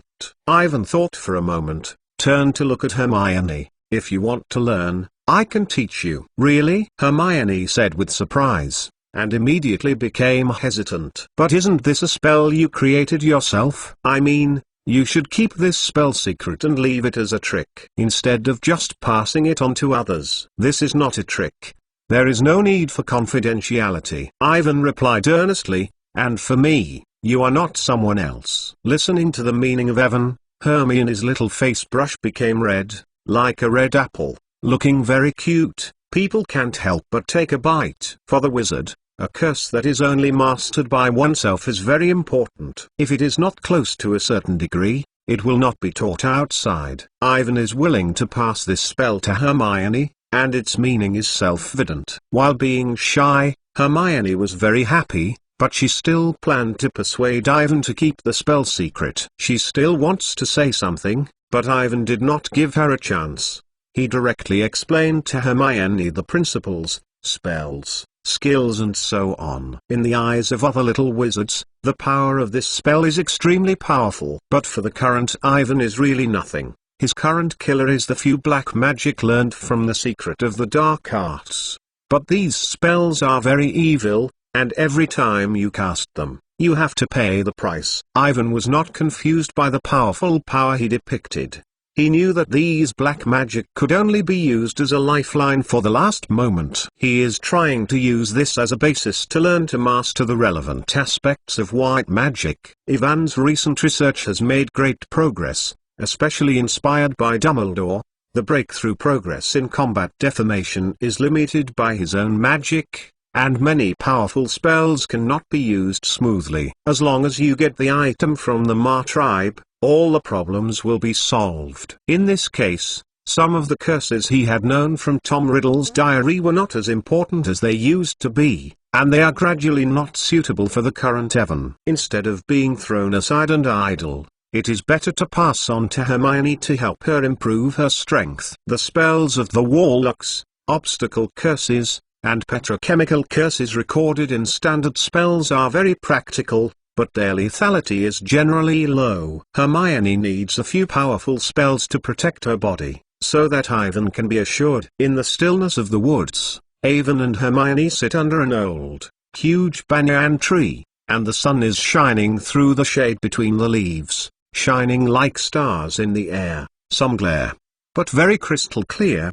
revealing unpredictable silence. After the initial panic, Hermione quickly calmed down and she learned very seriously. Looking at the girl in front of him, the delicate five senses and the brown eyes full of aura, Ivan said, and gradually became a little distracted, thinking about it. In a flash, how much he hopes that good time will stop here. 20 minutes later, when Hermione completely grasped the curse, they followed the path and continued to deepen into the depths of the Forbidden Forest to the edge of the eight-eyed giant spider land. After passing through a huge trunk that fell across the ground began to tilt downwards, and the surrounding trees gradually became sparse, revealing unhealthy gray. The trees are scarred, and the body of the animal is hung on the huge spider web. The scene in front of us is shocking. Many animals have not yet died.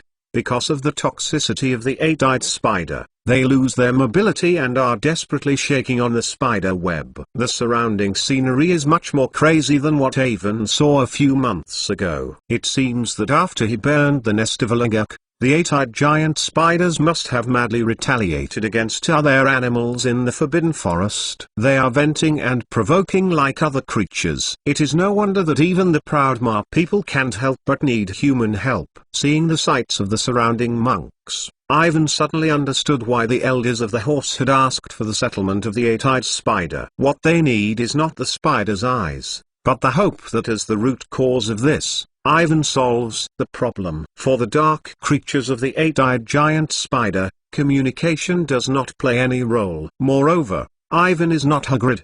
He can't communicate with Aragog and other eight-eyed giant spiders. He wants to make them honest and can only be hard. Greatly reduce the number of eight-eyed giant spiders in the Forbidden Forest, let them shrink in the territory and dare not go out, or directly find a way to kill Aragog, so that the eight-eyed spider is afraid. It is a good idea to rely on the help of the whole school's little wizard to encircle the eight-eyed giant spider and reduce their number, but Ivan does not have enough time. He is ready to take a trip to the nest of the eight-eyed giant spider, Aragog, and kill each other there. Even with normal trajectories, this old spider has not lived for a few years. However, if you want to have enough deterrent effect on the eight-eyed spider, let them be afraid, not in the Forbidden Forest as it is now, disturbing the ecological balance. Killing Aragog is the fastest way. To be continued. V2 Chapter 285 Warm and successful casting to kill Aragog.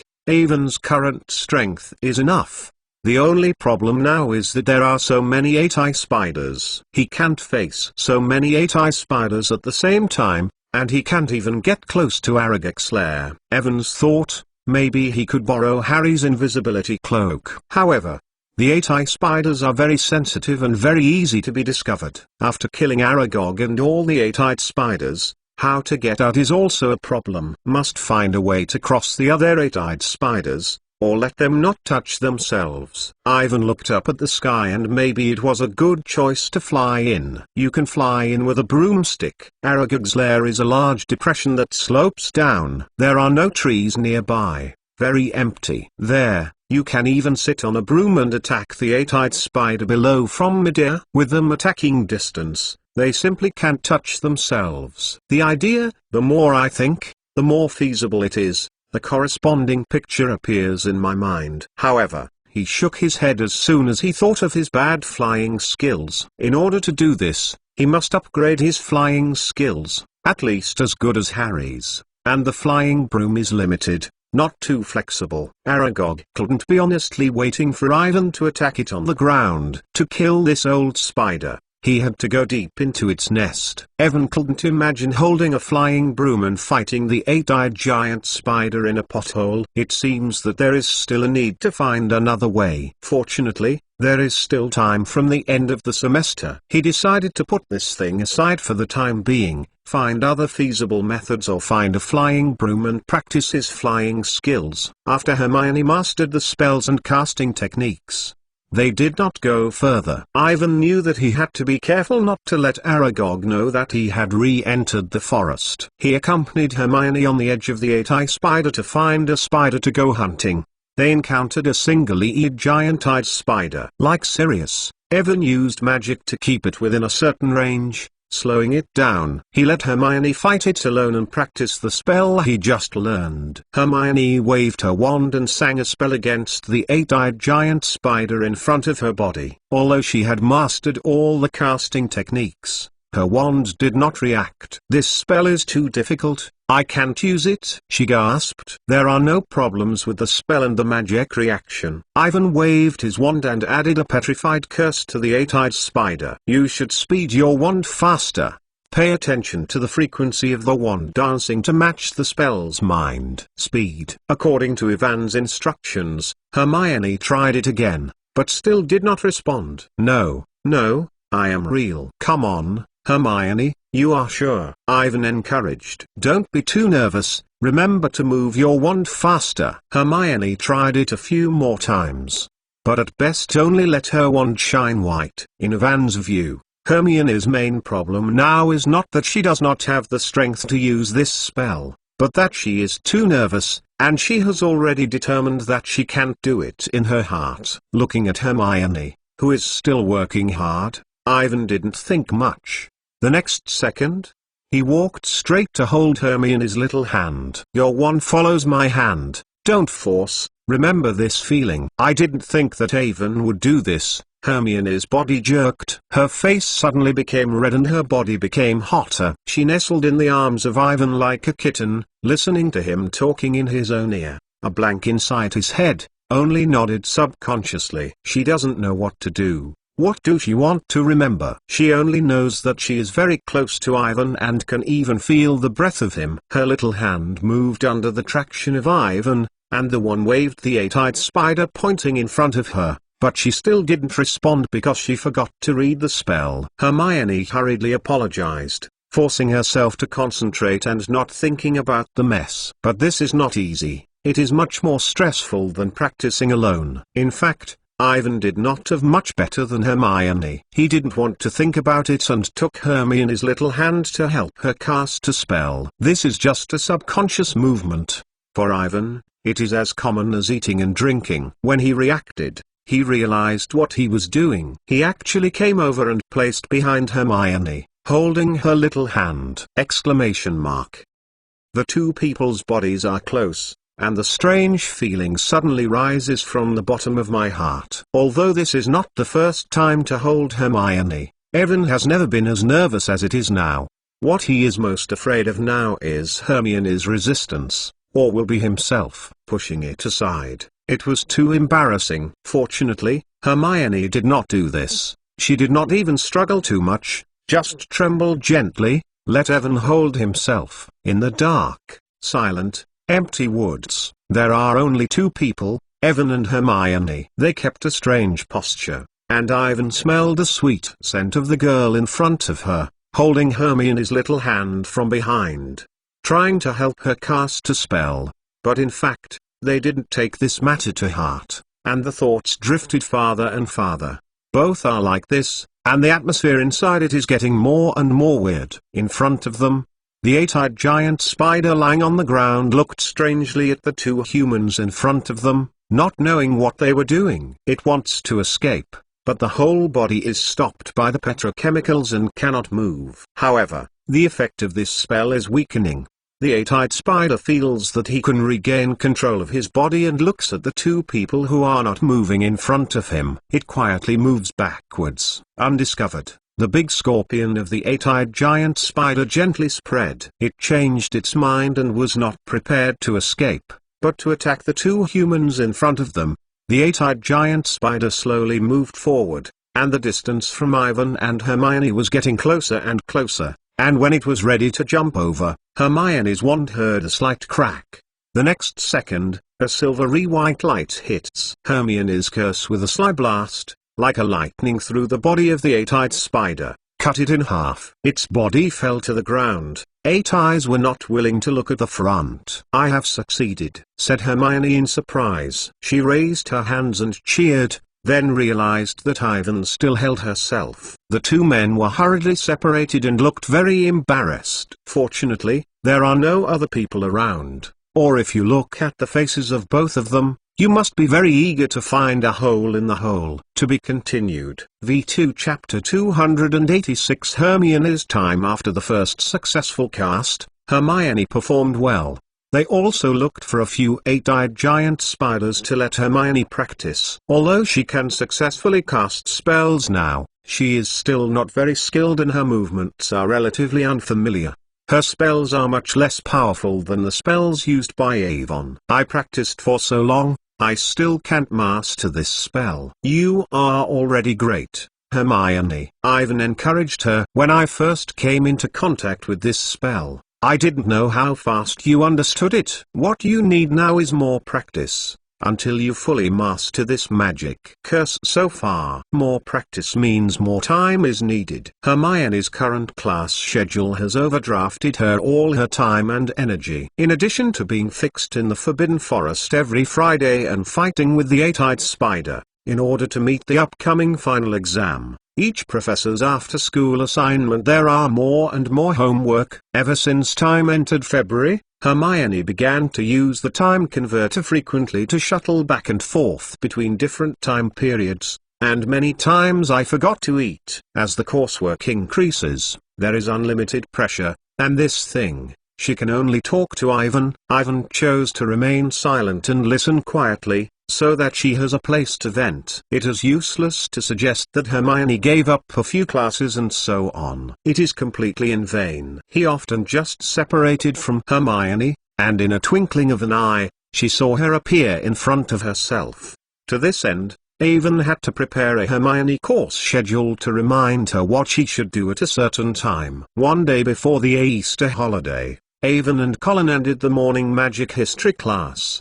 They just walked into the auditorium and saw that the third-grade students all sat at the table with a smile. Only Harry and Ron looked a little anxious. There was a small whisper. "Why are you laughing?" Colin asked curiously. "This is the power of a happy spell," Ron explained. "In the morning spell, Professor Flitwick taught us this spell, and we have shown each other. Ivan knows that the happy curse can bring great satisfaction to people. Under the influence of the spell, the curse of the curse will continue to soothe him, and feel happy from the depths of the heart, even if it encounters frustrating things. Everyone really needs to relax. The effect of this spell can last for a whole day." Ivan looked around and continued, "Where did Hermione go? Why didn't she come for lunch?" "This is exactly what we have been discussing for a long time," Harry said quickly. "Avon, have you not seen Hermione elsewhere?" "No. The last time I saw her was in the morning. She followed the two of you to go to the curse class." Ivan frowned and said, "What happened?" "In fact, this is the case. When we walked up the marble staircase this morning and walked to the door of Professor Flitwick's classroom, the three of us were together," Harry explained. "But when we enter the classroom, minutes is gone." "Is it gone?" Ivan stunned. "She was clearly behind me. We were discussing the spiders in the Forbidden Forest." Ron added, "I thought Harry and I went to the bathroom, but she didn't show up in a whole class." "I heard that here." Ivan already knows what happened. Hermione must have used time converters to confuse her time. She missed a very important curse class and now I don't know where it is. He took Hermione's curriculum from the bag, which showed that she should have a divination lesson besides the curse class this morning. "About Hermione's trace, have you asked other people?" Ivan looked up and said,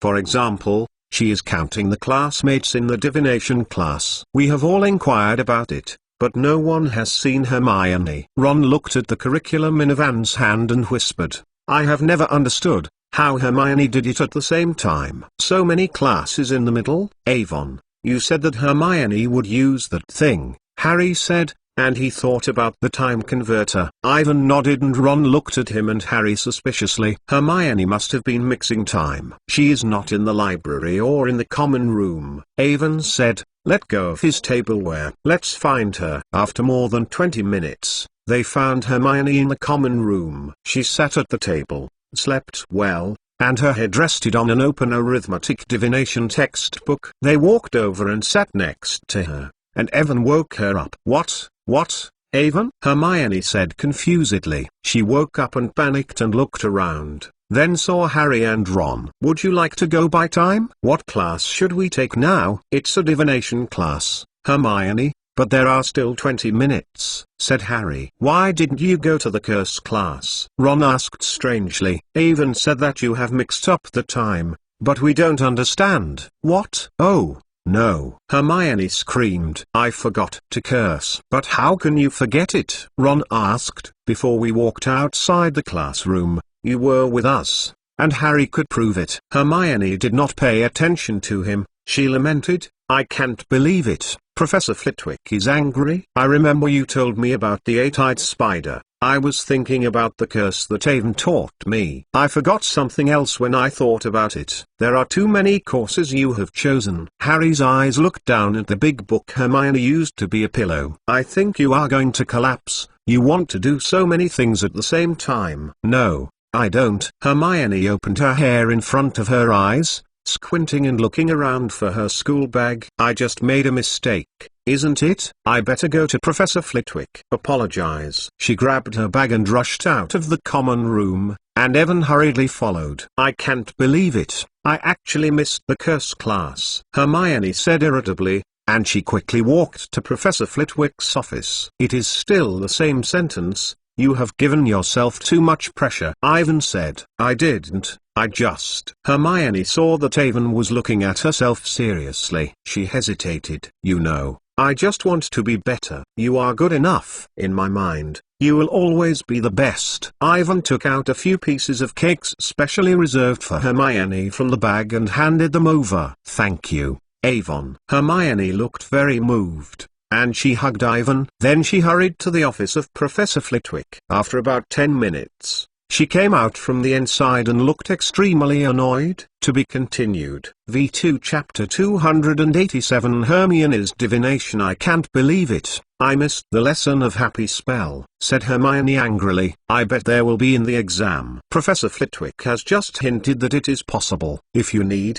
I can help you practice this spell. Ivan hurried. Thank you, Avon. Hermione put her bag on her shoulder and sighed a long sigh. It looked very frustrating. You have helped me a lot. Without you, I really don't know what to do. I really want to practice this spell, but I don't have time. It's hard to imagine that I was wasting my divination class all the afternoon, staring at a crystal ball. A week before, the third grade divination class has been carried out to learn crystal ball divination. Ivan is very able to understand Hermione's current mood. For most wizards who do not have divination talent, it is impossible to see anything from the crystal ball. As Hermione said, they are wasting time there. Be aware that divination talent is extremely rare, with a strong emphasis on bloodlines and heritage. To put it simply, if there are no prophets in your ancestors, then you won't get anything useful through divination. At the very least,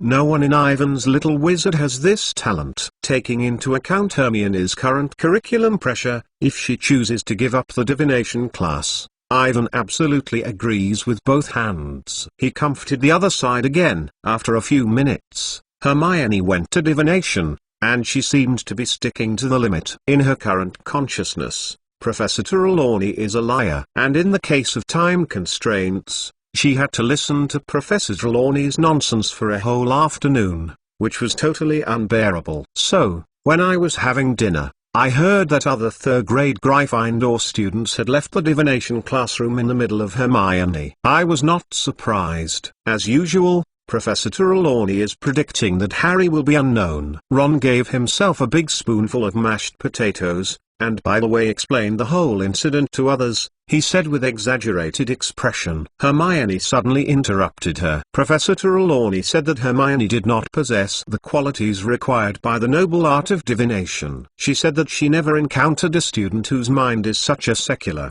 You know how did minutes do it? The students in the first and second grades all shook their heads and their faces were full of curiosity. She was silent for 2 or 3 seconds, then suddenly stood up. Ron tried to learn Hermione's tone. She said directly to Professor Trelawney that I gave up. I left. Then she was in the class. Surprised eyes left the divination classroom. Really brave, isn't it? I was scared by her at the time. I dare say that Professor Trelawney must be frightened. She stood there and pulled her cloak tightly, heavy breathing, like, "Oh, Ron." Professor Trelawney has predicted this for a long time. She foresees her departure. Remember our first class? Lavender interrupted the long table. Grace, after Easter, one of us will leave us forever. She has already said this about this matter, isn't it? In a sense, she really knows everything. Ron waved his hand and was very upset about Lavender's interruption. He added disdainfully,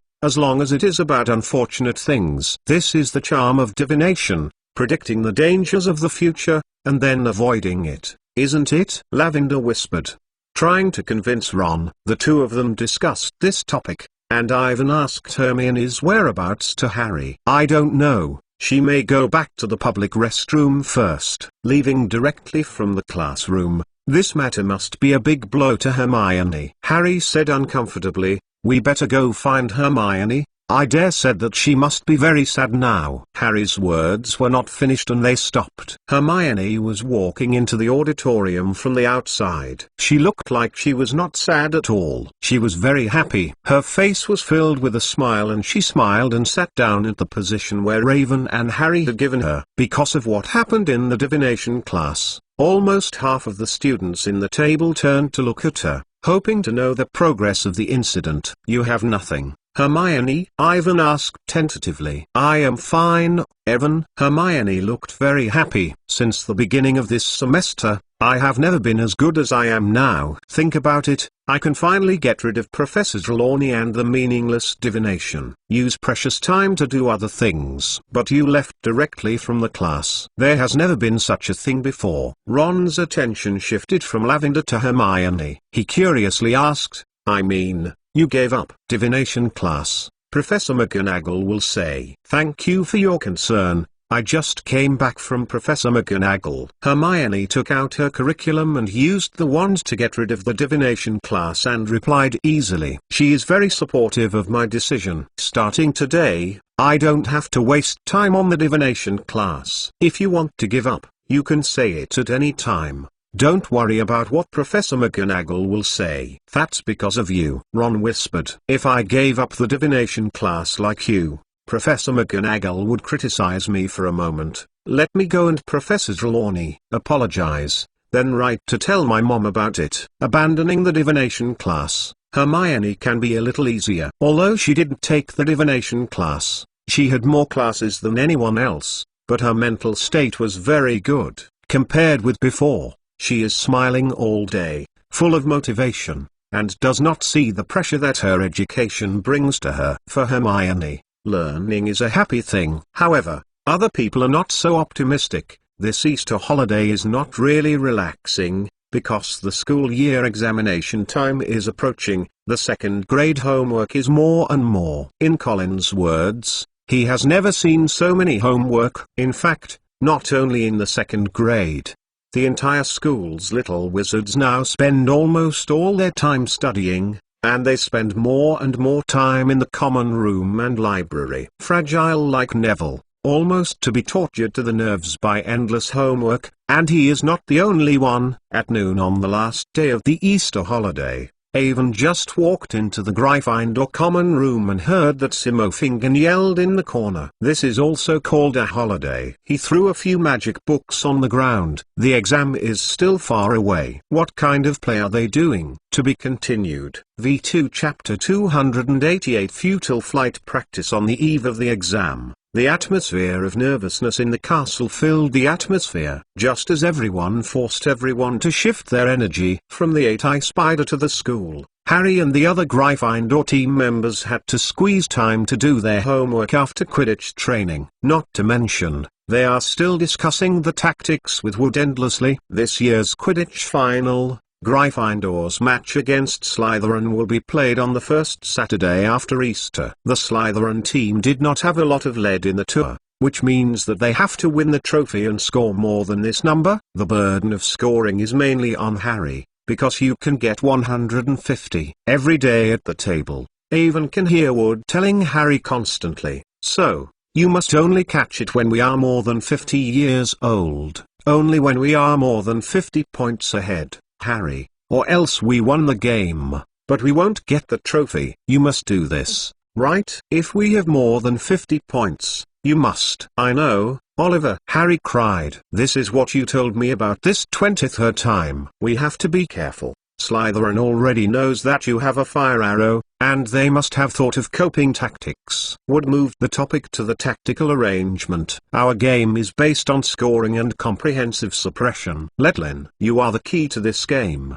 Harry. You have to be at our leading 50 inches. In addition to Wood, the entire Gryffindor house is obsessed with the upcoming game. This is just enough to think about it. Since Ron's second brother, the legendary character Charlie Weasley left, the Gryffindor has not yet won the trophy. All Gryffindors hope to win this game, and everyone can't wait, especially considering the many grudges between Gryffindor and Slytherin, between Harry and Malfoy, and what happened on the game at Gryffindor against Ravenclaw. This has already made Harry determined to defeat Malfoy in front of the entire school. They are training day and night, trying to find the best state of the team. The Slytherin team is exactly the opposite. The training frequency is far less than that of Gryffindor. They are now gathering together all day and sullenly staring at Harry and other players. It seems that they intend to use other methods to win this game. As time went by, the tension between the two teams and the two houses had reached the point where it was launched. Harry's life was particularly difficult now,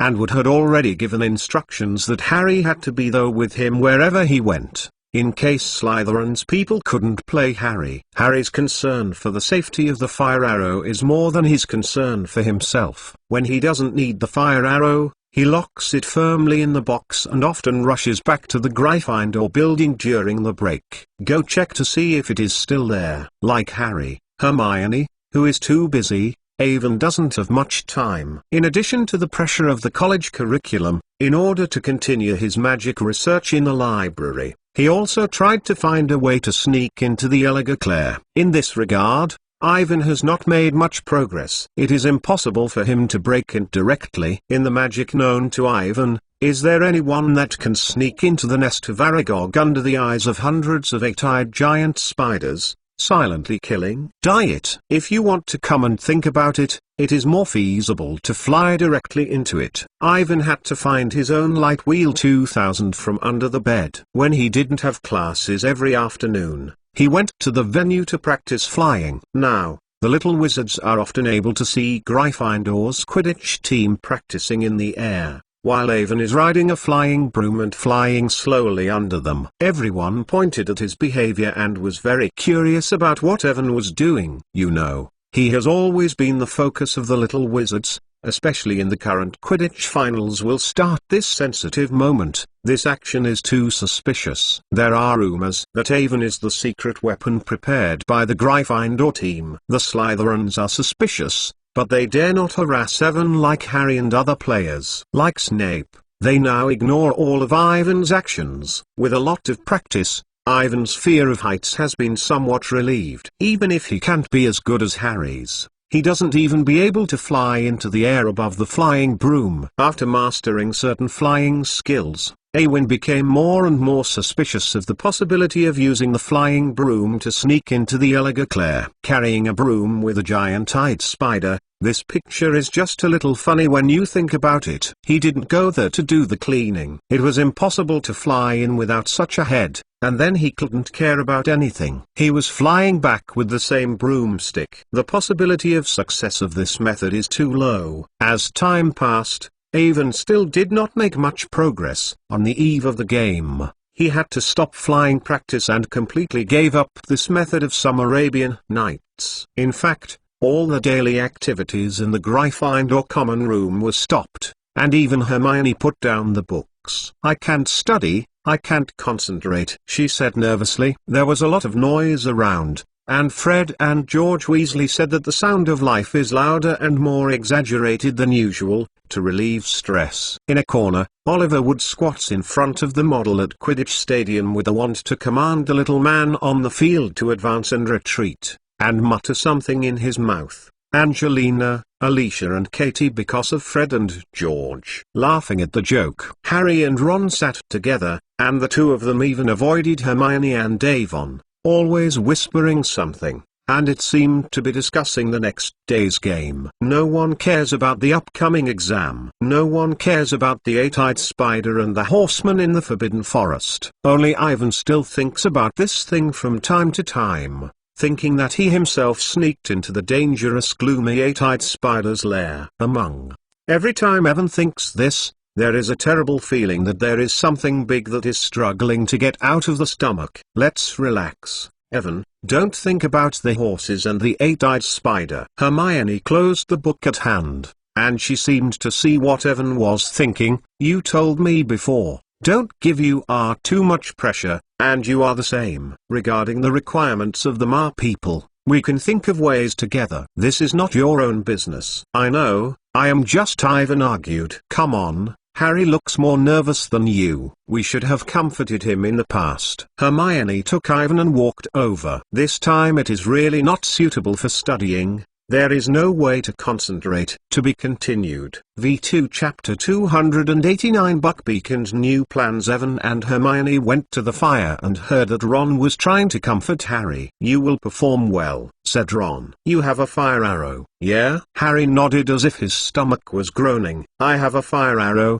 but Malfoy. Harry didn't seem to have much confidence. He didn't wait for what Evan and Hermione said. Wood suddenly stood up and shouted, Team, sleep. This seems to be a signal, and everyone feels like a sigh of relief. Suddenly, the entire public lounge became empty. In order not to disturb the rest of the players, other students also returned to their respective bedrooms early. Ivan saw Hermione returning to the bedroom. He sat alone in the unoccupied common room for a while, and his thoughts moved from the upcoming Quidditch final to the eight-eyed spider. Just when he thought about it, the door to the public restroom was opened. Colin crawled out from the outside, holding a thick table in his hand. What is in your hand? Ivan asked curiously. About next year's electives, you know. The third grade needs to add a few lessons. Colin pulled out a form and handed it to Ivan. I just returned from Professor McGonagall's office. She originally planned to come over and announce it. But considering that tomorrow is the Quidditch final, let me bring the form and promotional materials back. He walked over and posted a big notice on the bulletin board next to the fireplace. Evan saw the first one on the divination class. Like the cover of Fringing the Future, after introducing the information about Professor Trelawney and the divination, the notice shows a huge black dog standing in the fog, like Ansimar of Sirius. The Gus form represents the ominousness of misfortune and disaster. If you can, Avon simply doesn't want to waste any time on this class. But as soon as he thought of those unpleasant prophecies, he had to change his mind and decided to follow Professor Trelawney as far as he could, so that he could keep abreast of the clues and deal with the illusory future that he had changed by himself. Which course are you going to choose? Colin said. I just looked at it briefly. There are many options to choose from. Professor McGonagall suggests that we should consider it carefully. I haven't thought about it yet, but the divination class must be chosen. Ivan grabbed the feather pen on the table and made a check in front of the divination class. You actually chose the divination class, Colin said with amazement. I thought that like you,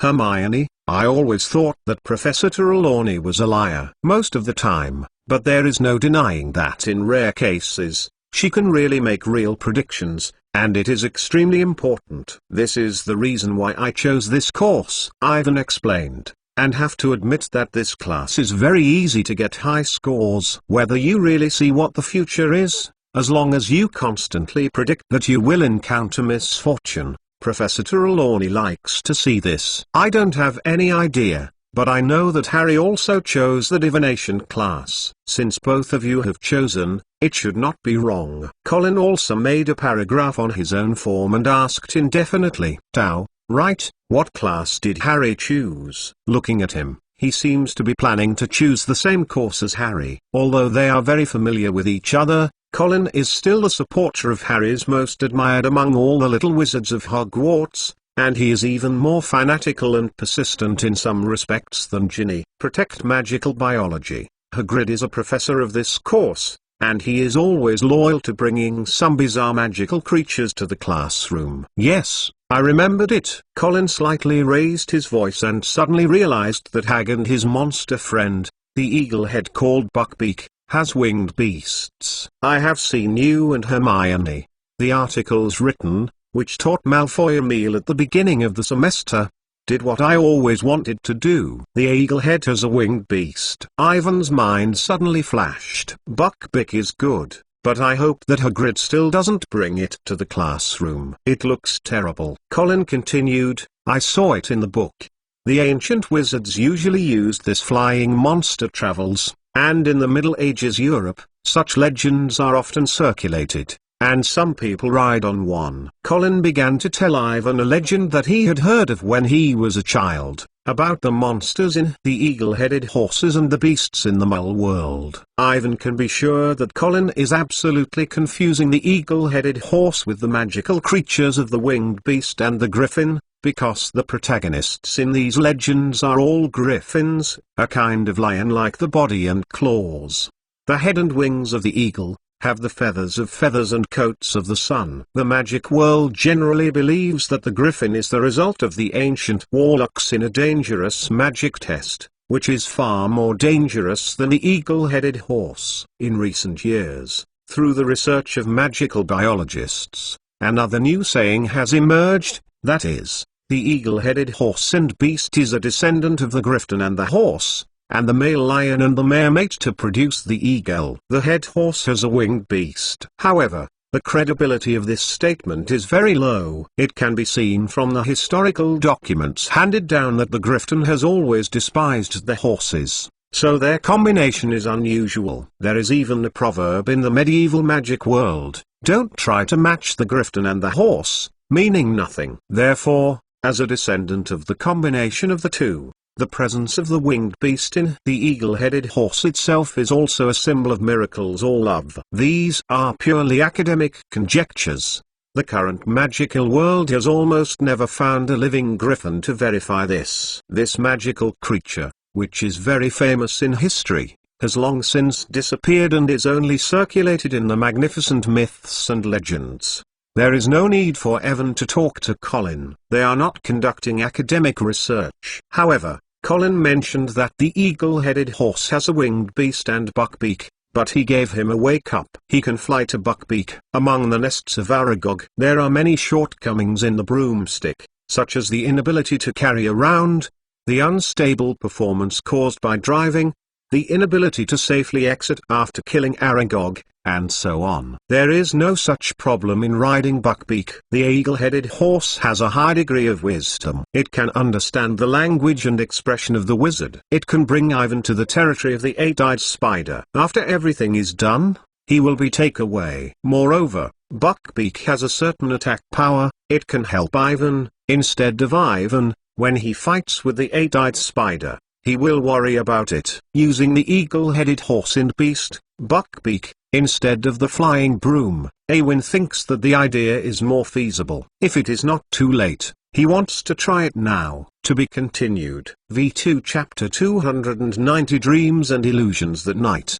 Ivan has been thinking about this thing over and over again. There is an uncontrollable excitement in his heart. He breaks into the nest of the eight-eyed spider and fights them. He kills Aragog, proves his strength to the horses, gets their approval, and then passes the final test. Gets the items left by Gryffindor. Boys are often full of blood, and they are always happy with adventures and battles. The same is true for Ivan. Although not as keen as Harry and Ron, he has been preparing for this thing for a few months, and even prepared a few black magic for it. The method entered the nest of Aragog. Now, all problems are solved, and the rest is only fighting. Ivan shook his wand under his pillow and made up his mind. When he slept in the past, he found himself standing in front of the huge crypt in Aragog. In front of him was the misty, domed spiderweb and the cold, damp air. He shuddered heavily and had not figured out what was going on. In the final impression of Ivan, he was still lying in his warm and comfortable bed. How did he suddenly come to this place and go to the depths of the Forbidden Forest? Ivan was alert. he heard a strange voice, as if someone was talking by his side. The next second, Ivan heard clearly, in the crypt in front of him, there was a low voice calling for him. This voice is in the endless darkness, as if from the depths of the unknown underground. The whispers are continuous, and I can't hear what is being said. Ivan shook his head, which is clearly the nest of the eight-eyed giant spider. But there is no eight-eyed spider around. In addition to the whisper of the ear, the dark forbidden forest is silent. Everything is so weird. He followed the sound and went deep into the dark nest along the gentle downward slope. Behind the hemispherical giant spider web, he saw an ancient, mysterious cyan stone gate with a door above it. Blurred sign. If it is not possible to be sure that he is from a mole family without any magical traditions and talents, Ivan now even begins to wonder if he has a prophetic lineage, whether his ancestors of the body are legendary sages or foreseers. Because this dream is too clear to be scary. Ivan didn't know what was waiting for him behind the door. He wanted to ask Aragog, but the huge spider was completely gone. There is nothing to be afraid of, if this is just a dream, Ivan whispered, focusing on the magical fluctuations around him. Instead of immediately opening the stone door in front of him, he remembered an old magic book he had seen recently, and the strange magic on the book. Ivan suddenly had a conjecture. Maybe it was the night before a few months ago, that is, the night he went to track the little dwarf Peter and the Aragog lair. His actions caused some of the Aragog's lair. The attention of unknown creatures. Everything I see now is an illusion, and its essence is still my own dream. Unlike the prophecy, this dream is the powerful, unknown creature in the depths of the cave. The director who is below the sound wants to see it. The pictures and information in front of him are what he wants to pass to himself. Thinking of this, Ivan suddenly shuddered. Being able to cast this incredible illusion spell will continue to affect him in a few months, which means that the magical power of that unknown creature is even stronger than Dumbledore. Perhaps this is why Dumbledore did not find it hiding in the depths of the Forbidden Forest. A magical creature or wizard who is even stronger than Dumbledore. Ivan didn't dare to continue thinking about it. He didn't know who the other person was. He didn't know what he wanted to do. But it was definitely not a good thing. Perhaps this is why the strength of Aragog is far beyond the limits of the eight-eye spider species. The master of this voice is the source of its power. Now, it is calling for itself, not its servant. What does it want to do? The more I think, the more I feel scared. Combining my own knowledge of magic and the few magic books I have seen recently, he feels that his guess is very likely. A creature with horror is affecting himself through magic. The only thing that is fortunate is that the other party does not know why it was trapped in the nest of Aragog and was sealed behind this ancient stone door. It is absolutely necessary to meet the most demanding conditions in order to release it. Curious to kill the cat, Ivan put away the curiosity that he had just raised. He subconsciously stepped back. His inner instinct told him that whatever he had, what he needs to do now is to stay away, even in the illusion of dreams. Among them, he must also stay away from the stone door in front of him, away from the nest of Aragog, away from the master of this voice. Otherwise, he will encounter opponents and endless troubles that are more difficult than Voldemort. There are always ways for the horse to be there. It is not necessary to risk the unknown to kill Aragog and to touch an ancient mysterious magical creature. Just as Ivan was determined to leave, the blue stone door in front of him suddenly opened. The low whisper became clearer and clear, and Ivan seemed to hear what the other was saying. Then, he saw a pair of blood-red giant eyes looking at himself behind the stone gate. These eyes are too big, the big ones are outrageous, and there is no feeling in them. Under the giant eyes of the color is the suffocating darkness, and Ivan's eyes widened. He hurriedly raised his wand. He hadn't waited for him to cast a spell. Everything in front of him began to blur, and he woke up from his sleep. Ivan sat in his bed, breathing heavily, and his body was covered with cold sweat. Now that time is approaching 3 o'clock in the middle of the night, he feels that he has just made a terrible nightmare, but very strange. He can't think of anything. The bedroom was quiet, and Aidan was very thirsty. He tried to sneak out of the bed and pour himself some water from the silver jar under the window. He tried to recall the content of his dream, but he couldn't think of it with a trace of it. He could only vaguely feel that the dream was related to Aragax's lair. Ivan shook his head and tried not to think about it. He thinks he is just too excited to be excited about the upcoming battle. He took a sip of water and looked out the window. There was no one on the playground. There was no wind blowing the treetops of the forbidden forest. He was not moving, and he was innocent. No matter what happened, as long as you can find out in Aragax's lair, everything can be true, Ivan said to himself. Perhaps self-comfort has played a role. He feels more peace of mind, puts down the water glass and returns to his bed to sleep again. This time, he slept very heavily and didn't dream about anything. To be continued. Apology and update instructions. First of all, apologize to all the friends who have been supporting this book. Say sorry. Really, I am really sorry. In my original plan, in August, I originally planned to explode and add more, but I was notified at the end of July. For work reasons, I have to travel to the field for 1 month, then I will in the absence of any deposits. It is very self-willed to leave. At that time, I was naive to think that I could complete the daily update when I was on a business trip. I insisted on a broken, old, and small hotel for about a week. This is an impossible task. When I travel to the field, especially when I am on a business trip, my grassroots unit was transferred by the superiors, and all the time to arrange the route itself is involuntarily. For a while, I didn't even have the energy to bring the computer back to the hotel. Because of the wrong prejudgment and lack of experience, I only briefly said it in the book review area. There was no formal notice. No telling everyone, and I didn't even tell the editor. It's been more arbitrary for nearly a month. Many people gave I texted, I thought this book was an eunuch. Here to say, the book has no eunuch. I have promised that if you can't write it, you will tell everyone in advance. Of course, this sudden disappearance of me, the waywardness of walking, the end is also very miserable. As a new author who has no thorough experience and no experience, this idea has not been very embarrassing with the achievements of the mainstream minority. But in any case, before the break, the book's subscription scores are increasing, and the number of readers who are willing to subscribe to this book is increasing. In the words of editors, books are on the rise and there is value in cultivation. After I disappeared and reappeared, after updating a few chapters, the book's subscription scores are completely down, and the number of subscriptions is only an third before the disappearance. I smiled, although I probably thought that there would be such an end, but when I really saw it, my heart was still very lost. What's more serious is that when I was off, I didn't notify the editor.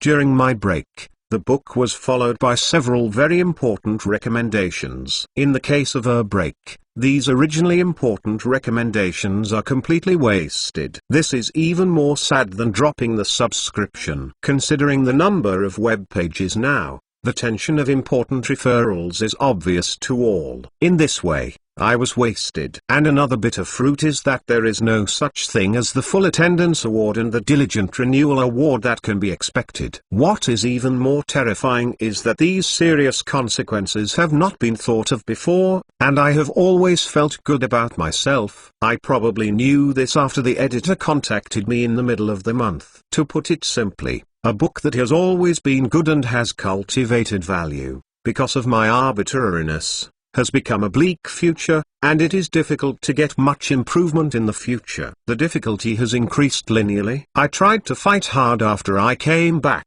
but after I knew this, my heart was cool. Moreover, because I haven't written for a long time, many of the scenarios I have imagined have been forgotten, and it is difficult to find the feeling at the beginning of the pen. To be honest, due to the niche of the same person, the copyright reasons, and the intricacies of the later episodes, combined with this time, after I have some understanding of the net text, I have repeatedly thought of writing an original novel in my mind. Some thoughts of fame. In this case, I thought about it very seriously in the past few days, so I gave up the book. But when I opened the book page, I saw that there are still so many people who are full of expectation. So many people have texted me and told me not to give up.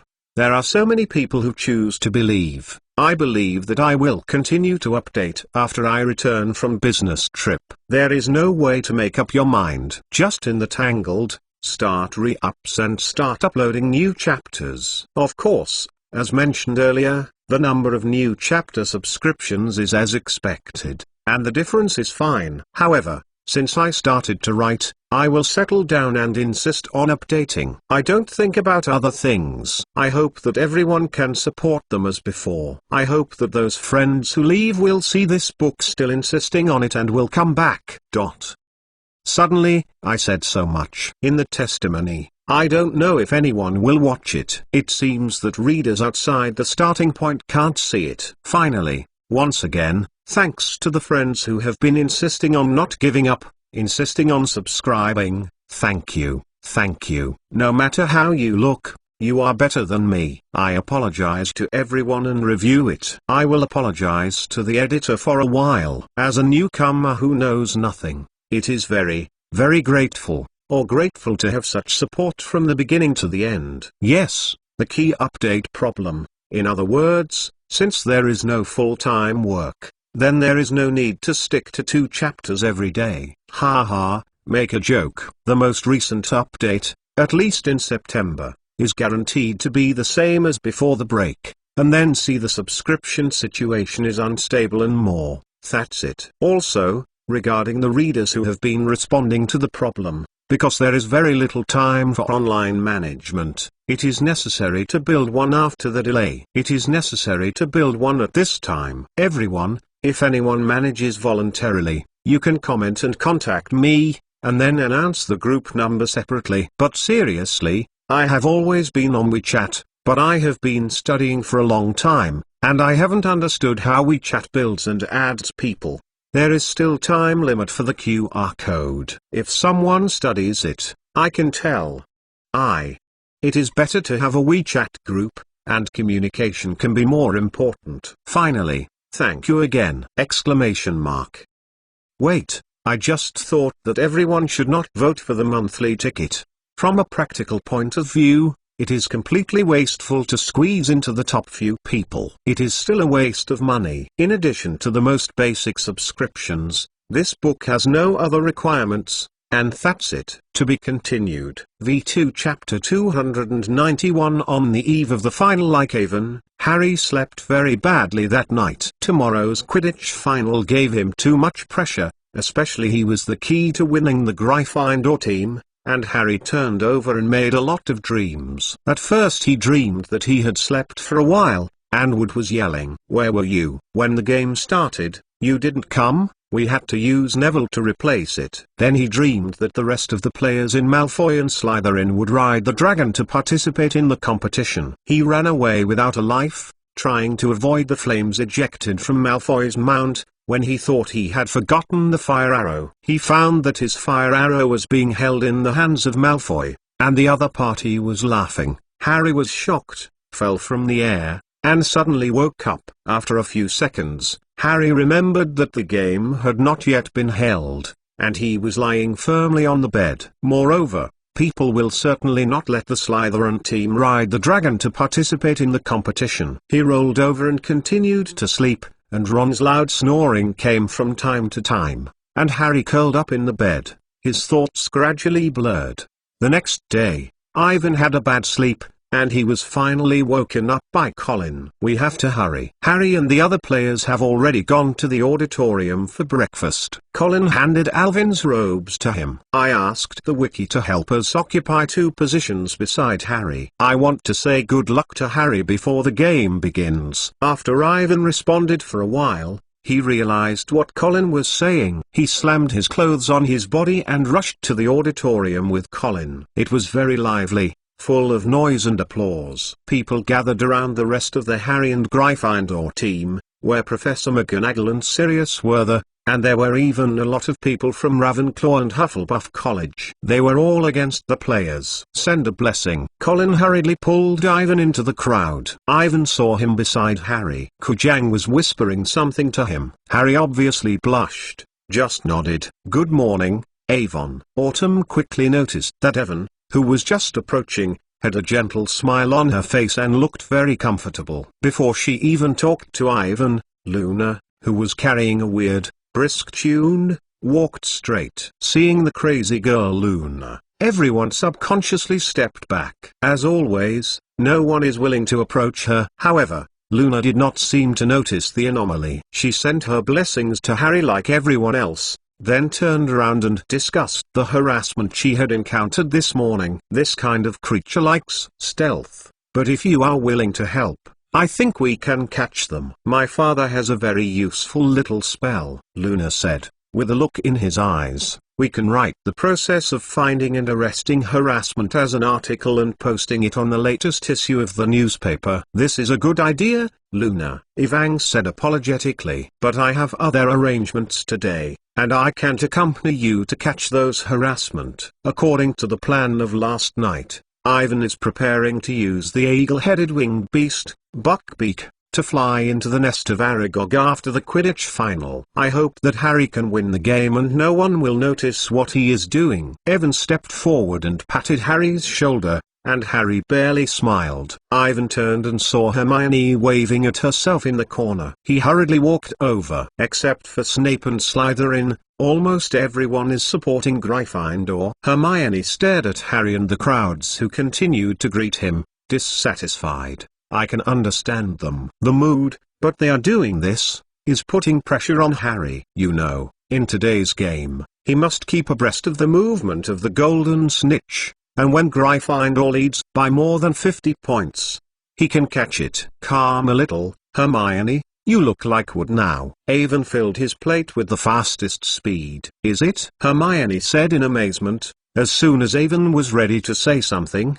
her attention quickly shifted to Harry. The welcoming ceremony did not last long, and Wood quickly rushed everyone to the side, in order to give their team members time to eat breakfast. On the long table, he has been urging the players to eat more, but he has not moved. Then, just before anyone else finished eating, he slammed the players onto the court to familiarize the team with the situation. When Harry left the auditorium, the applause sounded again in the auditorium. In addition to the long tables at Slytherin College, the people sitting at the table shouted loudly as they passed by Harry. However, Malfoy did not participate in it. He was sitting nervously in his seat. His face was paler than usual. The upcoming Quidditch final is a test for all contestants. And more than a month ago, when Gryffindor and Ravenclaw played the same game, when the players went to the locker room to change clothes, other little wizards rushed to the audience, hoping to grab a good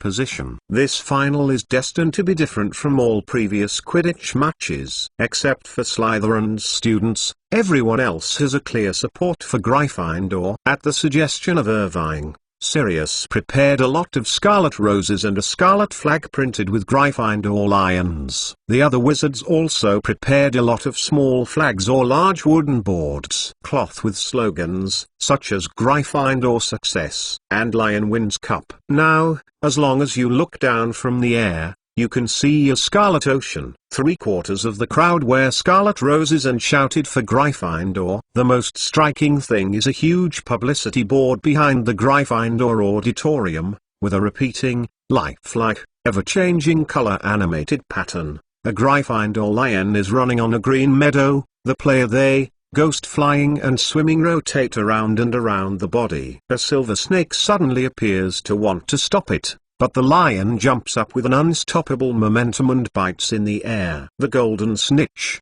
stepping on the silver snake. The silver snake was not willing to wiggle, and in the next second, the whole pattern was turned into a gorgeous fireworks. Gryffindor victory. Large slogans emerged from the middle, attracting everyone's attention. To be continued. V2 Chapter 292. Huge publicity board behind the colorful Gryffindor victory. Slogan is the logo and propaganda of the Hogwarts Magic and the store, with a deep dreamy color. This flashing publicity board was placed at the highest point, which is as large as an eighth of the Gryffindor stand. Before the players opened, they attracted the attention of all the little wizards. Amazed, the propaganda board proposal was made by Ivan. The specific operation was completely completed by Sirius. No one knows how much effort he spent on it. The final area of the publicity board is far beyond Ivan's imagination. Be aware that in order to make the above pattern lasting,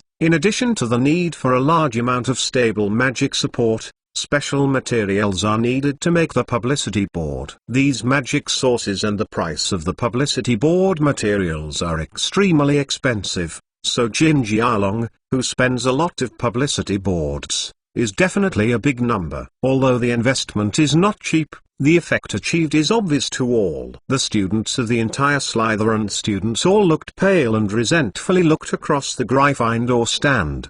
They also made some preparations. 200 people behind the Slytherin team wore green ornaments, and Slytherin's silver snake shimmered on their flags. However, compared with the scarlet oceans around them, these preparations are shabby and insignificant. At the forefront of the Slytherin stands is Professor Snape, who wears green ornaments like everyone else around him, with no smile on his face and a gloomy look. Ivan and Hermione walked into the stands, and she showed great interest in the top publicity boards. "How did you and Sirius do it?"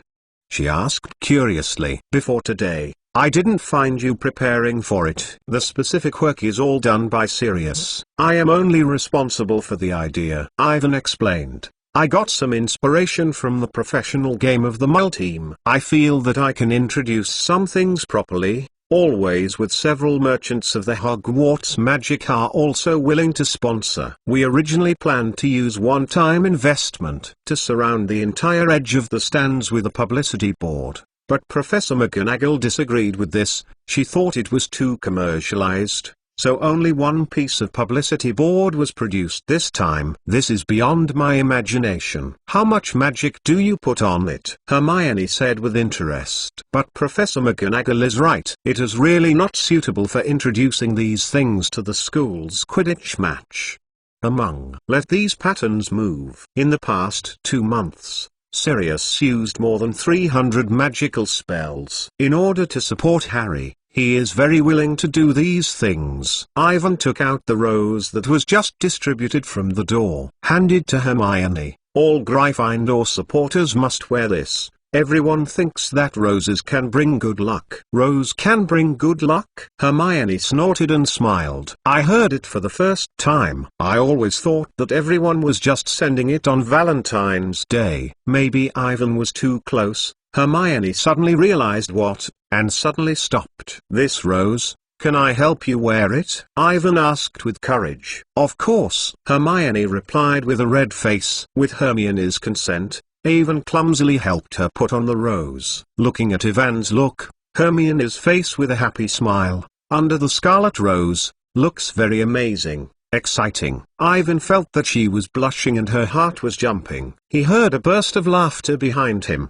and Ivan looked back and saw that Ginny and a few girls who had been behind them all had a smile on their face, and they talked nonsense and looked at themselves with laughter.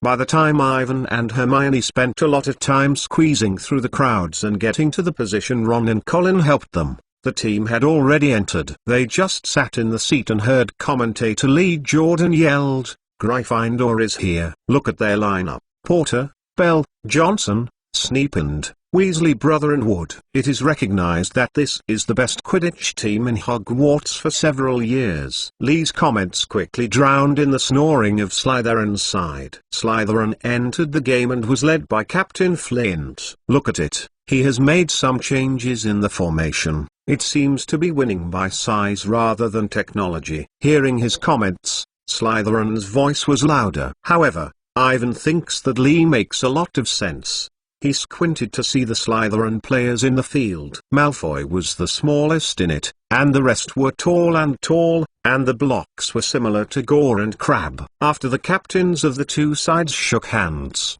14 brooms vacated and Huo Chi's whistle drowned in the crowd. Ivan saw Harry lead to the sky. Malfoy did not catch up, but flew in the opposite direction on the broomstick, speeding up the flight to find the golden snitch. In 2 halves, The chances of two people are 50% each, which is very bad for Harry with a fire arrow and the Gryffindor team with a total score behind. Harry did not hesitate to directly transfer the direction of the broomstick to the other half, and closely followed Malfoy, hindering him by speed advantage. Now the ghost flying ball is on the Gryffindor side. Gryffindor's alias Spinnet takes the ball straight to Slytherin's goal and looks good. Alicia. No. Ghost flying ball was taken away by Warrington. Slytherin's Warrington quickly moved forward on the court. Wow, a beautiful walking ball. This is George Weasley. Warrington lost the ghost ball. Was Johnson got it? The ghost ball was on the Gryffindor side. Fast, Angelina. A beautiful turn next to Montague. Under the rush, Angelina, the ball was successful. She scored 10-0, Gryffindor team leading. Lee Jordan's commentary was very passionate. He shouted in the silence of the crowd, "Good job, Angelina, is a good girl." Then, just when everyone didn't respond, Ilia grabbed the ball again. She dexterously bypassed the goalkeeper and put the ball into the Slytherin door frame. Gryffindor led 20-0. Wood's tactics worked, and Gryffindor was leading Slytherin on the score with a little bit of strength.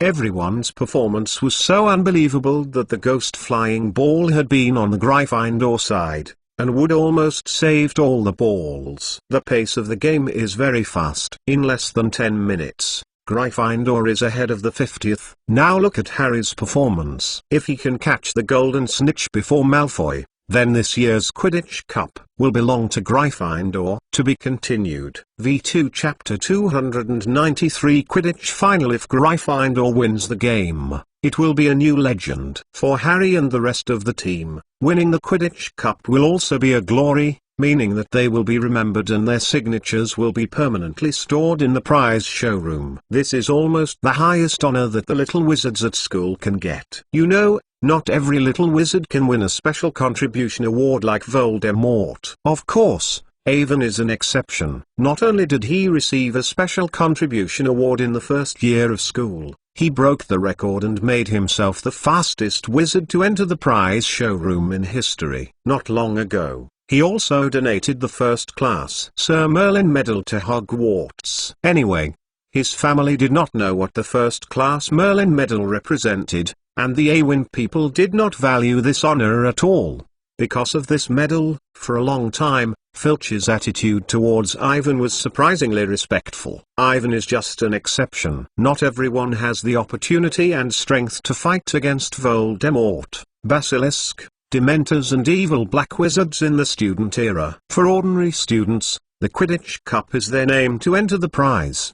The only opportunity for the showroom, especially considering that it will be 7 years. Gryffindor is once again likely to win the Quidditch Cup and Wood is about to graduate. The victory of this match is particularly meaningful. The game is still going on, and now all the focus is on Harry. He apparently realized this. After Lee announced that Gryffindor was leading 50, Harry gave up and followed Malfoy and flew alone to the sky to find the golden thief. Malfoy chased after him and looked a little impatient. On the court, Angelina made persistent efforts and got a very good one. She flew around the end of the court, her fists waving in the air, and the Scarlet Sea below screamed happily. Just then, the accident suddenly occurred. Without any warning, Slytherin's Marcus Flint suddenly rushed to Angelina with the fastest speed, like a giant shell that was fired. Under the watchful eyes of everyone, Angelina, almost the child, was hit by a broom. The crowd below screamed,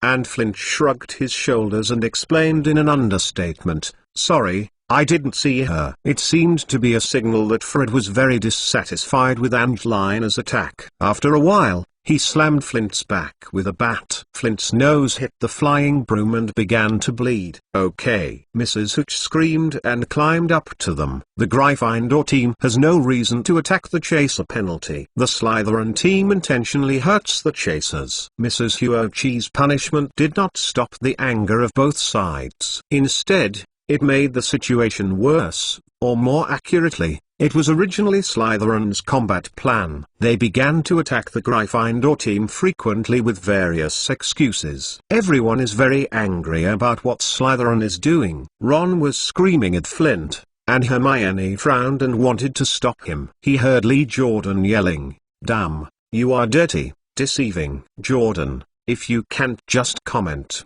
Professor McGonagall stopped. "I just commented on it, Professor," Lee said. "It's really disgusting to see the performance of these guys." Indeed, this game is the dirtiest game that Avon has seen. Due to frequent fouls in Slytherin, the score gap was quickly narrowed. They started to grab the ball by any means. Boy used a stick to play Alicia. He also wanted to say that he thought she was walking, and Angelina was the focus of care. The Slytherin players, who are as strong as the bears, seized every opportunity to rush to Angelina, hoping to knock her off the broomstick. In the face of Slytherin's provocation, Fred and George were not to be outdone. Fred waved the ball around Arya and Angelina to protect the two. George used the elbow to hit Face as revenge. But it didn't work. Flint and Derek took the chance that Fred and George were not there, and they all pointed the stick at Wood.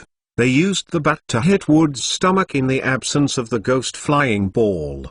Unit. Wood grabbed the broom and rolled it in the air, and the man was completely bent. Mrs. Huochi was mad, and she yelled at Flint and Derek. "Unless the ghost is flying in the scoring area, you can't attack the goalkeeper." Gryffindor takes the free throw. Free throws are not a punishment for Slytherin. They don't care at all, but they often use the advantages brought by the foul to narrow the gap between the two sides. Gryffindor's players are clearly uncomfortable, and in Wood's training and tactical arrangements, this has never been considered. And they can't give up the game, they can only stick their teeth. The waves of anger on the audience floor were higher than the waves, and Ron and several other boys even wanted to rush to the opposite stands and slyly learn the Slytherins. Fortunately, Gryffindor is still ahead of 60, as long as Harry catches the golden snitch. In midair, Harry could almost feel hundreds of eyes following him on the court. He is flying higher than anyone else, and Malfoy is accelerating behind him. All the tension before the start of the game disappeared. His state was unprecedented. Just as he flew over the Ravenclaw stand, he saw the golden squirrel flashing 20 feet above him. Harry jerked and the wind whistling in his ear. He reached out and immediately touched the golden snitch, but at this moment, the fire arrow suddenly slowed down. Harry was shocked and looked around. He saw Malfoy rushing forward, grabbing the tail of the fire arrow and pulling it back. "What are you doing?" Harry was so angry that he wanted to play Malfoy, but he could not reach him. Malfoy gasped as he grabbed the fire arrow, but his eyes flashed with a malicious light. He did, and the golden snitch disappeared. Free throw.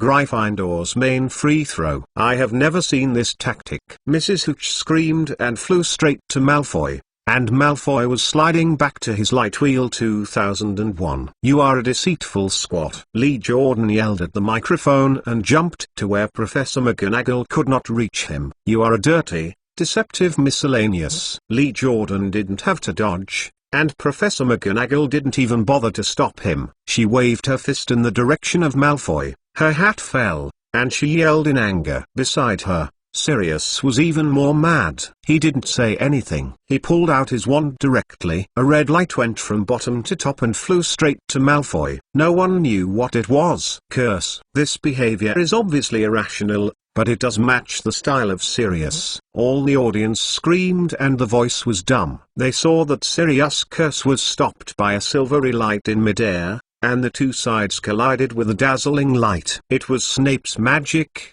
his face with a grim smile, looking back at Sirius in a provocative way. Professor McGonagall was very surprised by what they did. She hurriedly stopped Sirius and prevented him from making any excessive moves. This unexpected episode brought the game into, and under the direction of Mrs. Huochi, Ilia started the free throw for Gryffindor. But she was too angry and the ball was sent a few feet from the goal. The Gryffindor team was divided, and all Slytherin was pleased with Malfoy's intrigue for Harry and Snape's strong performance. Their team was inspired and flew higher and faster. To be continued. V2 Chapter 294 Sirius As the situation on the field began to change and the Slytherin team gradually took advantage. Slytherin got the ghost flying ball. Slytherin attacked. Montague scored. Lee Jordan said, "Oh, no." 70-20, Gryffindor is temporarily leading, but the situation is not wonderful.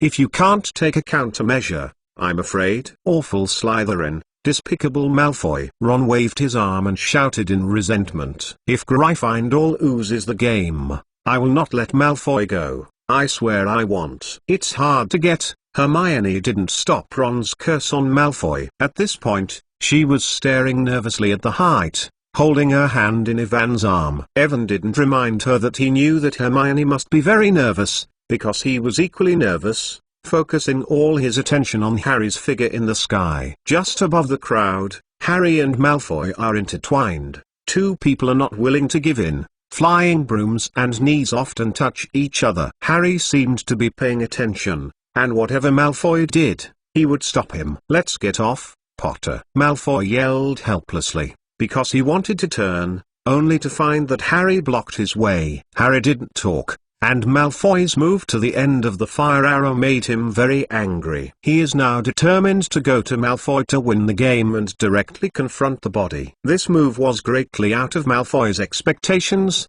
so he could not take measures. You know, in the Quidditch game, the players are rarely physically in contact with other players, let alone high-intensity confrontation like this. The only requirement for the team to find a golfer is to have the fastest speed and skillful broom control skills. In order to maintain speed, the player must deliberately lose weight. Now, like Harry's desperate collision and blockade, it is unprecedented in the regular game. It is no wonder that Malfoy will not adapt. Even though Harry is very thin, he can hold on to his teeth. From this point of view, he is much stronger than the weak Malfoy. Not surprisingly, after several high-intensity collisions, Malfoy quickly lost. He looked confused, quickly lowered the height, looking for help from other players. But no one can help him. Just before Malfoy's rapid decline, Angelina grabbed the ball again. On the field, except for Malfoy, all Slytherin players, including the goalkeeper, are accelerating to Angelina. They are ready to block her, but it looks more like taking this opportunity to completely solve her. Malfoy quickly fell, and Harry was chasing after him, all using the fastest speed. Two people are like two falling meteors, rushing into the Slytherin team. In order to avoid Malfoy and Harry, the Slytherin team was all scattered. Malfoy and the escaping Derek hit everything, and the two men rolled to the ground together. Everything happened too fast, no one knows what happened. The Slytherins were all stunned and looked incredulously at what was happening. They only saw Malfoy attacking their team. At the time of the Millennium, Harry pulled the fire arrow and the obstacles that passed around him rose rapidly. Because of his and Malfoy's sake, Slytherin was disrupted by the formation, and the road ahead of Angelina was cleared. She scored. She scored. Gryffindor led 80-20. Lee Jordan shouted excitedly. At the same time, Harry, who had just returned to the center of the field, also found the golden snitch, which was a few feet from the lawn, where there was a golden light. Malfoy, who had just fallen from the sky, is very close to it, but he has not found out that he is blaming Derek. Harry urged the fire arrow down. Everyone noticed his movements, and then found the golden snitch floating above the lawn. Slytherin quickly reminded Malfoy that he had a stunned look and a greedy and ecstasy on his face. He is now much closer to the golden snitch than Harry. He also began to accelerate. Malfoy has never been like this, feeling that victory is so close to him. As long as he can catch the golden snitch before Harry, he is the hero of Slytherin. He is the best. The noisy Quidditch venue was silent all over, everyone staring at Harry and Malfoy. Ivan noticed that Harry's feet were forced backwards, constantly urging the fire arrow, and he gradually caught up with Malfoy. Ball hit him and swam the ball, and Harry fled over the broom on the broom. His speed is so fast that he can only see a shadow. He has already been to Malfoy's ankle, and in parallel he is parallel with the other side. At the last moment, Harry swooped forward and both hands left the broomstick. Like a propaganda animation by Evan and Sirius, Harry leaps forward like a lion, leaving the broomstick. He knocks Malfoy's arm, then he stopped the rush, held his hand and the stand exploded. Harry flew above the crowd and there was a strange sound in his ears. He clenched the golden ball, and the ball was helplessly flapping his wings in his fingers. One! Exclamation mark. Gryffindor won the game! Exclamation mark. Ivan followed everyone to the center of the venue, and the entire Gryffindor team flew down to each other. Because of the excitement, everyone cried out, "We won the trophy! We won the trophy!" The cheers and screams around me were lingering, and everyone called the Scorpion dumb. Malfoy looked at Harry with resentment for a while, then with the Slytherin team, the entire Quidditch venue completely became a scarlet ocean. Today is destined to be the festival of Gryffindor. The red crowd rushed across the board to the stadium, and countless hands fell on the players. Alvin did not hug them like everyone else. He stopped at the edge of the field, and Sirius stood alone, his face full of gratification. This game is more exciting than any of my impressions. Harry played very well. He is a good finder and even better than his father. Sirius whispered to Ivan. He used the back of the hand, wiped the corners of the eyes, and the voice was slightly hoarse. Yes, yes, Harry grew up, and James should be able to rest assured. Although he tried to restrain himself, the tears could not help but flow out. To be honest, Ivan was the first to see Sirius crying. Even when he caught the little dwarf Peter and explained the truth of the incident to Harry, he did not look like this. In the impression of Ivan, he thought that a brave wizard like Sirius would never cry, because he is fearless, betrayed by a trusted friend, and the only best friend who died after himself. There will be no more things that will touch his heart. Even if it is a tear. He has been shut down in the 13 years of Azkaban. But today, Sirius cried out like other wizards who were excited by the Quidditch trophy. In an instant, Ivan felt the despair and gratification of Sirius. He had a feeling that as Harry grew up, the former hero was slowly getting old. Ivan didn't know how to persuade Sirius. Maybe Harry's performance today can untie his knot and let him come out of endless self-blame. To be continued. V2 Chapter 295 Buckbeacon Flight. On the Quidditch venue, Harry and the other players were lifted to the shoulders by the crowd. Everyone took them to the rostrum. Outside the crowd, Hagrid waved the huge scarlet wreath that Avon specially prepared for him, shouting, "You beat them, Harry, you beat them." Wait. I have to tell Buckbeak about this. Beside him, he was excited about Percy, who jumped up and down like a madman. Because I was too excited, everyone even forgot their dignity. Professor McGonagall is better than everyone else, and she is crying with a huge Gryffindor flag. Dumbledore, who had never appeared before, did not know when he came to the Quidditch venue. He smiled and held a huge Quidditch trophy in his hand. Wood sobbed and took the trophy. And after he lifted it up, passed it on to Harry. The trophy is passed between each team member and then all the students of the Gryffindor College. Colin took the camera and pressed the shutter madly next to him. When the trophy came to him,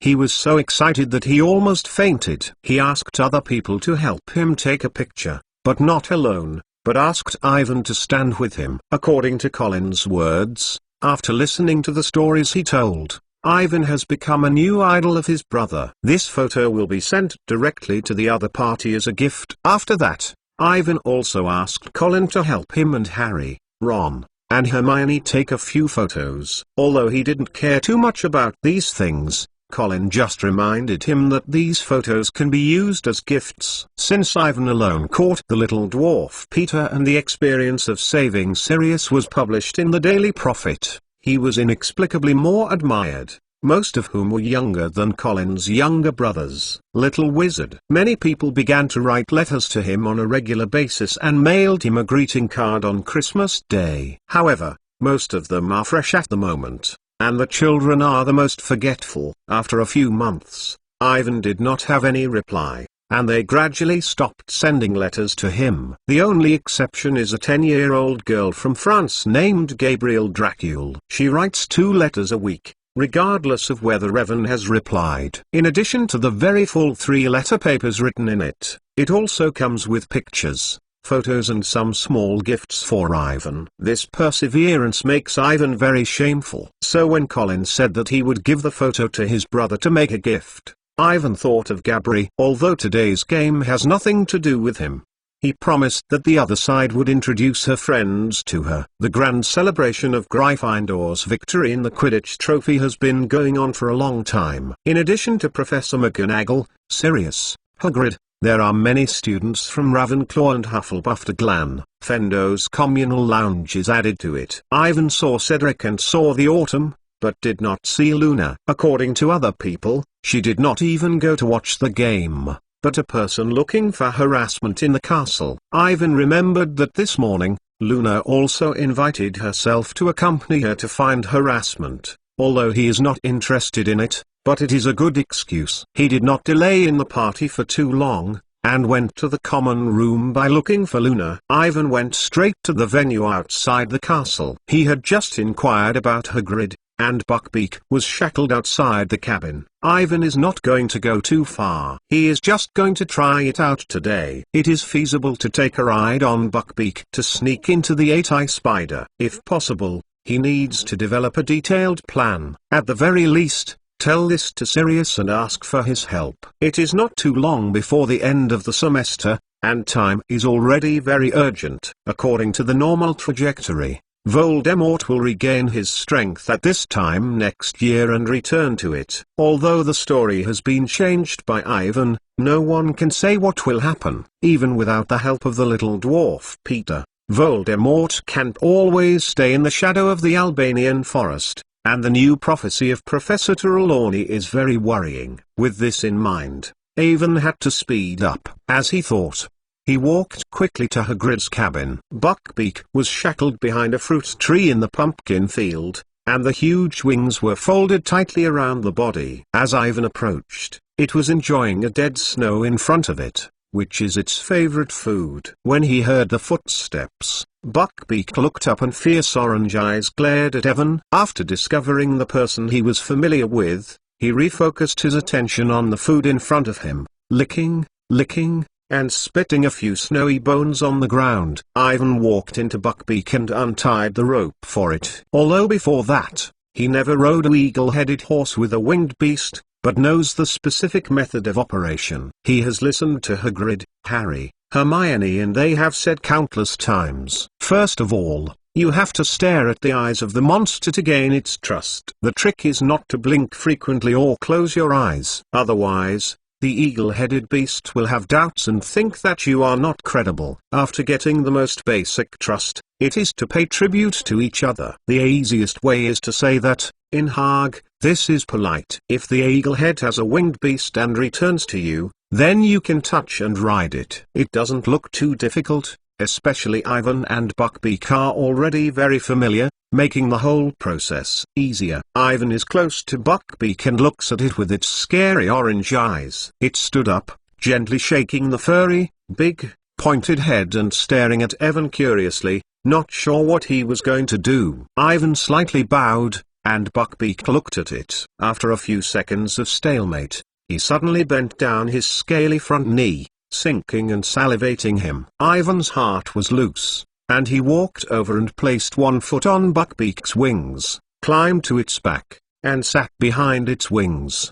Because of the thick feathers, every place in front of Ivan's body was covered with long, beautiful maroon feathers, which felt very warm and comfortable, just like sitting on a soft sofa. Buckbeak took up and looked back at Evan. Listen, man. Ivan patted Buckbeak's head gently. I want to go to the territory of the 8-eyed spider. Just in the depths of the Forbidden Forest, there is a huge depression without trees. You know I will say what? Buckbeak was still watching Avon, and then bowed his head and swallowed a dead snow scorpion. When Avon thought it didn't understand what he meant, there was no warning. Buckbeak's 12-foot-long wings were in air. The two sides of the text unfolded and flew up. When Ivan flew up, he grabbed its neck in time. He found that he was getting farther and farther from the ground and soon rose to the ground. The cold air whizzed past, and Hagrid's cabins and trees were getting smaller and smaller under the feet of Avon. To be continued. V2 Chapter 296 Malfoy and Progressive Crisis. Sitting on the back of Buckbeak is not the same as riding a broom. Evan felt that everything around him was spinning fast, the markers on the ground were shrinking rapidly, and soon disappeared, and the dividing line between the sky and the ground became increasingly blurred. He clung to Buckbeak's neck and stuck it on its feathers. Buckbeak's wings were agitated on both sides, and he kept touching his legs, which made him feel uncomfortable and made Ivan feel like he was about to fall, because of the wind. Buckbeak's sleek feathers slide under his fingers. Ivan did not dare to hold it very tightly. The eagle-headed horse had the wings of the winged beast. As the two wings rise and fall, he felt that he was following the bumps. This is much more difficult than riding a smooth broomstick. If it wasn't for more than a month of practice, he barely overcome the fear of heights. He couldn't guarantee that he would fall into a coma. However, Ivan can be sure that even if he falls from a high altitude, Buckbeak will be able to catch himself before landing. If you think about it this way, there is nothing to worry about. He tried to peep out and look at the scenery around him. They are now flying fast over the huge lake in front of the castle,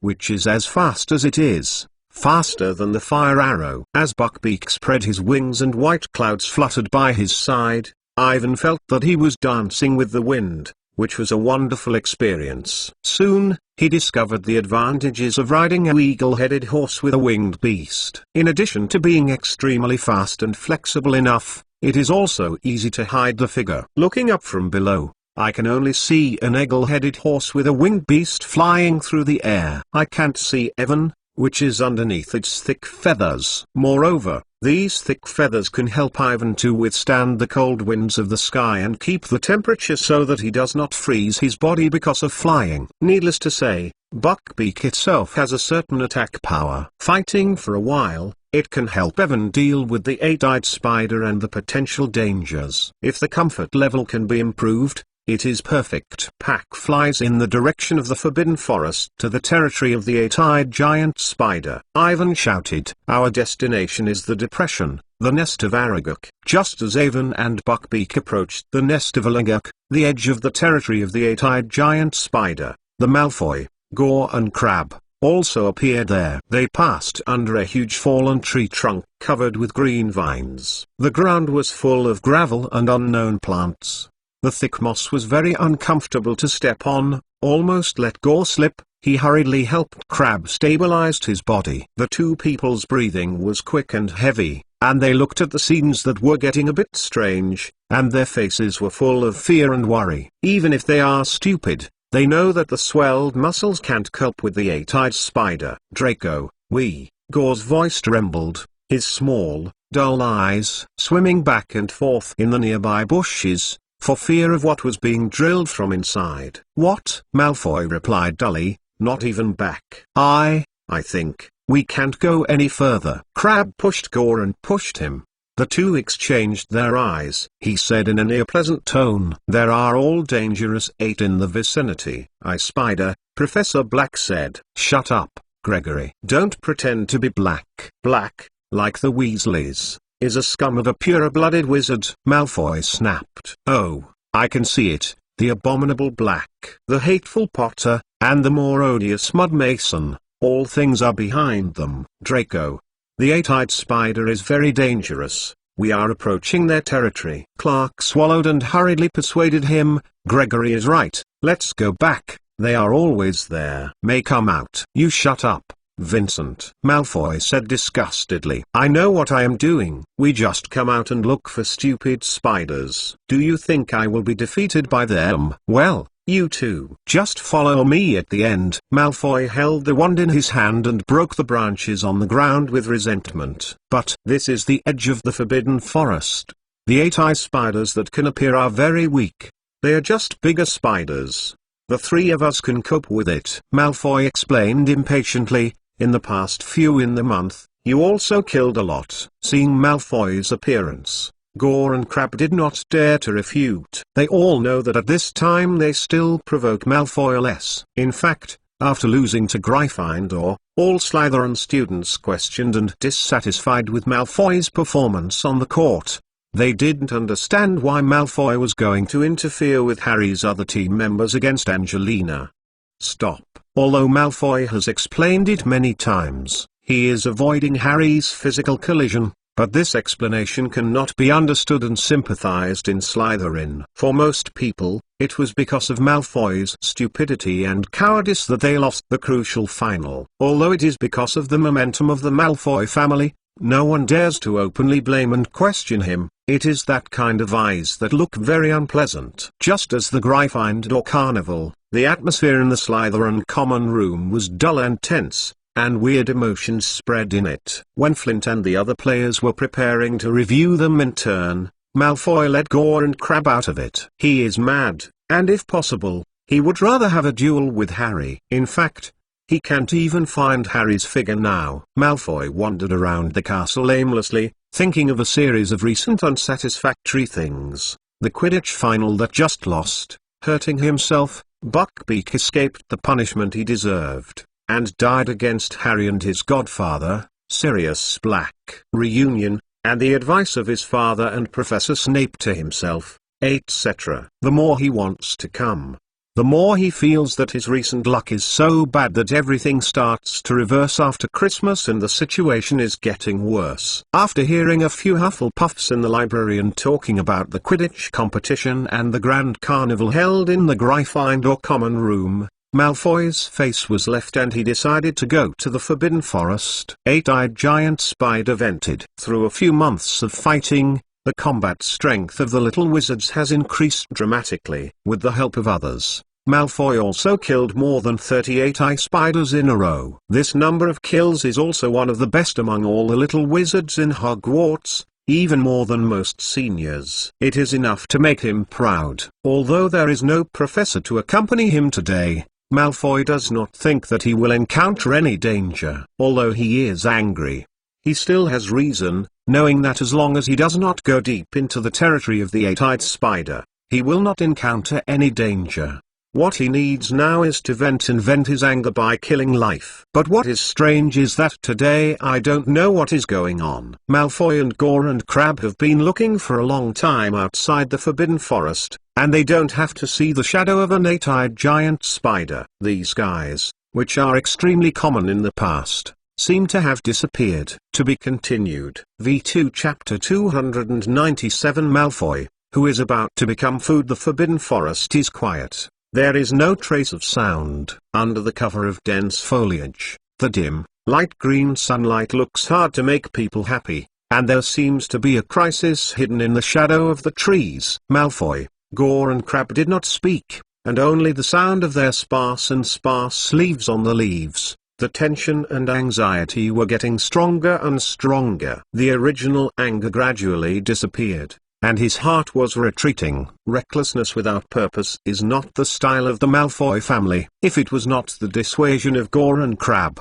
he must be the first to leave here. For the sake of face, he decided to kill an eight-eyed spider and return to the castle. Calculating the time, Flint should also complete the boring and meaningless review. In order to give himself courage, Malfoy said aloud, "Don't think that this is the case. They just prevailed. My father sent me a letter a few days ago. He is very dissatisfied with the decision of the Dangerous Biology Committee. He deciding to appeal. He has already received the support of several important big men. I want to see that the Eaglehead has a winged beast and this is dead." Gore and Crabbe smiled reluctantly, still looking suspiciously around. This time, the Mud Mason can't help him. "I think about the furry stupid crying. I feel funny. He is our teacher." Malfoy leaned on a big tree. The pale face showed a malicious smile. "This is a shame. If Professor Snape allowed it, I must be the first to give up the course of magical biological protection. You know,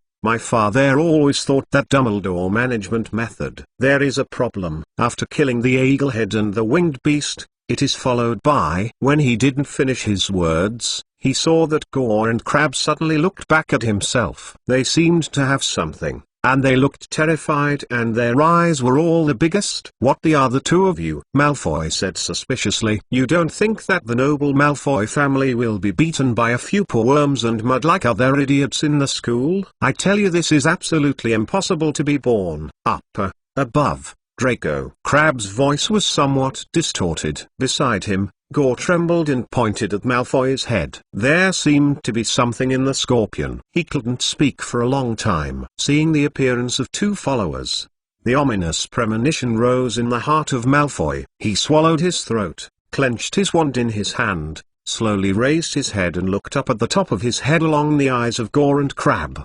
The next second, a heartbreaking scream rang in the Forbidden Forest. Malfoy had no trace of blood on his face, as if he were dead. He collapsed to the ground and looked at the horror picture in front of him. 16 black eyes, fierce and ugly eyes to the extreme. Eyes are staring at themselves. "It is an 8-eyed giant spider!" I don't know when it was crawling silently, less than a foot from Malfoy.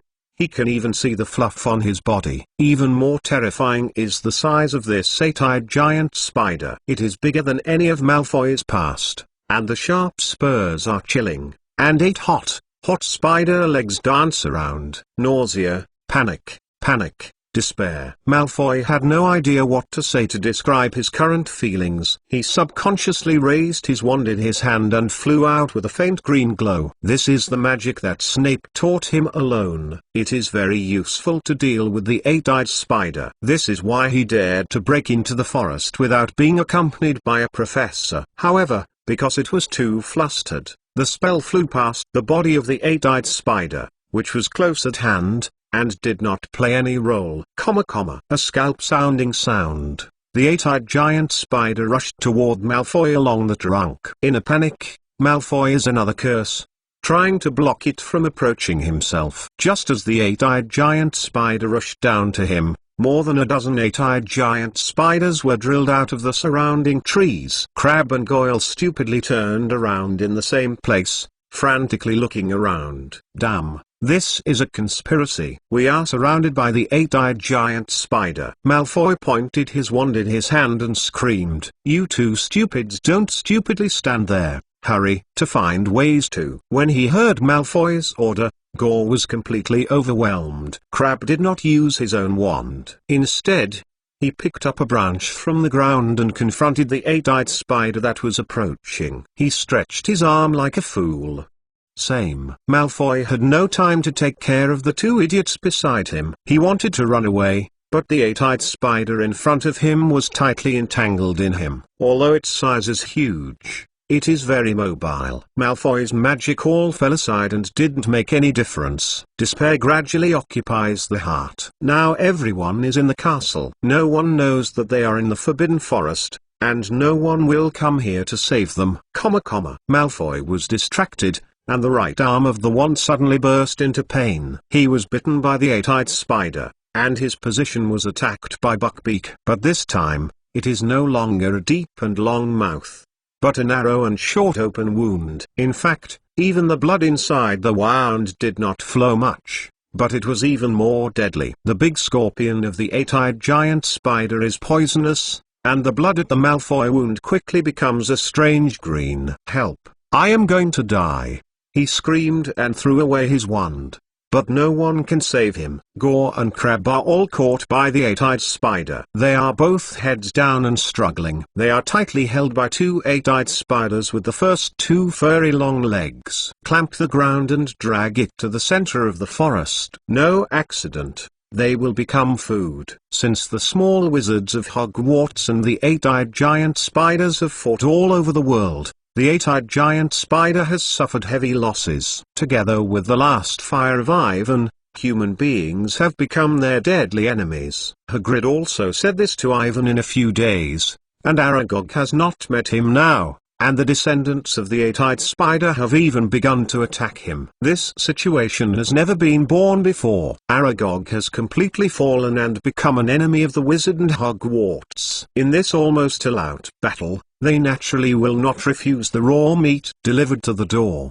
The tall and fat Gore and Crabbe may be stored first. As for the bitten Malfoy, of course, It is time to eat. You know, the taste of dead human meat is very bad. But before that, take them to see Aragog, and then enjoy the delicious time. To be continued. 8. V2 Chapter 298 Save or Not Save Genius. Remember to provide you with wonderful reading. Ivan quickly found the trick to ride the eagle head and the winged beast. As long as he gripped Buckbeak's two threats with his heel, he could firmly fix it.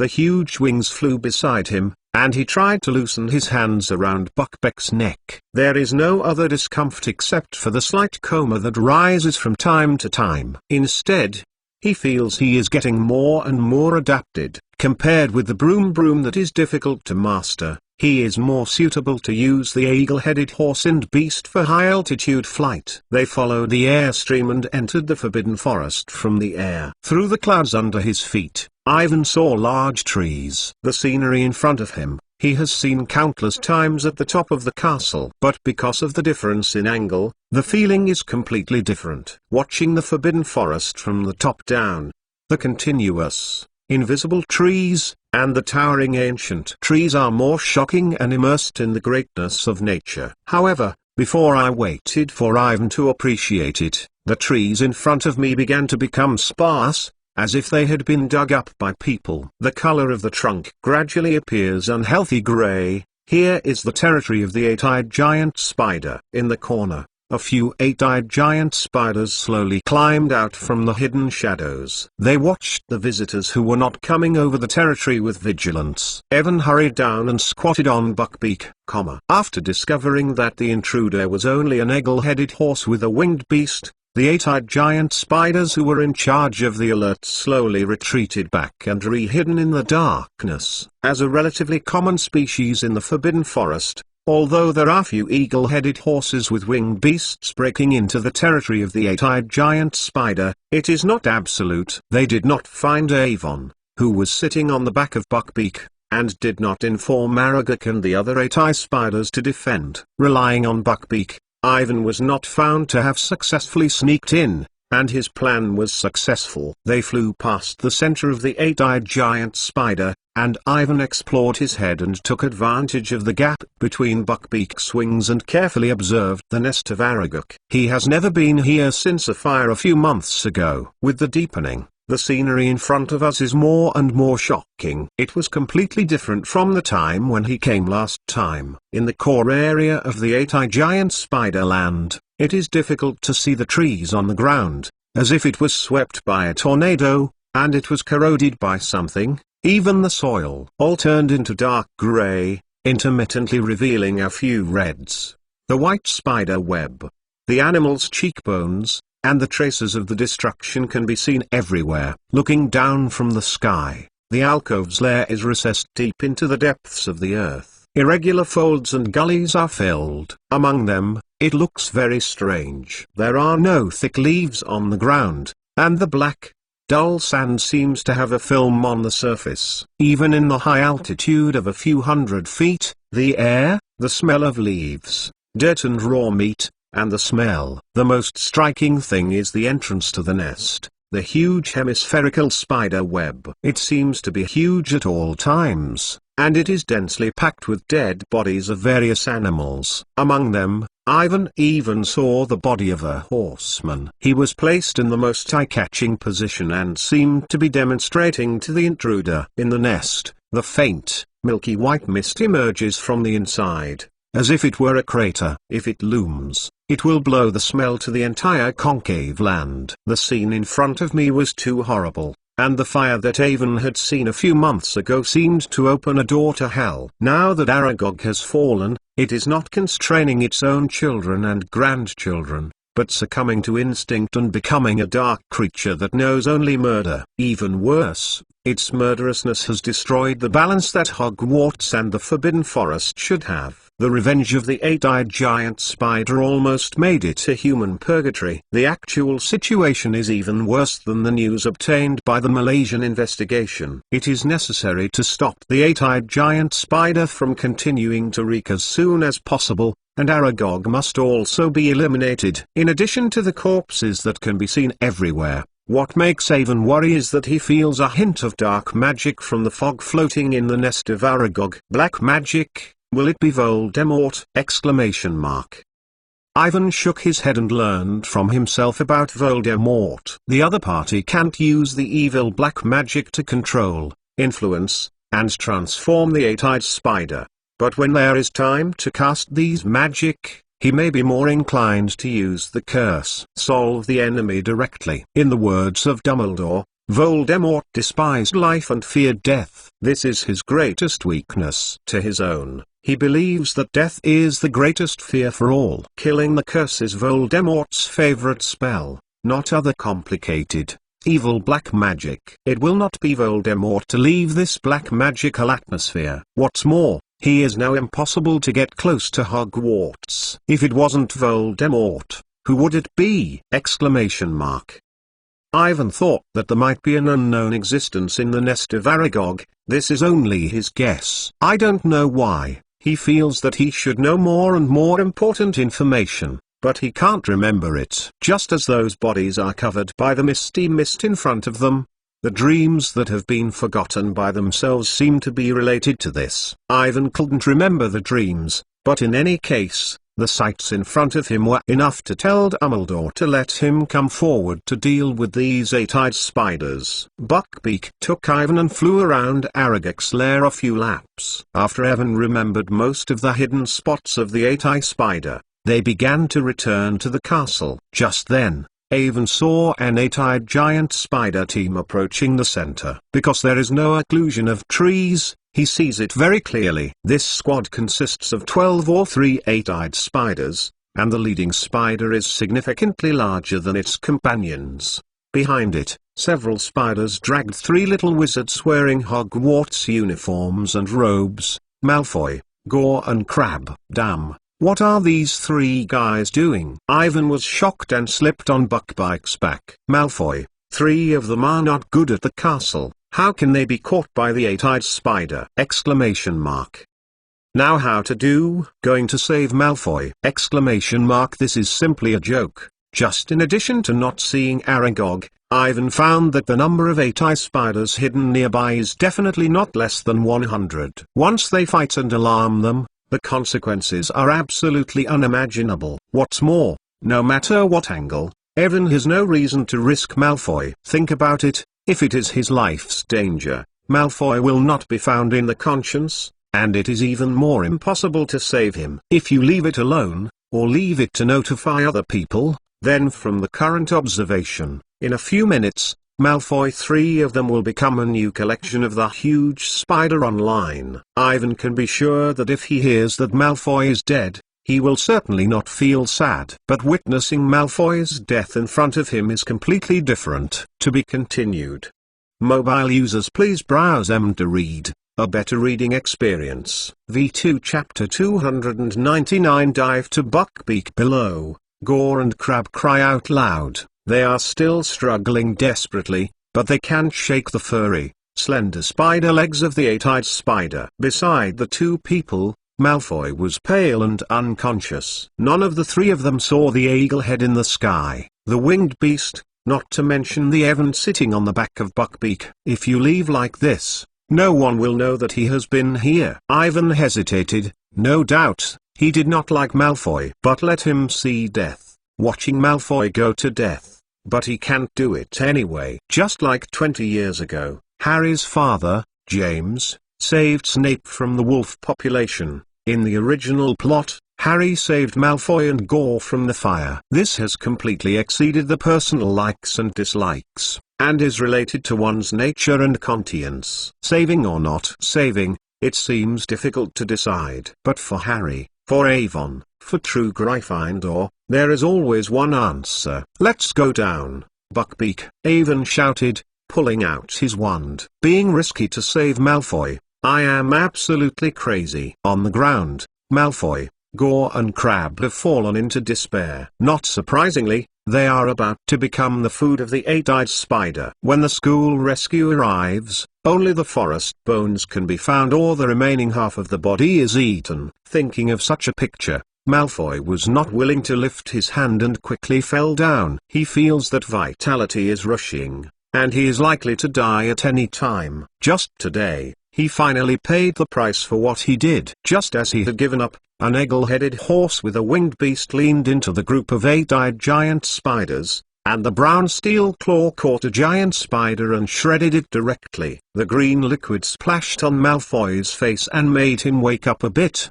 He couldn't believe it, blinked his eyes, and there, his brain stopped working. Beside him, Gower and Crabbe, who had been struggling, were also stunned. Even in the face of sudden attacks, even the 8-eyed spiders were all shocked. They are kneeling in the same place, and the big cheese that have been constantly being closed have all stopped. Everyone was surprised to see Buckbeak, but it didn't stop. Under the command of Avon, it waved its wings and floated in the air, with a blast and fearless momentum, and rushed to the nearest one, grabbing Gore's 8-eyed spider. The red light flashed past, and Avon's petrified curse hit the other side. Gower was surprised to find that his 8-eyed spider was gradually turning into a stone, and its body showed a blue-gray color and became stiffer. The two tightly clamped their furry long legs, and the strength was getting weaker. Slamming, Gower was loosened by the 8-eyed giant spider and landed heavily on the ground. God, this eagle-head has a winged beast to save us. He seemed to have just reacted, looking at Buckbeak unbelievably, and whispered, "Help, save, take me. Leave here, I don't want to die." It knows it. It is Buckbeak. Crabbe stepped up his resistance and shouted loudly. It is the eagle-headed horse of Hagrid. It must be. When he heard Crabbe's reminder, Malfoy also recognized Buckbeak. There is a lot of confusing in his heart, which is really a complete irony. Just a few minutes ago, he also vowed to let his father kill the eagle-head and the winged beast, but now he has to rely on it to save himself. But now I can't take care of that much. Malfoy vows that as long as he lives alive, he must repay Buckbeak. He just wanted to open his mouth and call for help like Gore and Crabbe, and stopped immediately. He looked at Evan, who was sitting on the back of Buckbeak. Being rescued by the eaglehead and the winged beast and saved by Ivan is totally two concepts. He hesitated for less than a second, and the idea of surviving immediately defeated self-esteem and shouted weakly to Ivan, "Help! Save me." Ivan did not have the time to take care of Malfoy. By unexpected surprise attack, he and Buckbeak collaborated to pack up 4 8-eyed spiders and successfully rescued Gore. When the remaining 8-eyed spiders reacted, his pressure increased dramatically. They danced sharp spurs, and they rushed in from all directions. Evan and Buckbeak, and the 16 pairs of shiny black eyes all flashed with vicious fierce light. Without the urge of Ivan, Buckbeak flew straight to escape the attack. "Don't abandon us, take me out, don't leave me alone," Gower shouted, his face panicked forward 2 steps. This idiot. For Gore's performance, Ivan was speechless. "If you want to take out your wand and fight, or you will hide aside. Now it's just putting pressure on Ivan's rescue. Go down, Buckbeak," Ivan shouted. They rushed again, and the wand in the hands of Ivan waved around. The magic erupted from the end of his wand, and a circular, light blue magical energy aura centered on him and quickly spread out. Feeling the danger, the 8-eyed giant spiders retreated backwards. Ivan's wand turned to the giant stone scattered on the ground, and the stone twisted into a blue-black snake that slipped over the 8-eyed giant spider. He wants to make a basilisk, but because the snake monster itself has a strong magic, it is difficult to be transformed, and it is too hasty. The stone eventually becomes a 4-like guy. The snake still has the stone itself. Trace. But this is enough, as everyone knows. The basilisk is the deadly enemy of the 8-eyed giant spider. The real basilisk is here. Don't say that the attack, the light can be used to scare away the 8-eyed spider. The 4 that Evan has changed are not like the big snake. Although there is no such momentum and there is no attack power of the basilisk, but the shape is enough to make them jealous. The 8-eyed giant spider receded back and did not dare to approach the big snake that glided. With an 8-eyed giant spider receding and dodging, Ivan let Buckbeak fall to Gore and shouted, "Come up!" Gower stood up awkwardly and his legs were still shaking. He desperately took Ivan's extended right hand and wanted to climb to Buckbeak's back, but because it was too desolate, he tried several times without success. By the time Ivan had picked him up, the precious time had passed over 20 seconds. Gower's face was pale, and he gasped hard, clinging to Ivan, and the whole body kept shaking. Buckbeak flapped his wings and flew back. Not far away, the eight-eyed giant spiders seemed to have overcome the fear of Ivan's change of the basilisk, and found that it is just a stone without any actual attack power. They are close together. Seeing that Gore was rescued, Malfoy and Crabbe shouted louder for help, fearing that Ivan would leave them alone. Surprised by the voices of both of them, the eight-eyed giant spiders that had been crouching around the territory were all eager to move, and they came out from the hiding place, and the situation became more and more crisis. To be continued. V2 Chapter 300 Fighting and Nightmares. Ivan knew that he had to hurry and he ordered Buckbeak to rush straight. These eight-eyed giant spiders are not a big deal in front of them. When other spiders gather in the territory, it is even harder to save Malfoy and Crabbe than to climb the sky. Ivan is not keeping a hand, and the strength of the promotion in the recent period has been fully exerted. He quickly chanted the spell, and the end of the wand with a silvery ray of light, almost no stop, every wave, can kill an eight-eyed spider. Thanks to the precious magic collections he brought back from the Black family and the hard work of these few months, Ivan is now fully equipped to deal with the ordinary eight-eyed spider. This has to be surprising. I have to know that the last time I was here, he was still struggling with the eight-eyed giant spider. In the end, even the whole body was exhausted. The speed of Ivan's strength has not been unpleasant, and he is even a little surprised. He quickly harvested the life of the eight-eyed giant spider, and there were several powerful magics in his hand that were not used, let alone the taboo-like black magic that he had mastered. However, he knew that he actually took up a lot of money. This is not a fair showdown. He only needs to consider the offense instead of defending and dodging the opponent's attack. Riding Buckbeak flew in the air, so that Ivan could ignore all the attacks of the eight-eyed spider. They could not touch themselves. For him, they are now just a group of targets that will move. These eight-eyed giant spiders are used to hone their spellcasting skills. If you don't consider the safety of Malfoy and Crabbe, he is really unscrupulous. However, if they all hide, there is no other way for Ivan to go down to the ground and fight with them. But in this way, the current advantage will disappear completely. Just as Ivan became more comfortable in the war, Malfoy, who was caught tightly behind the spiders by the eight-eyed giant spider, looked at him in a complicated look. He seems to finally recognize the gap between himself and the other. The speculation and discussion about the true strength of Ivan has always been a hot topic in the castle.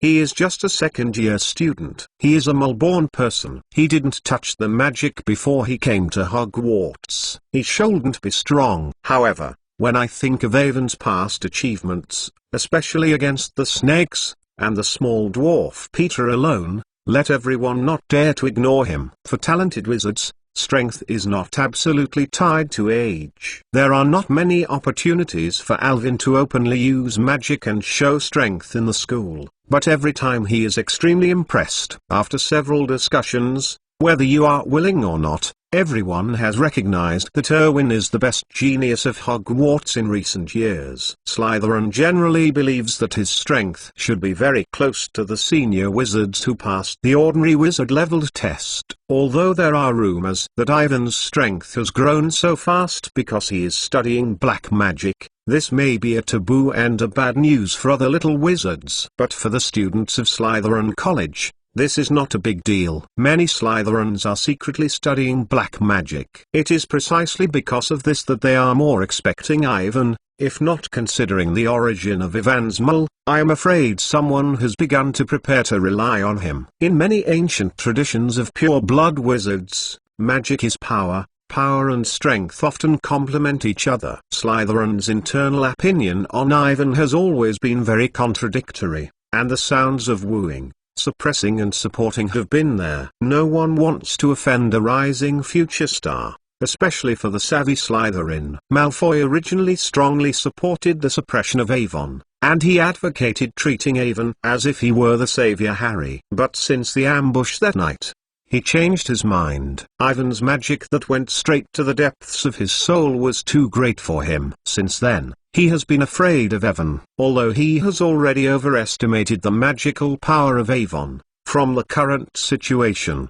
he is still underestimated. Being able to suppress more than a dozen eight-eyed spiders at the same time, Ivan's true strength completely exceeds the level of magic that Hogwarts students should have. Seeing Evan, who is like the of war, once again thinks of that heart-wrenching magic, Malfoy felt not to be afraid this time, but the hope of salvation. Help, save. He shouted and waved his arm, completely ignoring that he had just been bitten by the eight-eyed spider. Although I still have doubts in my heart, it is very curious why Ivan is so powerful. However, Malfoy has no time to explore the source of Avon's magic. Instead, he hopes that Evan can be as strong as possible, because it will directly affect his life. When Malfoy was so expecting, the eight-eyed giant spiders also recognized Evan, who was sitting on the eagle's head and the winged beast, and recognized him as the of death a few months ago. The fire that happened a few months ago killed an unknown number of eight-eyed spiders. They now hate Ivan's hate, but they are also afraid of death. The big scorpion of the eight-eyed giant spider that danced quickly danced, and it ordered everyone to step back. It has already been seen that several of them are not opponents of Erwin at all, and it does not make sense to be deadlocked, not to mention that even attacks cannot be attacked at all. Upon receiving the order, the eight-eyed giant spiders no longer entangled with Ivan. They quickly fled back and 8 furry spider legs danced with the fastest speed. No, don't, stop, you monsters! Crabbe screamed loudly. Save me, save me. He struggled with all his strength and slowed down the speed of carrying his eight-eyed spider. A moment later, Buckbeak flew with Ivan to them. A red flash of light flashed, clasped Crabbe's eight-eyed giant spider to drop him, and flew back. Crabbe gasped on the ground, and Ivan didn't stop. He had a rope at the end of his wand and tied him tightly, and the other end was tied to Buckbeak. In the screams of Crabbe, the eagle-headed horses and the winged beasts took them to Malfoy and flew past, looking weird. Malfoy originally planned to fight like Crabbe and fight for time for Ivan. However, from the position of the wound on his arm that was bitten by the eight-eyed spider, there was a feeling of weakness. He had no strength to struggle, and he could only watch the huge depression that he was brought to the center. The fog in the depression was awkward,